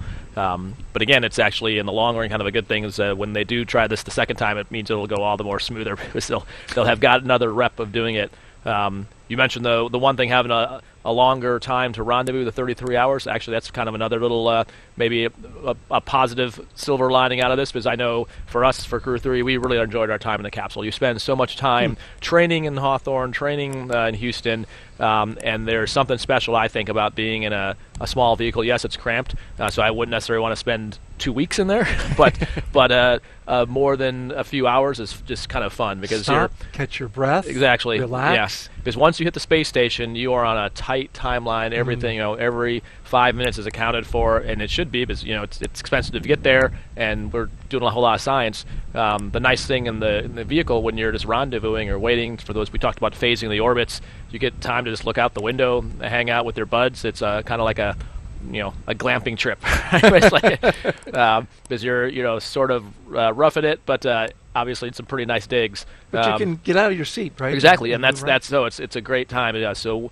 once they get in orbit and everything's checked out, they do get out of their seats. They can change out of their suits, and I thought that was some of the best time, both on the way up and the way down, just spending time in the Dragon and in the thing that you've trained in so long.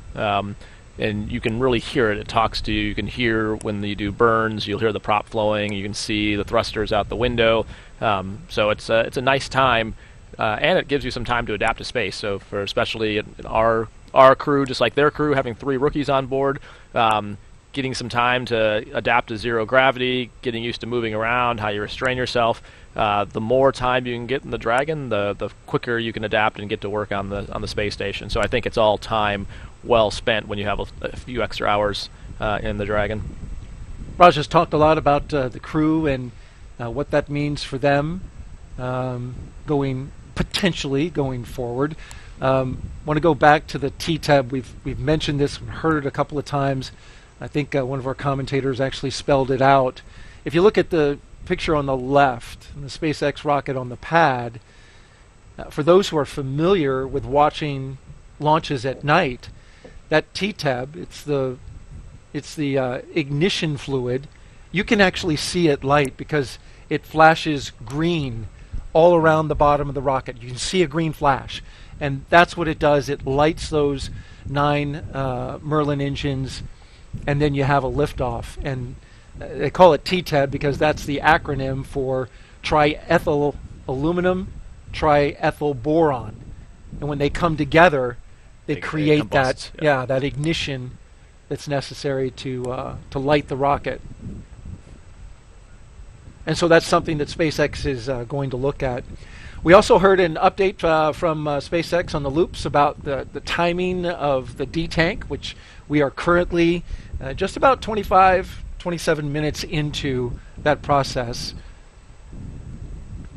As astronaut Raja Chari was saying, this is a period of time where the astronauts just have to hold still while the propellant is taken out of the rocket.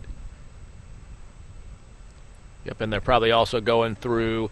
So we're always trying to think what if. That's always what's going through our mind. So right now they're probably thinking through. The LES is still hot, so that was, but we're not planning on going. So if there was a problem, we'd probably hit the emergency ground egress button, wait for the crew arm to swing out at that faster rate. Well, crew arm attached, yep, right? So but you would still want to, if you had to get out quickly, do the emergency ground egress. Make sure the LES is disarmed before you get out of your seats. And then egress if you had to, and so there's a few different ways, a few different types of egress if something else went wrong, and so whenever prop is moving, whether it's getting onloaded or offloaded, you're always ready for that. So that LES stays armed through this process? It actually stays armed as long as there's propellant on the rocket. It stays armed because if there was any kind of contingency, you'd want to use that to get off quickly. The other thing that will have to happen eventually is they'll have to rotate the seats back. So just like we saw the seats rotate to the launch position, once the LES is disarmed, then they'll rotate back to the loading and unloading configuration.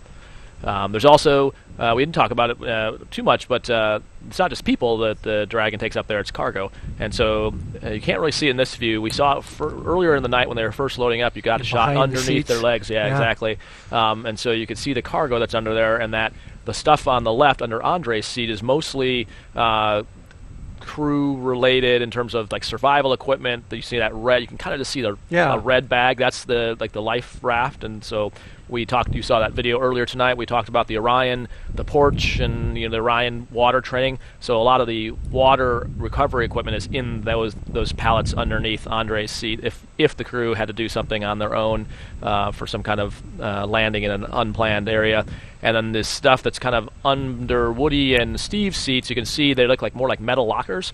And so those positions actually have power. So under Andre and Sultan's seats, there's no power to those locations, those cargo locations, but the ones under Woody and Steve, they actually have power, which means you can cool or heat things. But generally, when you're talking about science, going up and back from the station, oftentimes you need to keep stuff frozen or temperature controlled. And so those, usually probably the more valuable, I shouldn't valuable, but like the more time critical stuff is in those. And so more than likely when they offload the crew, probably won't be on camera anymore, but they'll probably also go in and either take some of that stuff out if there's anything that has to be chilled or temperature controlled to make sure it's still in a good state.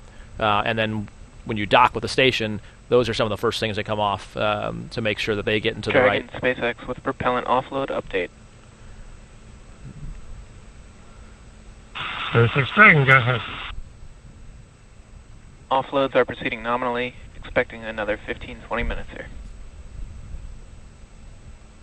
SpaceX Dragon, copy, thank you. And that's Captain Stephen Boeing communicating with the launch team. Exactly, yep, in about another 15 to 20 minutes, and sounds like things are going nominally. But yeah, so the those pallets underneath there, like I said, they may, I'm not exactly sure what's in those particular ones, but it would not be uncommon to pull some of that stuff, they call it like late load cargo that, is very sensitive to temperature or maybe some power considerations that you would pull off and store. And then, like I said, when you dock, those are the first things that come out. But again, the kind of takeaway is it's not just people, but a whole bunch of stuff that goes to the space station by way of the Dragon. And then you can also put things in the trunk as well. On like the cargo Dragons, we saw it earlier tonight, the solar panels, but you can load things into the trunk. Here's a great shot of it. So that bottom section that looks with the solar panels in the black and the white inside on there, one side and, you can actually put things inside there as well. That obviously doesn't have to be in a nice atmosphere, or so it's things that can be exposed to vacuum. All right, good stuff. NASA astronaut Raja Chari keeping us informed and updated on what the astronauts are going through and what it means for the cargo on board. I want to now take a moment to go back to SpaceX in Hawthorne, California, and get caught up with our NASA commentator, Gary Jordan. Gary? Hey, thank you, Daryl. Yeah, we're following along here in Mission Control Hawthorne. As you mentioned, that status update on the fuel offloading, we're looking at about 15-20 minutes until that is completed. In the meantime, you see the Crew-6 astronauts on board inside Crew Dragon Endeavour, passively waiting. They'll be going through a series of more steps once fuel offloading is complete. In the meantime, the Dragon is going to, or the Falcon 9 is going to continue to get rid of the fuel and the oxidizer that's inside the Falcon 9. The seats themselves will rotate from the launch position down so that the closeout team can come back and get them out of their seats. They'll open up that side hatch and get the crew back, walk down the crew access arm, down the elevators, and go back to crew quarters to await for the next launch attempt. Right now, the next launch attempt we're looking at is about 24 hours from now. But right now, if you're just tuning in and looking for updates on the launch of the Crew Dragon to the International Space Station, we are in a launch scrub situation. So at about 2 minutes 30 seconds, the ground teams declared a scrub due to tracking what's called a TTEB. This is the ignition fluid that allows the engines on the first and second stage to ignite and propel the Falcon 9 and the crew into orbit over the 9-minute ascent. Usually if you follow our coverage, TTEB, when the second stage ignites at about 3 minutes into the flight of the Falcon 9, there's this green flash that you see from the MVAC engine at the tip, and then the titanium stabilization ring at the end of the expansion nozzle goes away after that TTEB ignition and the second stage ignites. That green flash is the TTEB ignition fluid, and you can actually see it in our launch coverage. But it was that the ground teams were tracking, and so they identified a ground issue and are now going through the stages of a nominal scrub situation. Just regular tank offloading. We were originally looking at about 50 minutes of tank offloading. Now we're about 15-20 minutes from the latest report of the ground teams. In the meantime, the Crew-6 astronauts are aboard, passively waiting and tracking the fuel offload. And why don't we check in with Kate for more on the scrub situation? Yeah, thanks, Gary. I am following along with the SpaceX ground team's procedures as we are continuing through this nominal scrub. As we heard called out a couple minutes ago, we have about 15 to 20 minutes left of the offload, so that should wrap up between between 2:30 and 4:30 a.m. Eastern Time. So we're coming up to that soon. Everything progressing nominally.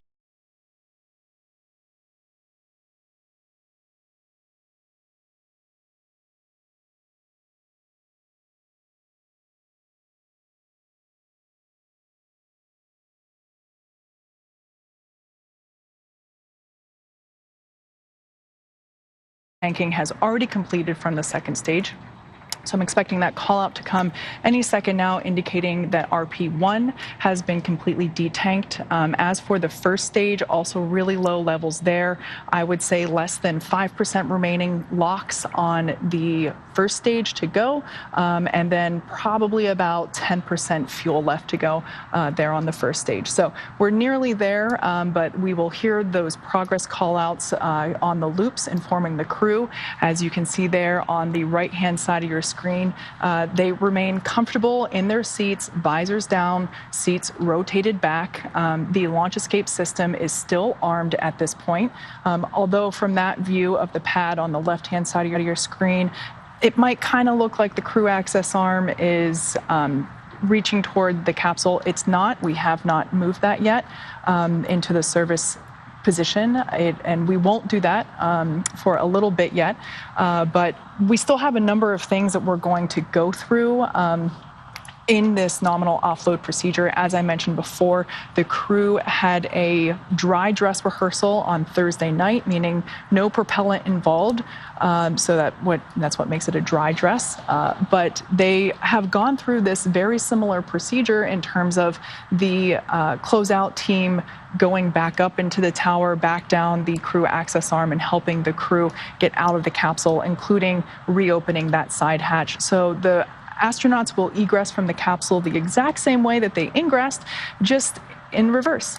So pretty simple from that standpoint, but there are also other things that we'll have to do in addition to that fuel detanking or offloading and the disarming of that launch escape system. We will also check with the hypergol sensors, those hypergolic fluids, monomethylhydrazine and nitrogen tetroxide, that MMH and NTO, those are the fuels that are used to power Dragon when it's in orbit, and they are toxic to humans to breathe. So we will engage those sensors and make sure that there's a zero, that there's no presence of those propellants prior to allowing the closeout team return to the White Room. We'll also make sure that the closeout crew themselves are prepared and ready to re-enter the BDA or blast danger area. So it's basically everything that they did earlier today, but in reverse. And then another thing that we will also do is we will release the range assets. So of course, all of that all of that sea and airspace that we had closed off in preparation for launch. After that launch escape system is disabled, we'll be able to basically release or free up all of those range assets that are still currently locked down, just in case a launch abort, a Dragon abort, a pad abort in this case, would be triggered. But as we mentioned before, everything continues to progress nominally with no issues. Dragon SpaceX with a propellant offload update.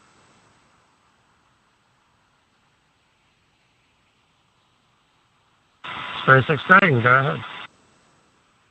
At this time, we have RP1 in locks off of stage 2, expecting just another 5 minutes or so here until we are fully offloaded. SpaceX Dragon copies, thank you.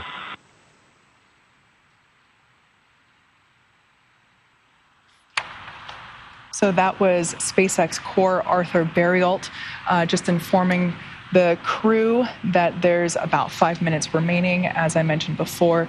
At this point in time, the second stage is now completely or mostly empty, completely empty of its propellants. The LOX tank on the first stage is nearly empty, and the fuel tank on the first stage has maybe about 5% remaining to be pulled out. So everything continuing nominally with this offload. We heard there Commander Steve Bowen.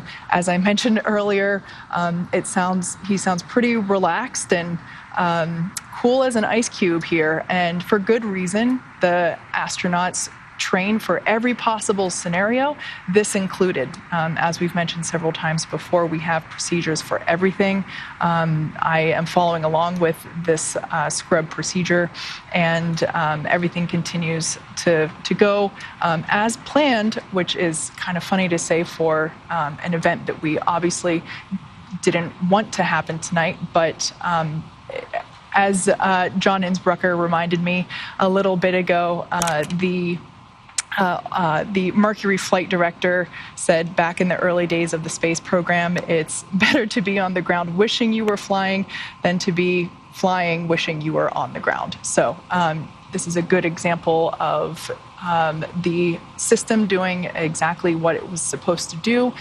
In the case of off-nominal TTEB readings, there was a scrub called at about 2 minutes and 30 seconds prior to liftoff, and that was an issue that the crew had that the ground teams had informed the crew of around T-minus 5 minutes, had indicated that they would need a couple more minutes to troubleshoot the problem, and ultimately called that scrub at T-minus 2 minutes and 30 seconds. So at this point in time, the crew remains in their chairs. Unfortunately, not a whole lot for them to do other than continue to monitor using their crew displays, continue to monitor the progress of the propellant offloading and the overall vehicle health. But as I mentioned before, the commander's tone of voice indicates that everyone is, I'm sure, disappointed that they didn't get to go to space today, but unbothered or not worried about what we're walking through, as we have practiced a similar scenario very recently with that dry dress rehearsal just this past Thursday evening. So after we fully detank the vehicle, we will be able to disarm the launch escape system and then bring that crew access arm, which a great shot there on the left-hand side of your screen of it stowed away. We will basically rotate it back into its service position, and the close-out team will, I guess it will be the opposite, more of like a close-in team. They will return to the pad and go back up to the side hatch, reopen it, and help the astronauts out of their seats. That's right, Kate. And again, we're getting that live view from inside the Dragon. They are passively waiting. It's the ground teams monitoring the detanking process, which we're really just minutes away from finishing. In the meantime, we continue to keep that launch escape system armed just to make sure the crew is safe through the process. Now, after that detanking is complete, one of the next steps will be to disarm the launch escape system. When the Falcon 9 is not fueled, it's in a safe configuration to go ahead and disarm that and go through the next series of steps, including that crew access arm swinging back and retrieving the crew. Now, Crew 6 will have another opportunity to launch. Right now, we're tracking a 24-hour turnaround for the next launch attempt. Of course, the teams on the ground will have to evaluate and continue to evaluate the issue that was identified as part of today's launch scrub. And again, that was a ground issue identified with the TTEB ignition fluid that allows the first and second stage engines to ignite and propel the Falcon 9 and the Dragon into orbit. So they'll continue to talk and discuss about the issues before going ahead and proceeding with that next attempt, but we have that identified. If we were to proceed with a launch attempt tomorrow, again, today's launch attempt, we were counting down to 1:45 a.m. Eastern Time. For tomorrow, for a 24-hour scrub, it's just about 24 hours, a little shy of that. So we'd be looking at about 1:22 a.m. Eastern Time tomorrow for our next attempt. In the meantime, we're continuing to follow along, just really minutes away from completely detanking the Falcon 9. So we'll continue to follow along and get this next status update until that's completely detanked and we hear that they're disarming the launch escape system. All right, so Kate, we're continuing to follow along. Really just sitting and waiting at this point for that detanking process, but we should be expecting to hear something from the ground teams very shortly. Yeah, that's right. We continue to see the crew remaining buckled in their seats, keeping their hands inside the ride at all times, for a lack of a better analogy. Yeah, their visors remain in the closed position. This, of course, is, as you just mentioned, the launch escape system is still armed.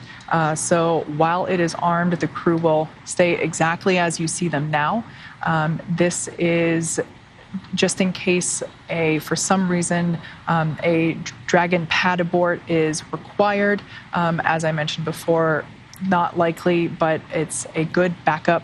Of course, crew safety is the top priority at all times, even as we work through this nominal scrub procedure. So we will see the crew remain like this until further notice, basically. Checking in on vehicle status here, as I mentioned before. The second stage completely empty of all of its propellants. The first stage, LOX tank also basically completely empty. I'm seeing a tiny little bit of fuel, that RP1, rocket propellant 1, still coming off of the first stage tank there. But for the most part, Falcon 9 is basically entirely empty of its propellants at this point in time. So as I mentioned before, we were expecting this to wrap up sometime between 2:30 a.m. and 2:40 a.m. Eastern time.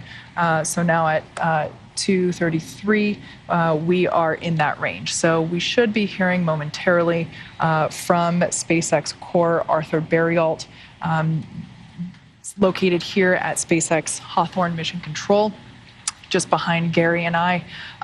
We should hear from him soon, indicating that the propellant offloading is complete and that we will then prepare to disarm the launch escape system.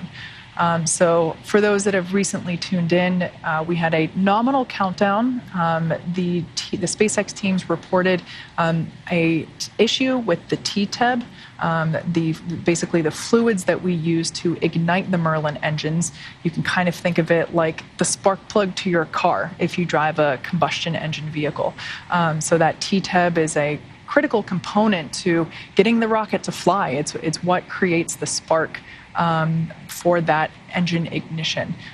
So we heard around T-minus 5 minutes that the SpaceX teams were troubleshooting an issue, and then about 2.5 minutes later, at T-minus 2 minutes 30 seconds, there was a scrub called in the launch countdown. But as I said, prior to that, we had a nominal countdown, and now just working through this scrub procedure. Dragon, SpaceX with a propellant offload update. SpaceX Dragon, go ahead. At this time, we have all propellant off the vehicle and are proceeding with nominal closeouts. SpaceX Dragon copies.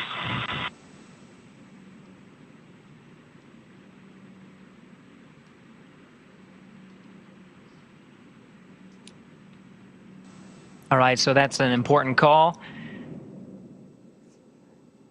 Propellant load, or the propellant offload, rather, being complete. So we'll be tracking to see when the launch escape system gets disarmed. Right now, it's still armed, just as a precautionary measure, as the ground teams continue to track the Dragon propellant. SpaceX, with that call, you are go for section 2 of 5.100 and disarm launch escape system. Here we go. All right, and I'm not sure what call that was that you're referring to, other than that we are go for 2.1 for launch escape system safely. And copy that. Good read back, Dragon. Okay, we are in launch escape system safing. We are 2 Alpha 1, and we're at 2 Alpha 2, but just on the launch escape system.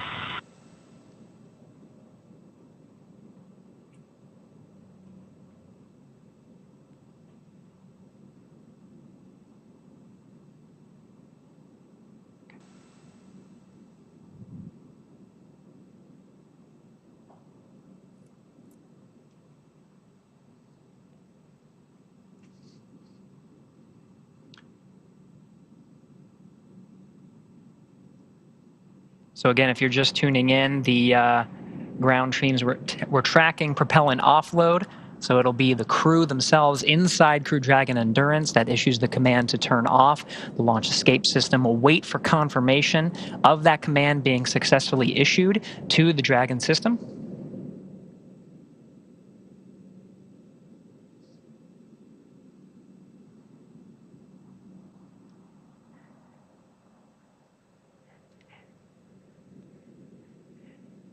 All right, and it looks like we got that confirmation that the launch escape system has been inhibited.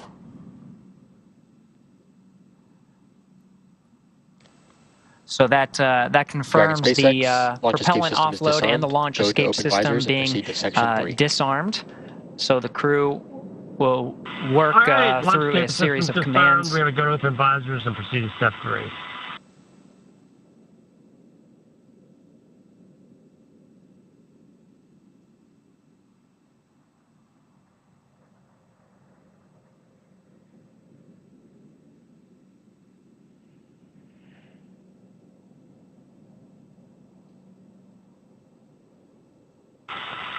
And SpaceX Dragon, we are ready for a steep rotation.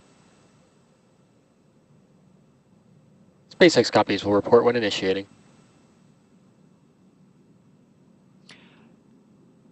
Okay, so recap of what happened. We declared a scrub inside 2 minutes 30 seconds. That scrub time was actually 2 minutes 14 seconds. Dragon SpaceX initiating and we rotation. scrubbed for the day. Since then, we've been in a nominal scrub procedure, so it was followed.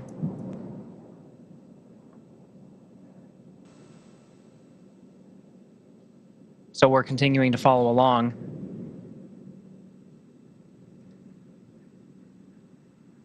And that crew access arm, we did get confirmation. You can see it visually, actually. It is swinging back into place to access the side hatch on the side of Crew Dragon Endeavour.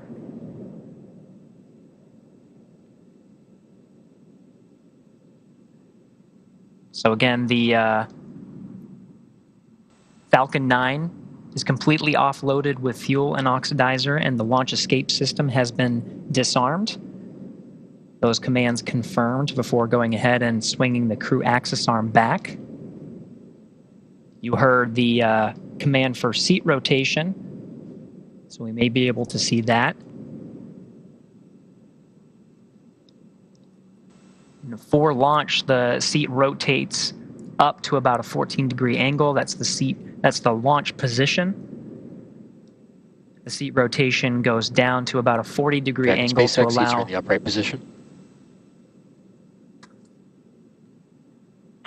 SpaceX Dragon copies.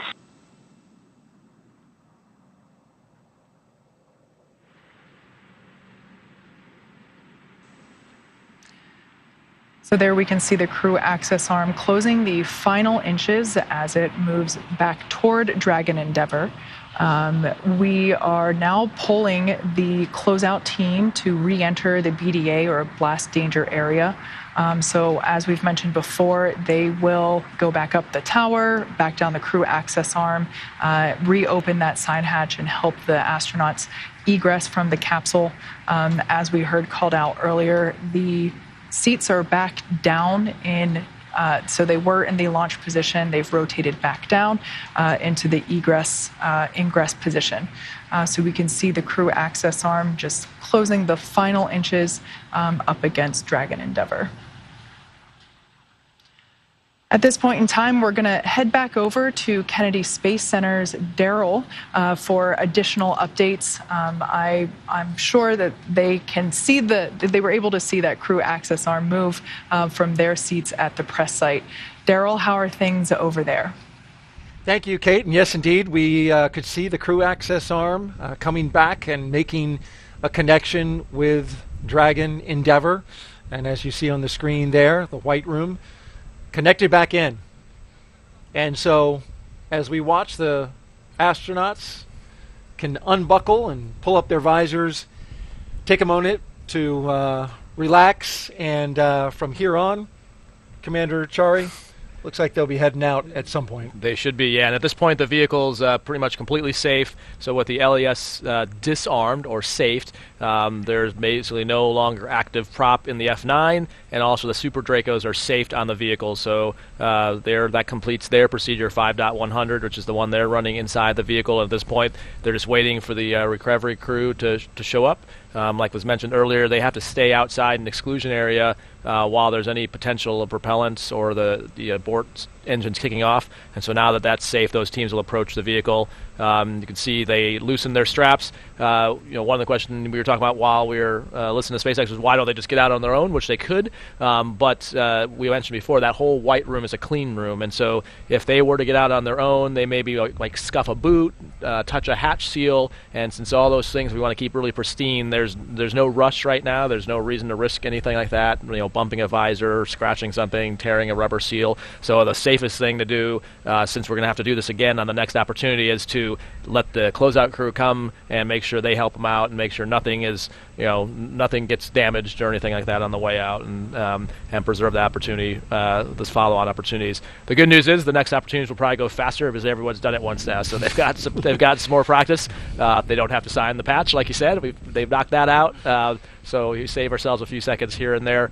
And again, that's for the crew. Although there's some disappointment of like, oh, you didn't get to go, but it feels a lot just like another sim and another chance to go through the procedures, another chance, because like we talked about, once that rocket lights, things happen really, really fast. So the more times you have to walk through it and talk through it, and especially in a case like this, we're actually sitting in the seats with the displays up, hearing the vehicle sounds. That in and of itself is a worthwhile experience, and it makes you more perceptive if things aren't nominal. So the next time if you hear a sound, they're like, well, that's different than what we heard before, and have a baseline for comparison.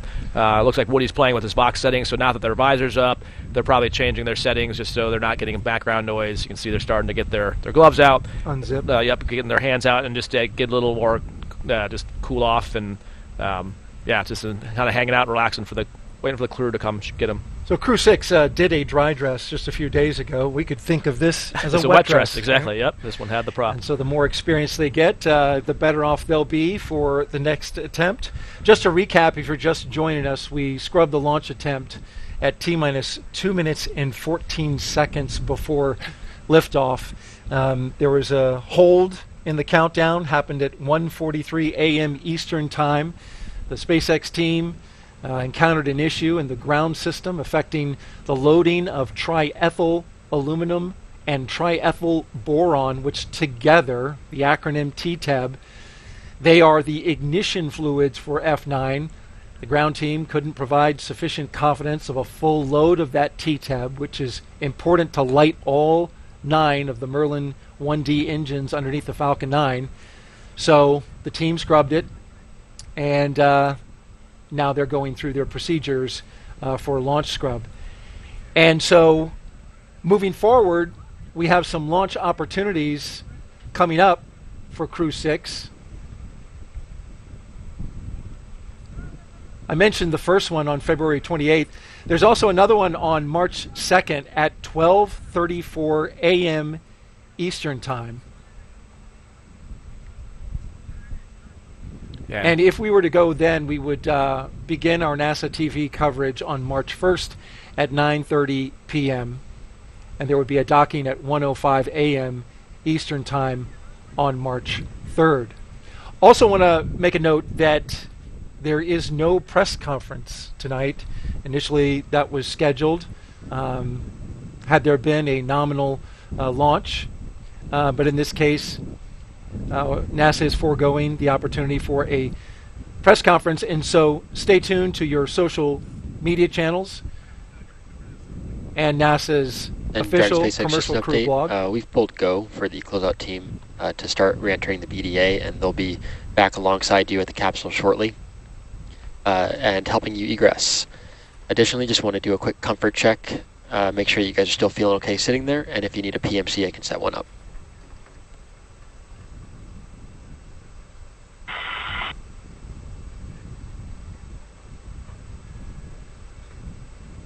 And wait for Captain Bowen to respond. And SpaceX Dragon, we're all feeling good, just waiting on the opportunity to get out of the capsule, that's all. All right, SpaceX copies. Yeah, so the call there you heard was that gives the crew some SA that the recovery crew is going to be approaching, because if they do hear bumps or see shadows or silhouettes moving outside the windows, you can't see, you don't have direct line of sight into the room, but you can see maybe some movement or light changes, and that lets you know that's people that's intended versus something off-nominal happening. And then a PMC stands for a private medical conference, and as you heard, they're doing fine, just waiting to get out. Yep. And so that's going to do it for our coverage of Crew-6, the first attempt of Crew-6 to launch to the International Space Station aboard a SpaceX Falcon 9 rocket and Dragon Endeavour. Didn't get to do it today. Raja, you're going to have to wait to see your first launch. Yeah.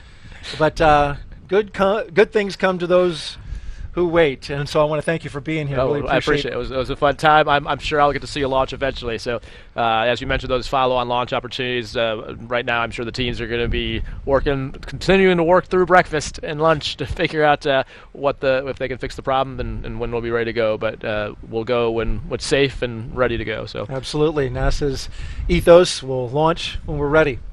And so that's going to wrap up our coverage for this evening. Thank you for watching Crew-6's launch attempt to the International Space Station. I'm Daryl Nail for Raja Chari and everyone at NASA. Thank you for watching, and have a great morning.